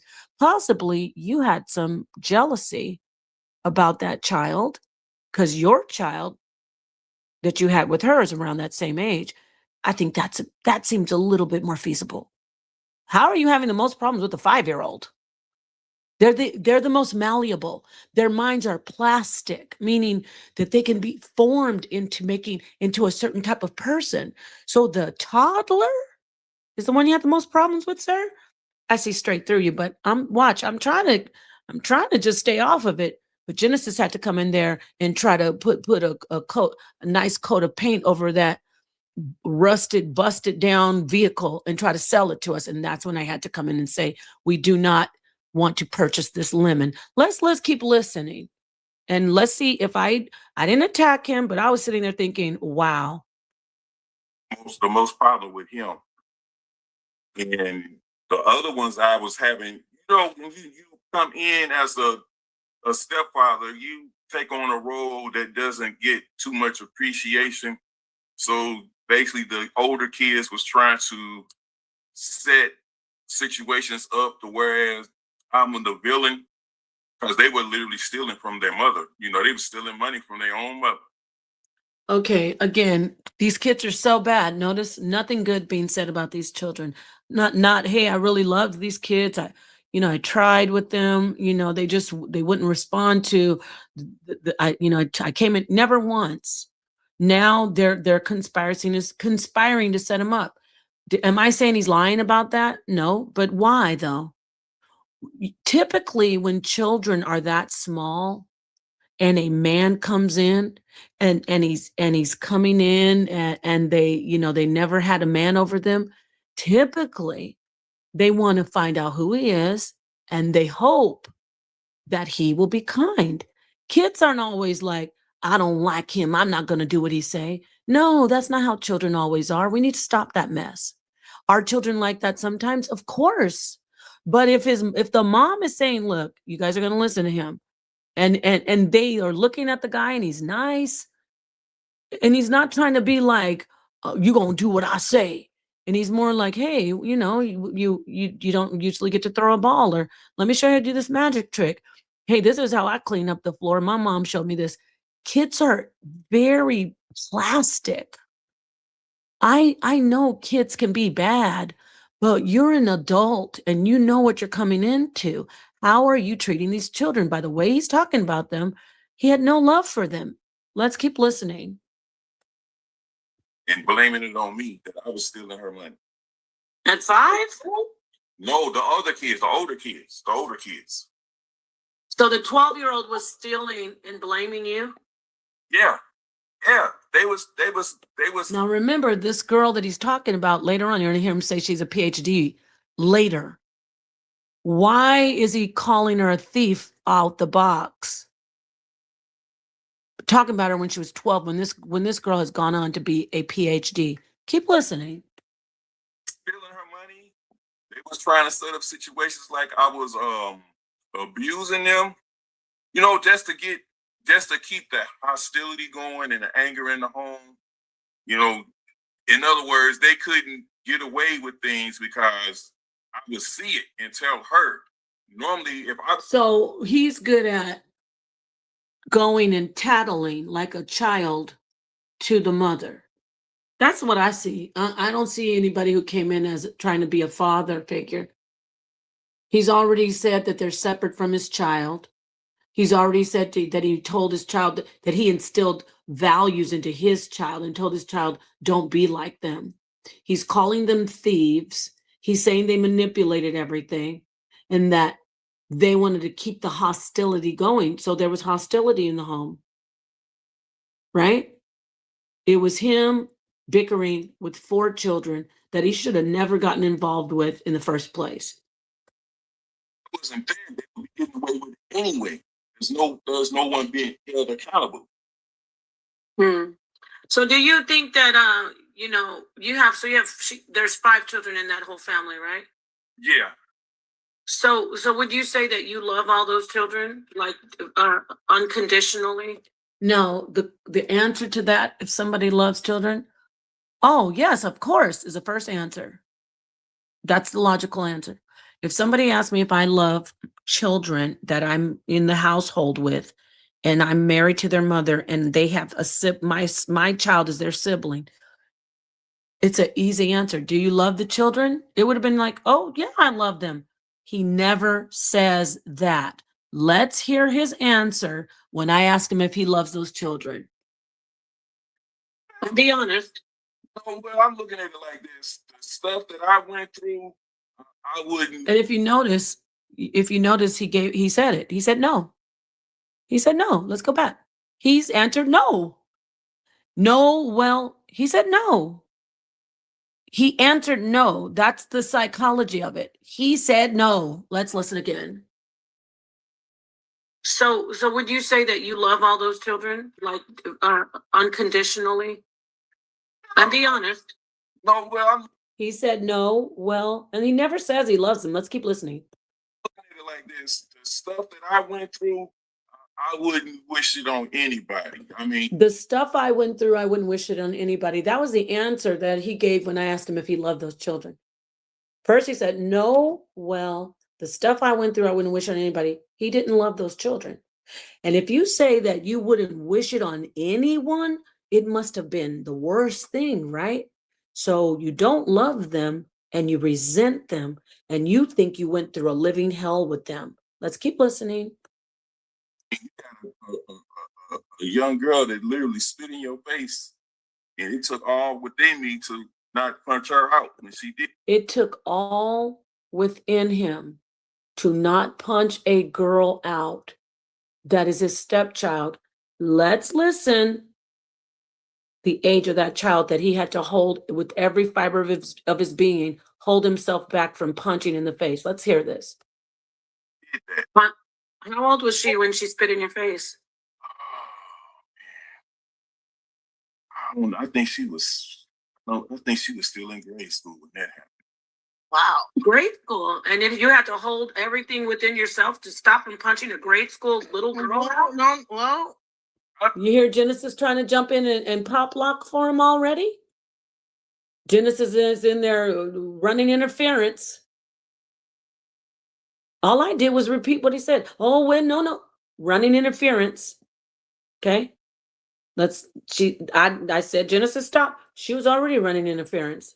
He said he wanted to punch a grade school child in the face for spitting in his face. I wonder what happened. I wonder what the whole story is. And no, children shouldn't spit in your face, but what you do is you get up, wash your face, and you distance yourself as far away from that situation as possible. Okay? I'm not saying forever, until somebody gets some help, some therapy. Because what you're not going to do is spit in my face. But he said he had to hold himself back with every fiber of his being to not punch a little girl in grade school in the face. Let's go back. When she did that.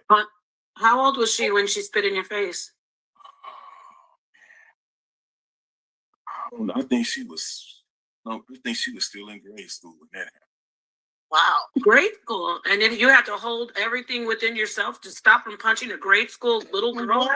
Well, I mean, no, Genesis, let him no, talk. listen. Like I said at first, it's like they were so used to a man not being around, and it just upset them so that I'm coming in as a male figure, holding them accountable. See how he says he comes in as a male figure holding them accountable? That's great. But what about the love? What about the support? What about the security?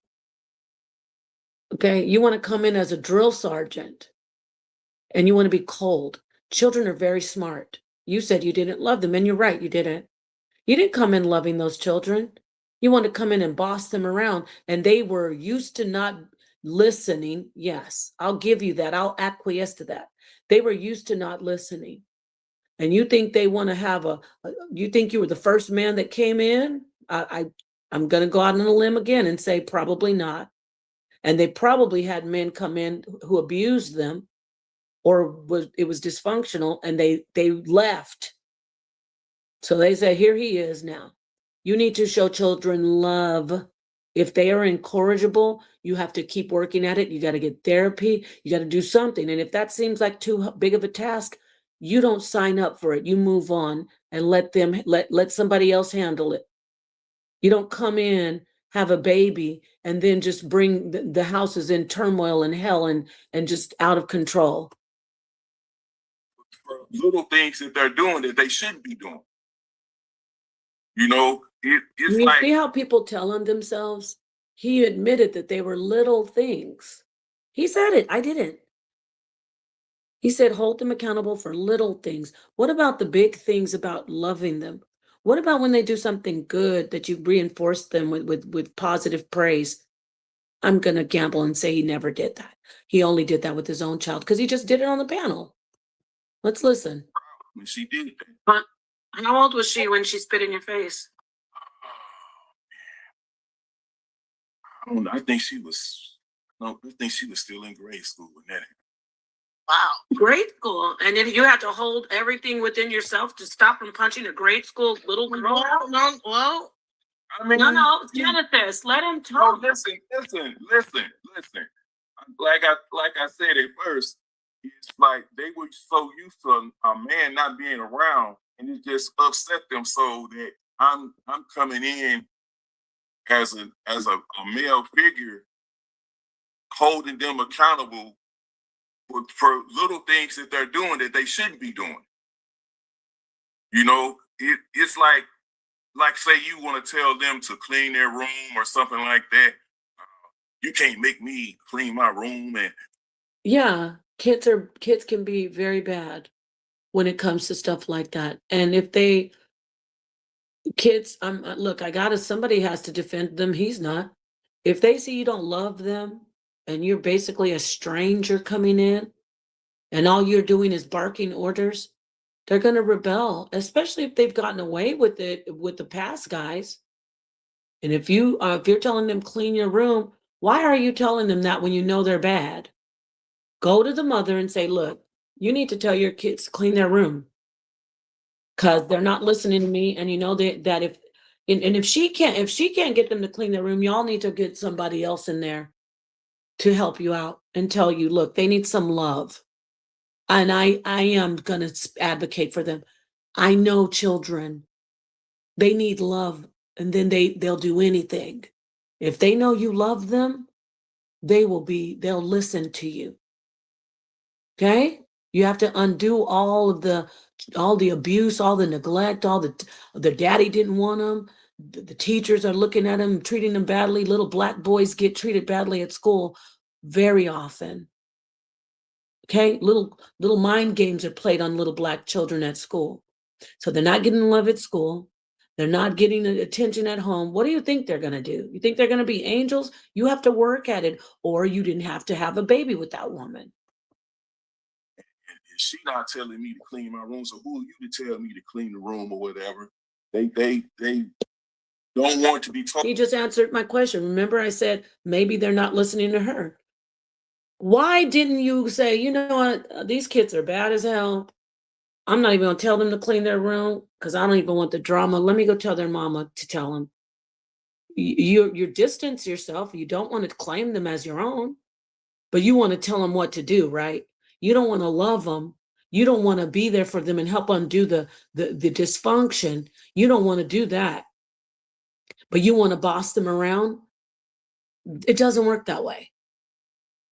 You got to first love them, come in, put in the work. Look, I'm not telling you have to do that, but you decided to have a baby with a woman with 4 kids that you said are bad. So if you're going to come in, you're going to have to show them love. You get them the therapy. If it's above your pay grade, you're going to have to set some rules. You're going to have to not go back and forth with children, because I could hear this guy right now. He likes to argue with children. He loves it. No. Anything, but they know they're in the wrong. Well, it sounds like you're still with her, right? Yeah. And all the children are out of the house now? I mean, it's sad that you have to call police and get what is that, protection order against kids, grown kids.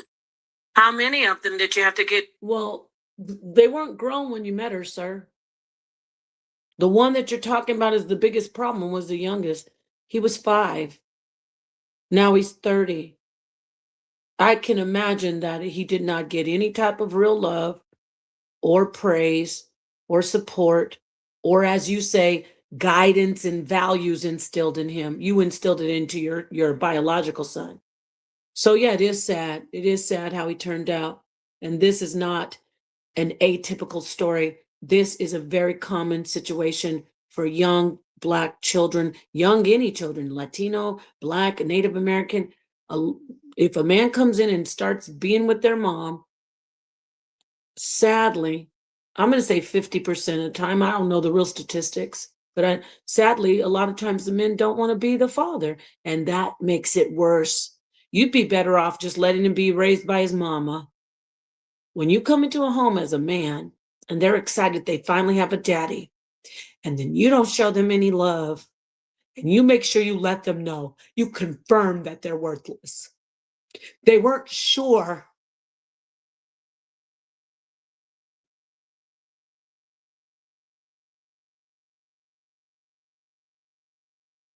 I'm sorry.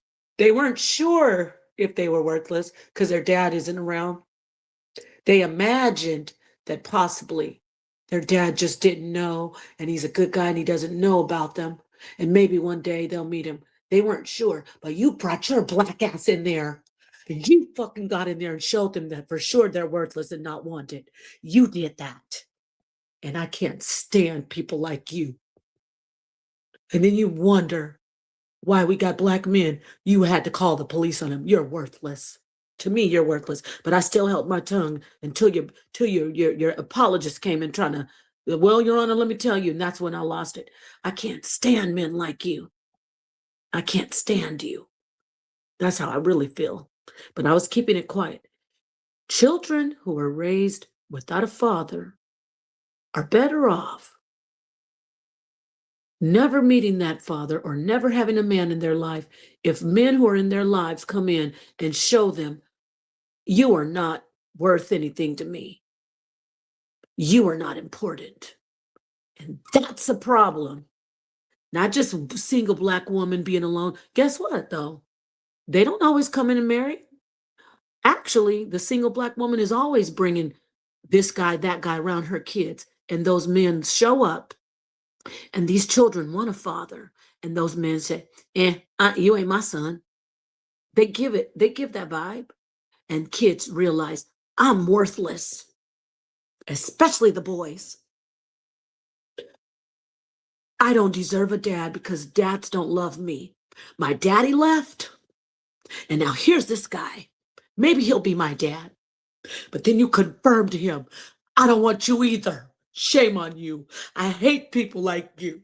And I hate a dumb ass woman who will come in and defend a man like you. I'm sorry I'm getting emotional, but this is my anger. I'm angry.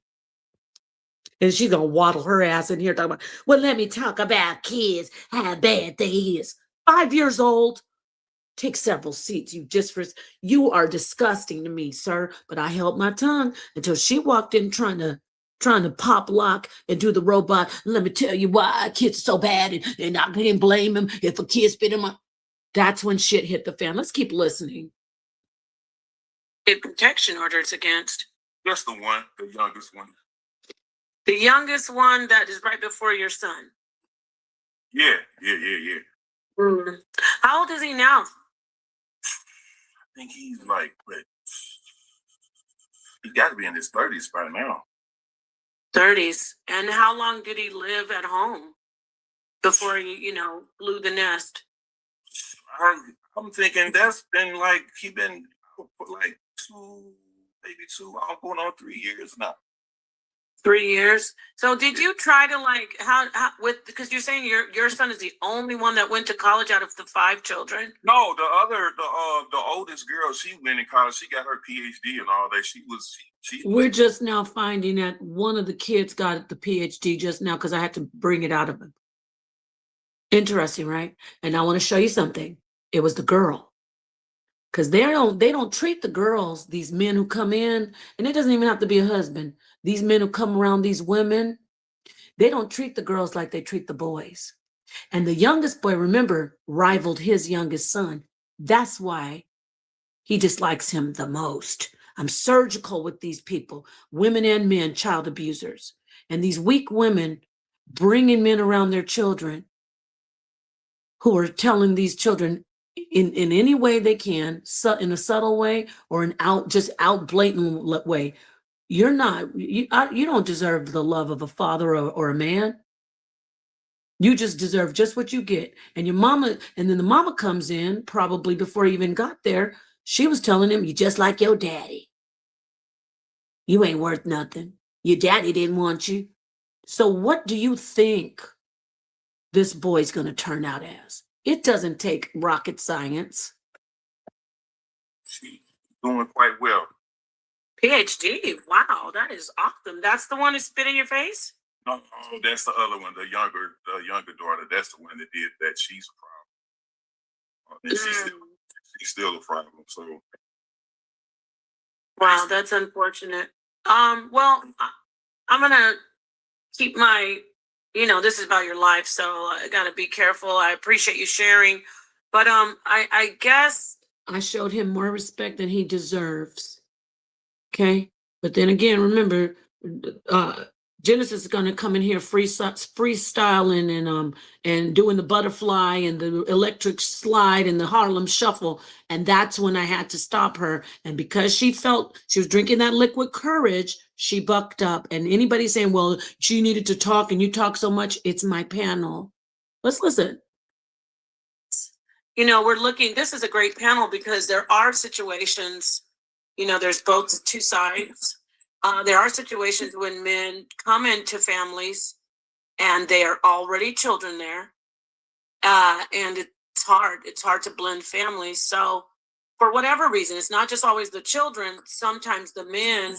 I'm being very, very kind and gracious to this man who, yes, he did tell on himself, y'all. He did tell on himself. You're absolutely correct. I'm still showing him respect, but let's keep listening. Because she's over there trying to drag me once again. Come in here defending this. It was bad enough that he told us this child abuse story. And now we have a black man who's in his 30s and his own mama is calling the police on him because they failed him. Now he's a part of the system. I'm not excusing Black men's bad behavior, but I'm not going to sit here and say that that Black man who's 30 wasn't once a little baby at 5 who didn't get love. And that's abuse. Neglecting him on purpose, showing him that your son is better than him on purpose. I know the games these men play. You should have moved right on when you saw she had 4, according to you, bad children. You should have moved right on. I suspect they weren't that bad. Spoiler alert. I suspect that they weren't these monsters that you claim they are. Let's keep listening. You know, they want the woman, so they say, I really don't want these kids, but I want the woman. I'm not saying this man.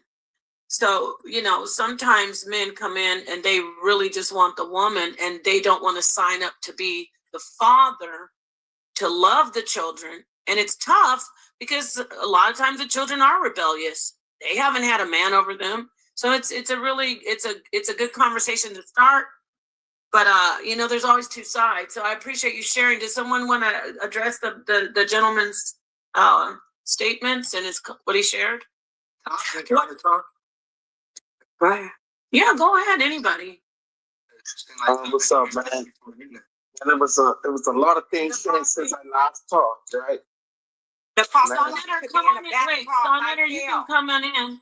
Come on in and hit the link, Sonator. Big fan Let's of go, you, man. Sonetta. It's just like just stay go. Since you put it's on the table. This Let me get to her when she comes in. gonna come back.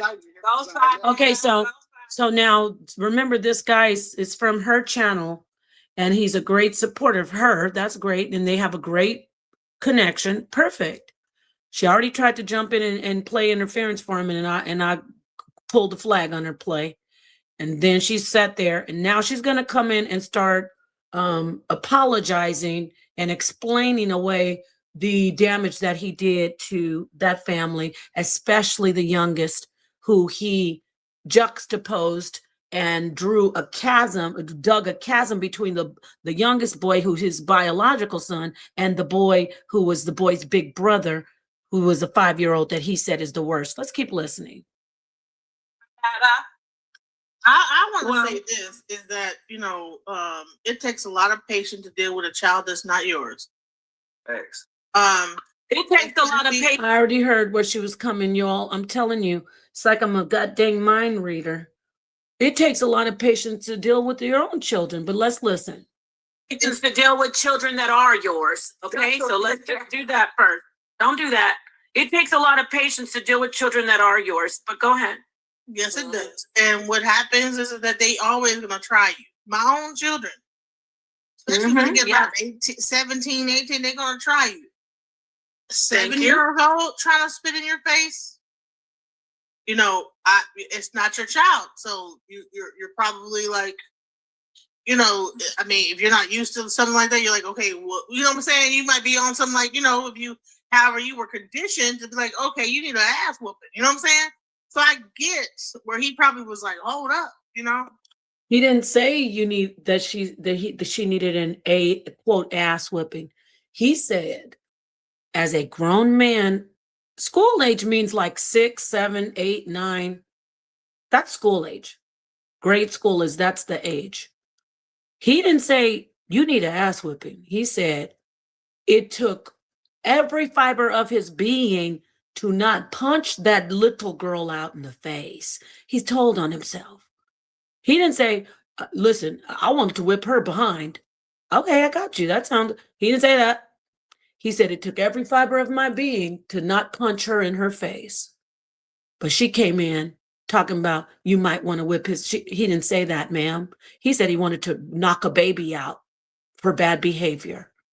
A child who for very bad behavior, extremely disrespectful behavior. If that was another adult, that would be illegal. That person would get arrested for spitting in his face. But that was a child, and they were sharp. I'm going to say, hey, it's wrong, but maybe their mama act like that. Maybe that's how they found out how to resolve situations.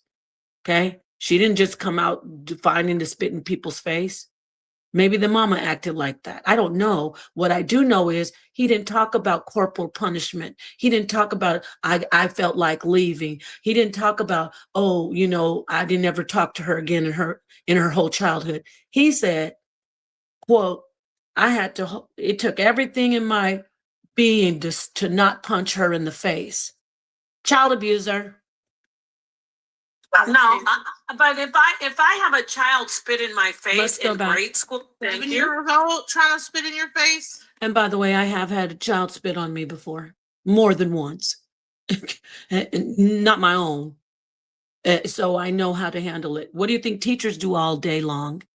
These teachers in these schools with these bad children who are not getting love at home, who are not getting discipline, who are not getting nourished, they're going to school and they're spitting on teachers. Our teachers thinking, I wanted to punch that child in the face. No, they're not. But he said he wanted to punch her in the face. And she's apologizing for him. I don't see him. It's not that. I don't think that. He dropped off. Yeah, I want to hear something before I go. I want to hear something. Gonna come back. Go sign that. Go sign that.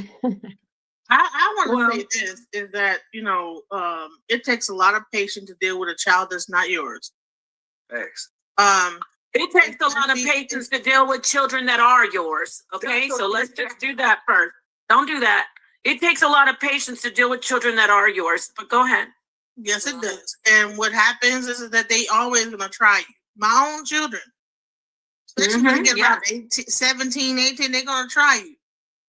7 years old trying to spit in your face.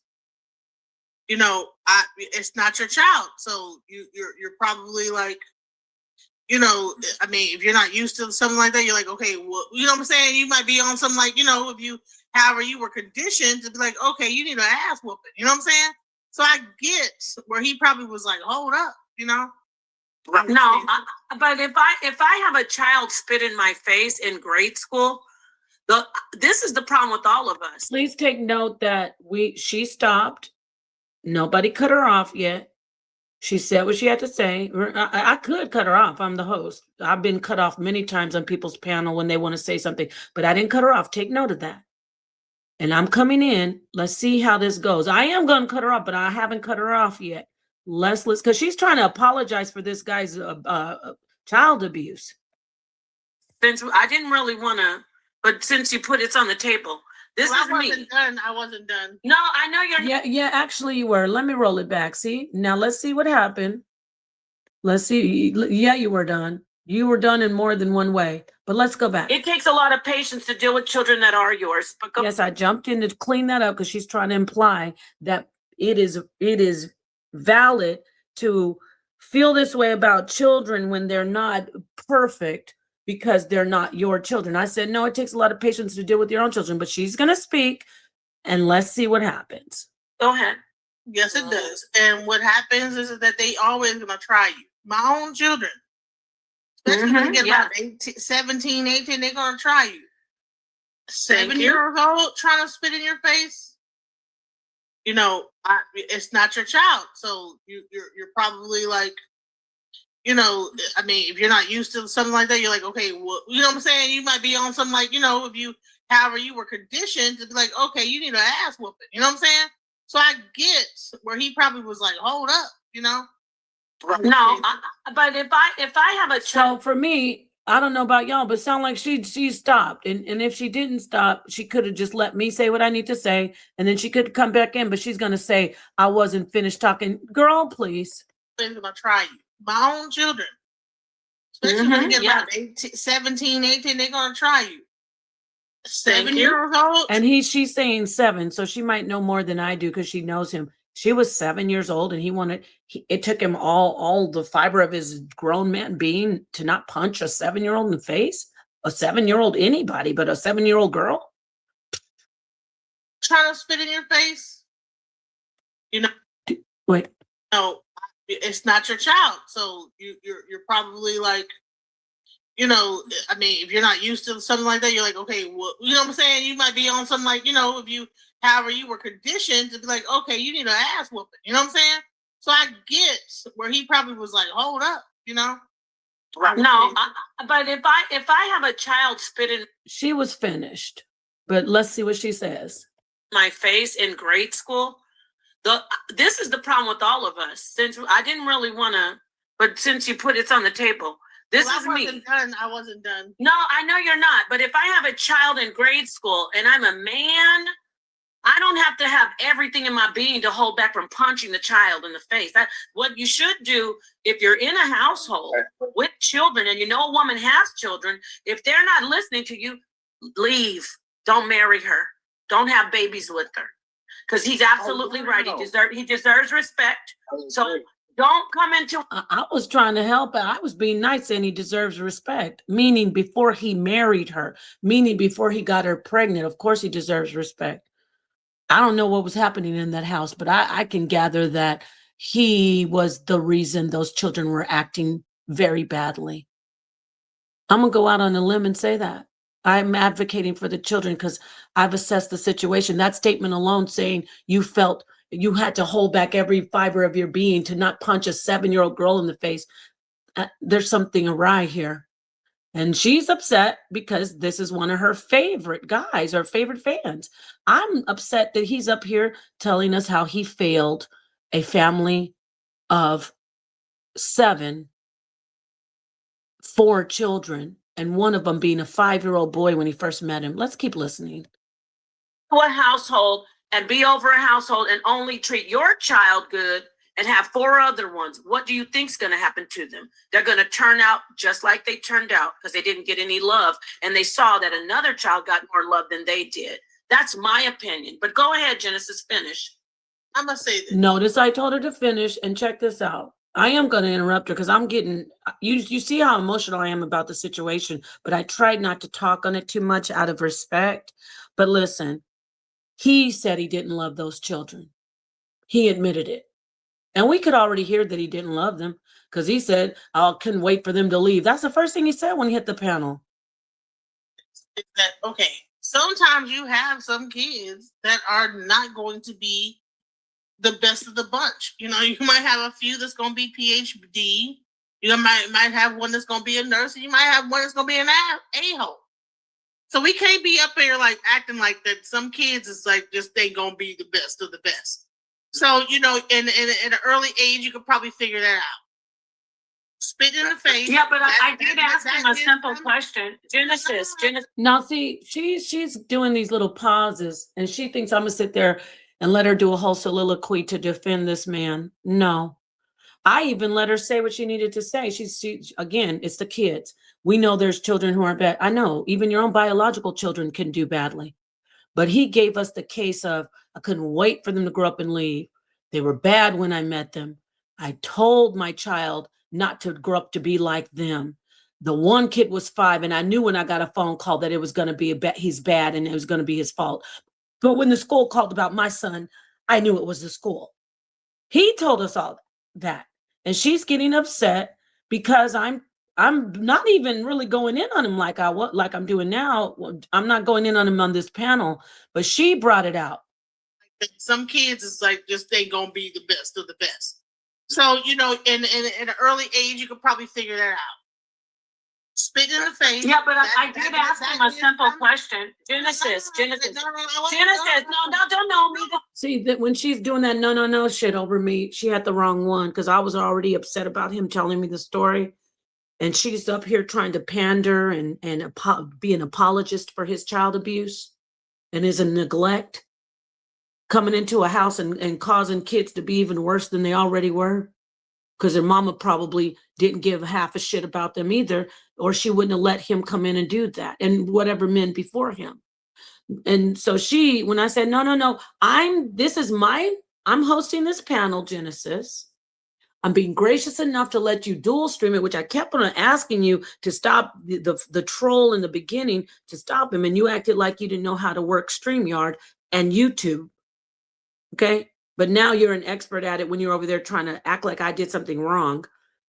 I don't like people. I don't take lightly to people advocating and try to make excuses for child abuse. You don't have a problem talking about how your private parts still work and how men love women that are BBWs, big, beautiful women. You have no problem apologizing for women being obese and lazy. and not getting in shape and taking care of themselves. You have no problem apologizing. You have no problem apologizing for all that. But now I got to sit there and listen to you talk about why a man came into a home with 4 children and still decided to impregnate a woman when he had no intentions at all of ever being a father to those children. No. This is my channel, my show. Don't do that. I don't know you. Genesis got more love than they did. That's my opinion. But go ahead, Genesis, finish. I'm gonna say this is that okay, sometimes you have some kids that are not going to be the best of the bunch. You know, you might have a few that's gonna be PhD. You might have one that's gonna be a nurse, and you might have one that's gonna be an a-hole. So we can't be up there like acting like that. Some kids is like just they gonna be the best of the best. And we're not gonna be up here acting like he didn't say he came in and a 5-year-old was already a problem and he had no hope for him, because that's what he told us. He said he knew when the school called that it was the boy's fault, but when the school called for his son, he knew it was the school. We're not going to do that either. So, you know, in an early age, you could probably figure that out. Spit in the face. Yeah, but I did ask him a simple question. Genesis. I said I did ask him a simple question. She could have yielded. I'm running this. But let's see her start going, no. Okay, come on in with your no, and see where that gets you. No, don't know me. This is my channel, my show. Don't do that. I don't know you. Genesis, are you drunk? Because I know this is your friend. Listen to me. Listen, I can do this. I know. Somebody told me, oh, why'd you bring up her being drunk? Because she was drunk once before when I did stand on it. And she ran off the stage because Fatty made her mad. And I was defending her. And she went straight to her channel while she was drunk and called me all kinds of bitches and said this and that about me. And the next day she apologized. That's where that came from. You can act a fool on the live stream. You can get checked on the live stream. You understand? Because if I've been unruly and drunk online, unfortunately, I learned my lesson. How many times do you have to disrespect a friend or somebody, which I've done, when you're drinking, before you say, I might not want to drink on the live if this is a heated topic? How many times? It took me a while to keep on humiliating myself. So yes, I did call it out that she's drunk, because she was getting, I knew what she was doing. I know, Genesis. She was getting up there and she wanted to defend this man and apologize for how he failed that family. And I asked her to stop. I didn't ask her to stop right away, but let's keep listening. But I did interrupt her and ask her to stop because I didn't think he was worth shit coming in with that story, to be honest. And I still showed him I was very nice and I was very respectful and I wanted to move on, but she wanted to come in there and be Captain Save a Child Abuser. I know what to do. Genesis. No, you're disrespectful because I tried to come in and ask you a question and you're saying no. So let me ask her a question so she could just take a minute. Let me ask you a question, Genesis. When I asked this gentleman, did you love them? That's a simple question. She's getting emotional because he's one of her regulars. He's still here. No, that's not when I jump what Genesis, I can just Genesis. I don't care if you landed your plane, ma'am. I don't care. And if you don't like me running my shit the way I run it, I get it. I'm being a bully. He was being a bully in that house with those children for 25 years. Okay? I don't want you to land your plane talking about kids are bad and you probably needed to say his ass whipping and I understand that we're going to have some bad kids. I don't want to hear you. I'm going to come in here and tell the truth. This man did not love those children from Jump Street. And all I wanted to do is jump in and say, why didn't he say he loved them? But she wouldn't. I want to talk. No, if I'm running a panel, like if she was on her channel and I came over and she stopped me, if she interrupted me and said, no, I'm going to stop and listen. Just like when I'm on Fatty's panel, when I'm talking to Fatty will say, no, stop. Just like when I'm doing a show with Sonnet or Sonnet, I say, hold on. He does that to everybody. No, I'm stopping you. But what I don't like is when people say, no, I'm going to talk. This isn't we're doing a panel together where I'm leading it. I'm allowing you to come in. I'm allowing you to dual stream it. But now that you're on your 5th bottle of whatever, I don't know, coolers. Now you want to no me on my shit over this child abuser? No, it got ugly. Let's keep listening. You're drinking and you act like this when you're drinking. Can you hold on, y'all? Give me the mic. When I asked him, when I asked him, do you love them? All you have to do is wait. I would have been finished. When I asked him, did you love them? That's a simple question. That's a simple question.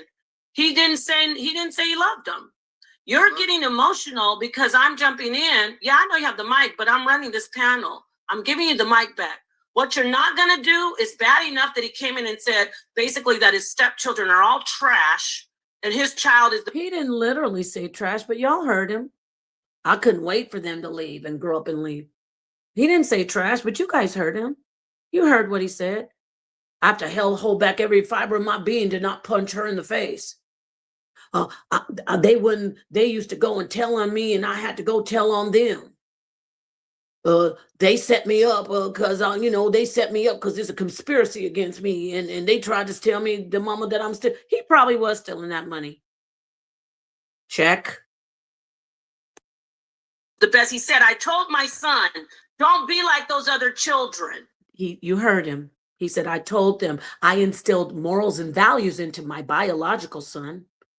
And I told him, don't be like your brothers and sisters. How do you think that's going to make those 4 children feel? You think he was telling them in secret? Oh, hey guys, open your gifts. Everybody got something for Christmas. I just want to go talk to my biological son over here for a minute. But don't worry, guys. Don't be like them. No, he said it right in front of them. Yeah, you ain't like them. You got the different genes. I don't know what kind of genes they have. That's more like it. And that's a big problem. So really, when the manosphere says don't be a stepfather, they're talking to the men like this guy. Don't be a stepdad because you don't want those kids. You don't want them. You'd be better off. I'm going to say it again. Those children would have ended up much better. Remember, the 12-year-old is a PhD because she already got through. Listen up, y'all. She got through the years of secure attachment. Then she got through her adolescent years, right up to prepubescent. This is facts. We're talking about psychology. She entered into puberty, and she had already made it out of the wilderness, so to speak, where she needed that reinforcement, and she was more stable. And she was female, so she was less of a threat to him. All of those factors are gonna equal success. That is why more Black men are struggling than Black women and Black girls, because they are not getting that same kind of abuse and that same kind of ridicule and neglect and constantly told you're no good. This man said that baby wasn't good at 5. I knew when I got a phone call it was going to be him and he's going to be bad. So you're talking about the white man, but you're doing exactly what they're doing to that little Black boy at school. Timmy, why are you? Come on, everybody! I need you in the circle. And then the teacher acts like she can't really see Timmy or whatever it is, Tyrone. And he's over there, I'm trying to tie my shoes. And she's ignoring him. Can you help me? And she's ignoring him. The teacher, I need to tie my shoes. Okay, is everybody on the carpet? Oh, Tyrone, I see you're still over there. Why are you over there messing around with your shoes? See, that is why we don't like the children. I'm glad you're good. But Tyrone was bad. And we're going to make sure that you don't get to go to the playground before them. You're going to have 5. That is the shit that's going on with little Black boys. Then he goes and they call the stepdaddy. Well, Tyrone wasn't being good today because when we told him he couldn't go out for 5 minutes, he got mad and he started throwing the chairs. Oh, I'm sorry. We tried. He doing that at home too. I'm coming up there. So then you get there and then you take him and you in front of him, you side with the strangers and the people who are abusing him at school. I'm telling you, these are facts. These are the things that happen to these little Black boys. Oh, yeah, he bad at home too, teacher. Okay. Oh, thank you, Miss Susan Karen Smith. And then you take him and you let him know, I'm not on your side, I'm on her side. You are bad. Then you get him in the car and you're driving him home. Oh, no, you're the worst of all. I don't know why you can't be like your little brother. I don't want to hear about anything. And when you get home, you better go straight to the room and you better get your bed clean because you didn't even make your bed. If you think I'm gonna make your bed for you when you get up in the morning, you old enough to go get in trouble, then you gonna make your bed. That shit goes on all the time. And that went on for 25 years. You think he's gonna grow up to be a PhD? He's been told that he's nothing by the teacher, by his daddy who left, by this stepdad, and his mama tells him, it translates, oh, mama brought this mama got with the man who didn't want me. And then mama brought a guy around me that don't want me. Then I go to school and then they treat me badly. And I think mama might be there, but no, she's sending this guy up here. And he's telling me it's my fault. What do you think he's going to become? A PhD? No, he's going to be in jail. He's going to have one of those numbers, an inmate number, because you, sir, you contributed to that. You would have been better off leaving him alone. Let's keep listening. He said that. Now, I wasn't going to do this. Now, you want to come in and apologize for men coming in not loving children? We have enough broken-ass black men and black women that have men that want to lay up with women with kids, and they don't want to be the father to the other children. That's that manosphere rhetoric about you don't want to be a stepfather. Now, I don't like children being abused. I wasn't going to speak on his life, but we know what's going on here. Now, you can come in here and apologize for him if you want, but I asked him a simple question. Do you love those children? And he basically said no, because he didn't come out and say, of course I do. Come on in here and you start apologizing for a grown man coming in, a grown man coming in. I have the controls, y'all. A grown man coming into a family, a grown man coming into a family and then telling us, blaming children. We got 4 against 1. Everybody's wrong. He came into that family. Yeah, we know children don't want to listen. But when you tell me you are a grown man and you have to hold everything in your being, hold back from punching a little girl in the face because she spit in your face. Why did she spit in your face? Because you just told me you had to hold back your entire being from punching her. Now, stop playing in my face. I'm turning up because Genesis is I wanted to jump in, and yes, I interrupted because Genesis, don't tell me about how children are this, and that's what's wrong with black people. Now we're blaming the kids because a man comes into a household of 4 children, and he didn't like them in the first place. That's what I assessed. Okay? All right, now I'll hand the mic back to you, and I won't interrupt, but we've made it clear that you're apologizing for a man who didn't love the children, wanted to be with the mama, had a baby with the woman, and didn't love the other 4. And luckily, the 12-year-old was already through puberty, so she was already settled in. So I can't blame the mom. She must have done a good job because one of them came out to be a PhD. Now, you can have the mic back. But I do blame the mother because she should have chosen better. I know you want love. I know you want somebody in your life, but let me tell you something. I got divorced and my children didn't have anybody up over them after I wasn't with their dad anymore. And I don't care what people say. You got to put your children first. Okay? You got to put your children first. But even so, the person that I'm with now loves children. Says, yeah, those are my children. All children are mine. I don't care. I may have issues in my marriage sometimes that are public, but I don't get with anybody who won't love my children. But some women, they think it's no big deal. They say, well, at least he loves me. So she was wrong. Okay, it was in the heat of the moment. The mother was very wrong. No, go ahead. Speak up, sir. Yeah. Or Genesis, I actually interrupted your friend. I don't like child abusers.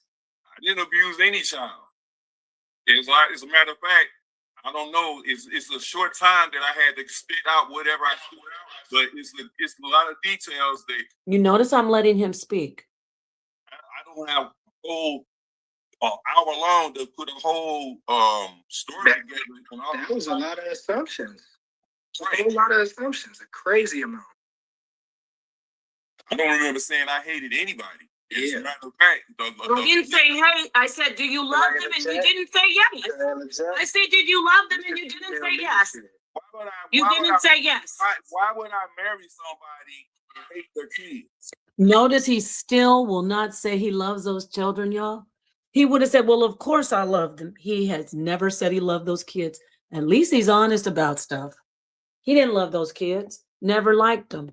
Didn't say hate. I said, do you love them? You never said yes. You just said I said they were trash. I didn't say they were You trash. said you. He's a manipulator. Your Honor, jury, what say ye? Who's guilty, really? He still has not said that he loves those children. And he's saying, you said, I said they were trash. No, I did not. I added the word trash because that's what I assessed, that you think they're worthless. You called them, you said you told your son, don't be like your brothers and your sisters, your brother and your sisters. You said that. Yeah. You said you told your son, don't turn out to be like them. You said it was a nightmare. I told him, look at what they're doing.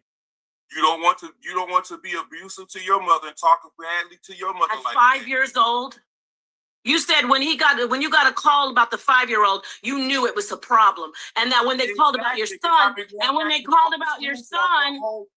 called about your son, you said I knew it was their fault. You were biased. Okay, you failed those children. You failed them. You're doing a lot of mind reading. A lot of mind reading. Can I interject? It's ideals, it's not facts.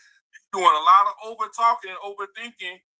Go ahead, you have the mic. He did a lot of talking. You damn right I'm over talking lies and people, well, let me tell you how bad kids are. And everybody ain't gonna be a good seed. Sometimes we got some bad eggs in the nest. But if you don't be quiet. Go ahead, you have the mic. Go ahead, you have the mic. Try to clean it up because you came in talking about those children. Can I interject? He had issues the whole while before I even showed up on the scene. Only thing I was the person that was there. A 5-year-old probably did have issues because there was probably men like you that she probably has a type. You know, he probably did have problems. He was 5 years old. I'm not saying he was angel. He probably was bad. But kids don't just come out of the womb bad. And this is what's said about Black children usually. Oh, well, they're bad. And oh, they're worthless. We even have Black people saying Black children are the lowest quality children in the world. That was said on this live. And I want the brother to come back, the young man, but he said it himself. And he's a young Black man. But this guy, you're a manipulator, sir. Going back and forth, taking him to school and picking him up from school. And when he got suspended, I was the one that... Oh, you're supposed to get a gold star for taking a kid to school. The bus drivers do that. Okay, and they're not even required to love the children like you are if you come in as a stepfather. So what? You're taking them back and forth to school. Good for you. You want a cookie? They were calling me to the school. I was aware of what the problems was. I was dealing with it.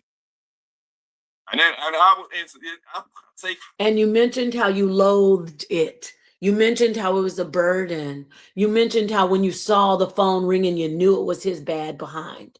You mentioned that. You didn't say, well, I worked on it. We got him some counseling. I was trying to find out what the issue was. I tried to give him love. No, you never said that because you didn't do that.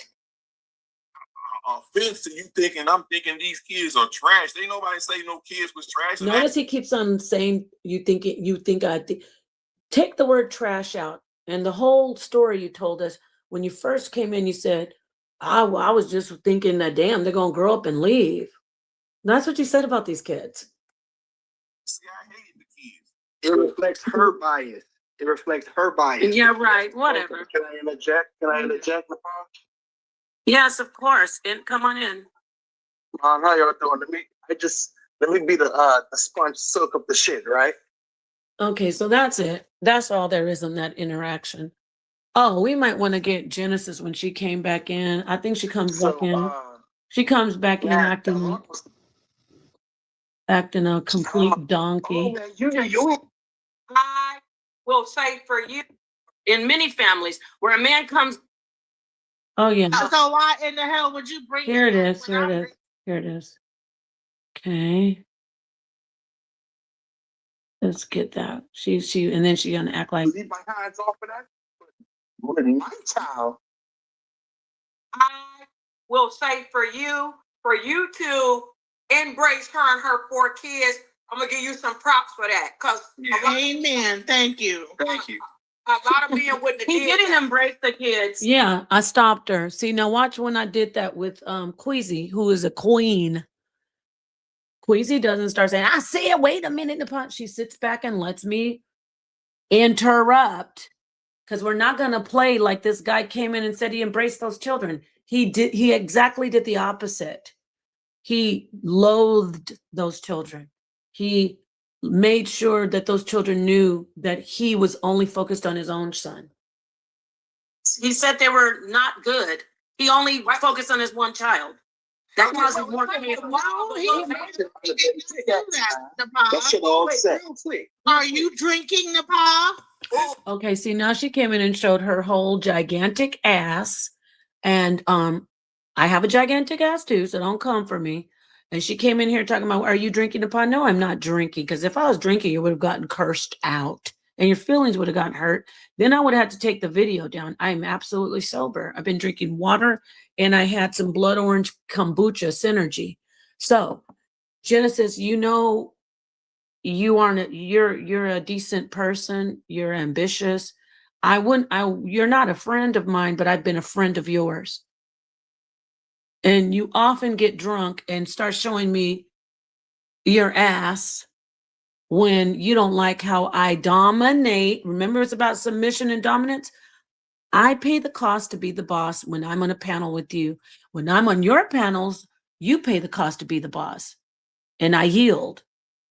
I don't tell you, oh, I'm gonna talk, and you. I say, okay, Genesis. Well, thank you. Am I drinking? No, I'm not drinking, but you were. That's why you were acting up. No, you told me you were drinking, and I can't kick you out. So why in the hell would you bring up when I'm drinking some beer or whatever? Why? Because you wouldn't stop when I said stop and I'm running the panel like you're doing. See, yes, Genesis, it's okay. When you're drinking, you get, and that's all right. I got you. You get a little gully, and that's great. But we're both up here, and I'm also gully. And so if I have the controls, and you're trying to come in to apologize for a child abuser and a person who, even though they're grown, he still hasn't even given these children peace. Even though they're adults now, he's going to come in here and start bad mouthing this guy who's 30, probably on drugs, probably struggling. I don't know. Disrespects his mama because his mama didn't give a damn about putting him as a priority. And instead, she put men over him. Who's going to advocate for children? I am. And I hope that these children of this man get to see this stream. And I hope they say, damn, somebody does care for me after all. Somebody is hearing my voice. Because now, see, this manipulator, now he can talk about how he's 30 and he's not a boy. Well, what about when he was 5 and you talk shit about him? Huh? You're being disrespectful. This is my show. Like, you coming in again, I can kick you out forever. I'm not kicking you out forever. You're the one that said you're drinking earlier. And I can tell because you're unruly. And she left on her own because she knows she can't just come in here acting wild when she starts getting drunk. I like her being on the panel, but when you start drinking too much, I'm running this show. Okay, and if I jump in, just how my friend Dungqueesha said, can't she? I'm running the show. I don't have to. When I jump in and stop you, you should stop. It's my show. Okay, and I'm gonna hand it back to you. Now, like I said. Yeah, what the hell about when all the times when I'm on the panel with Sonetta and he stopped me and I keep on doing what she does. So see, I'm not blameless in the past. And yeah, if I'm culpable for that, what about all the times when people are like, damn, oh my gosh, she can't even respect the host. How about respect the host? And there's karma for me, right? I got my karma back. So she just helped me clean my slate. I see how it feels. But everybody, as a host, jumps in and interrupts when they want to say something. And usually the panelist, even the co host, will yield. I've been like that before, Genesis, and it's bad behavior. So I'm calling you out on it, just like I got called out on it. Okay? See, but when I do it in my defense, it's because somebody will be talking about, well, no, I think the Bible is this way and that way, and this way and that way. And then it'll be my turn to talk. And because for whatever reason, somebody wants to keep that person around and doesn't want them to get their piñata busted. So when I come in to talk, they say, no, you can't respond to that. Let's move on. And then I get triggered and say, why can't I respond? Because I said so. And then I get kicked off. But at the end of the day, like I said on that other on Melanin's channel, technically I'm wrong. So Genesis, just in a technicality, you're wrong. But on the strength of you being my friend, you should be like, damn, I did try to just go completely off the rails to try to defend a man who said he came into a household of 4 children and was wondering when the hell they would be able to leave home. That's what he said.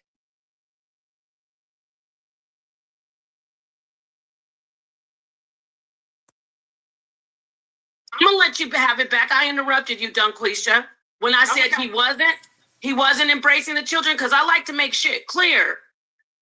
But I'm gonna hand it back because I've seen this before in many families where a man comes in and doesn't like the kids. He marries the wife, and then he acts like he cares, and then he has his own child with her, and it's even more chaos. Because let me tell you why those kids are having problems. I'm gonna hand it back to Dungqueesha, because they are seeing that they're not loved as much as the other kid. I want to hear about 5-year-olds getting habit. Come on, 5 years old. 5 years old, and I'm supposed to believe that this kid can't get any. He's just done. He's just damaged. Nobody can set him straight. Go ahead, Dungqueesha. Okay, so I just still want to say for Okay, so that's that. I'm gonna finish this off. Thank you for listening. I got that on record. She can go over there and talk about how I'm trying to do this and that. I didn't try. I am not trying to embarrass you. It's Michelob or Budweiser or Heineken's trying to embarrass you, and they're doing a great job. Stella Artois, I don't know. Old English 800 is trying to embarrass you, and Scripture says wine is a mocker, but that doesn't matter. This was a good stream, little controversy, little crazy going on, but we talked about submission, we talked about family dynamics, we talked about family structure, and I'm going to continue this conversation wherever it is. And she's welcome back. Peace to you. Peace to everybody. She's welcome back, but I will say this to people. I'm going to leave you with this. You can be a friend to somebody, and they're not your friend. You know what I'm saying? You can be a friend to somebody, but they're not your friend. You can be a friend to someone, but they don't see you as somebody that they want to be friends with. Okay? It's called a frenemy. I'm here for it. I got a lot of those. I keep them right next to me, and I keep on loving on them, hoping. Shout out to the sisters who, for whatever reason, are out here, doing what they can and messing up like I do and getting back up. Shout out to the family. Shout out to the men too. Peace to you. I appreciate the love. And this was late, but it's still great. I don't care if only 2 people are in this chat. We talked about some really important issues. We talked about some stuff that we believe should be going on and it's not. And I'm Napah. I'm doing the most talking. I sure am. Shoot. I'm doing the most talking. I started the stream. Somebody told me, "Why are you talking so much?" I'm the one who starts the stream. I knew, and for everybody who doesn't want to hear me talk a lot, if you see me start a stream, don't tune in because I'm going to be the one probably talking the most. I let a lot of people talk, but I like to talk the most because guess what? I have a lot to say. All right. Peace to you. Peace and love. Have a good morning.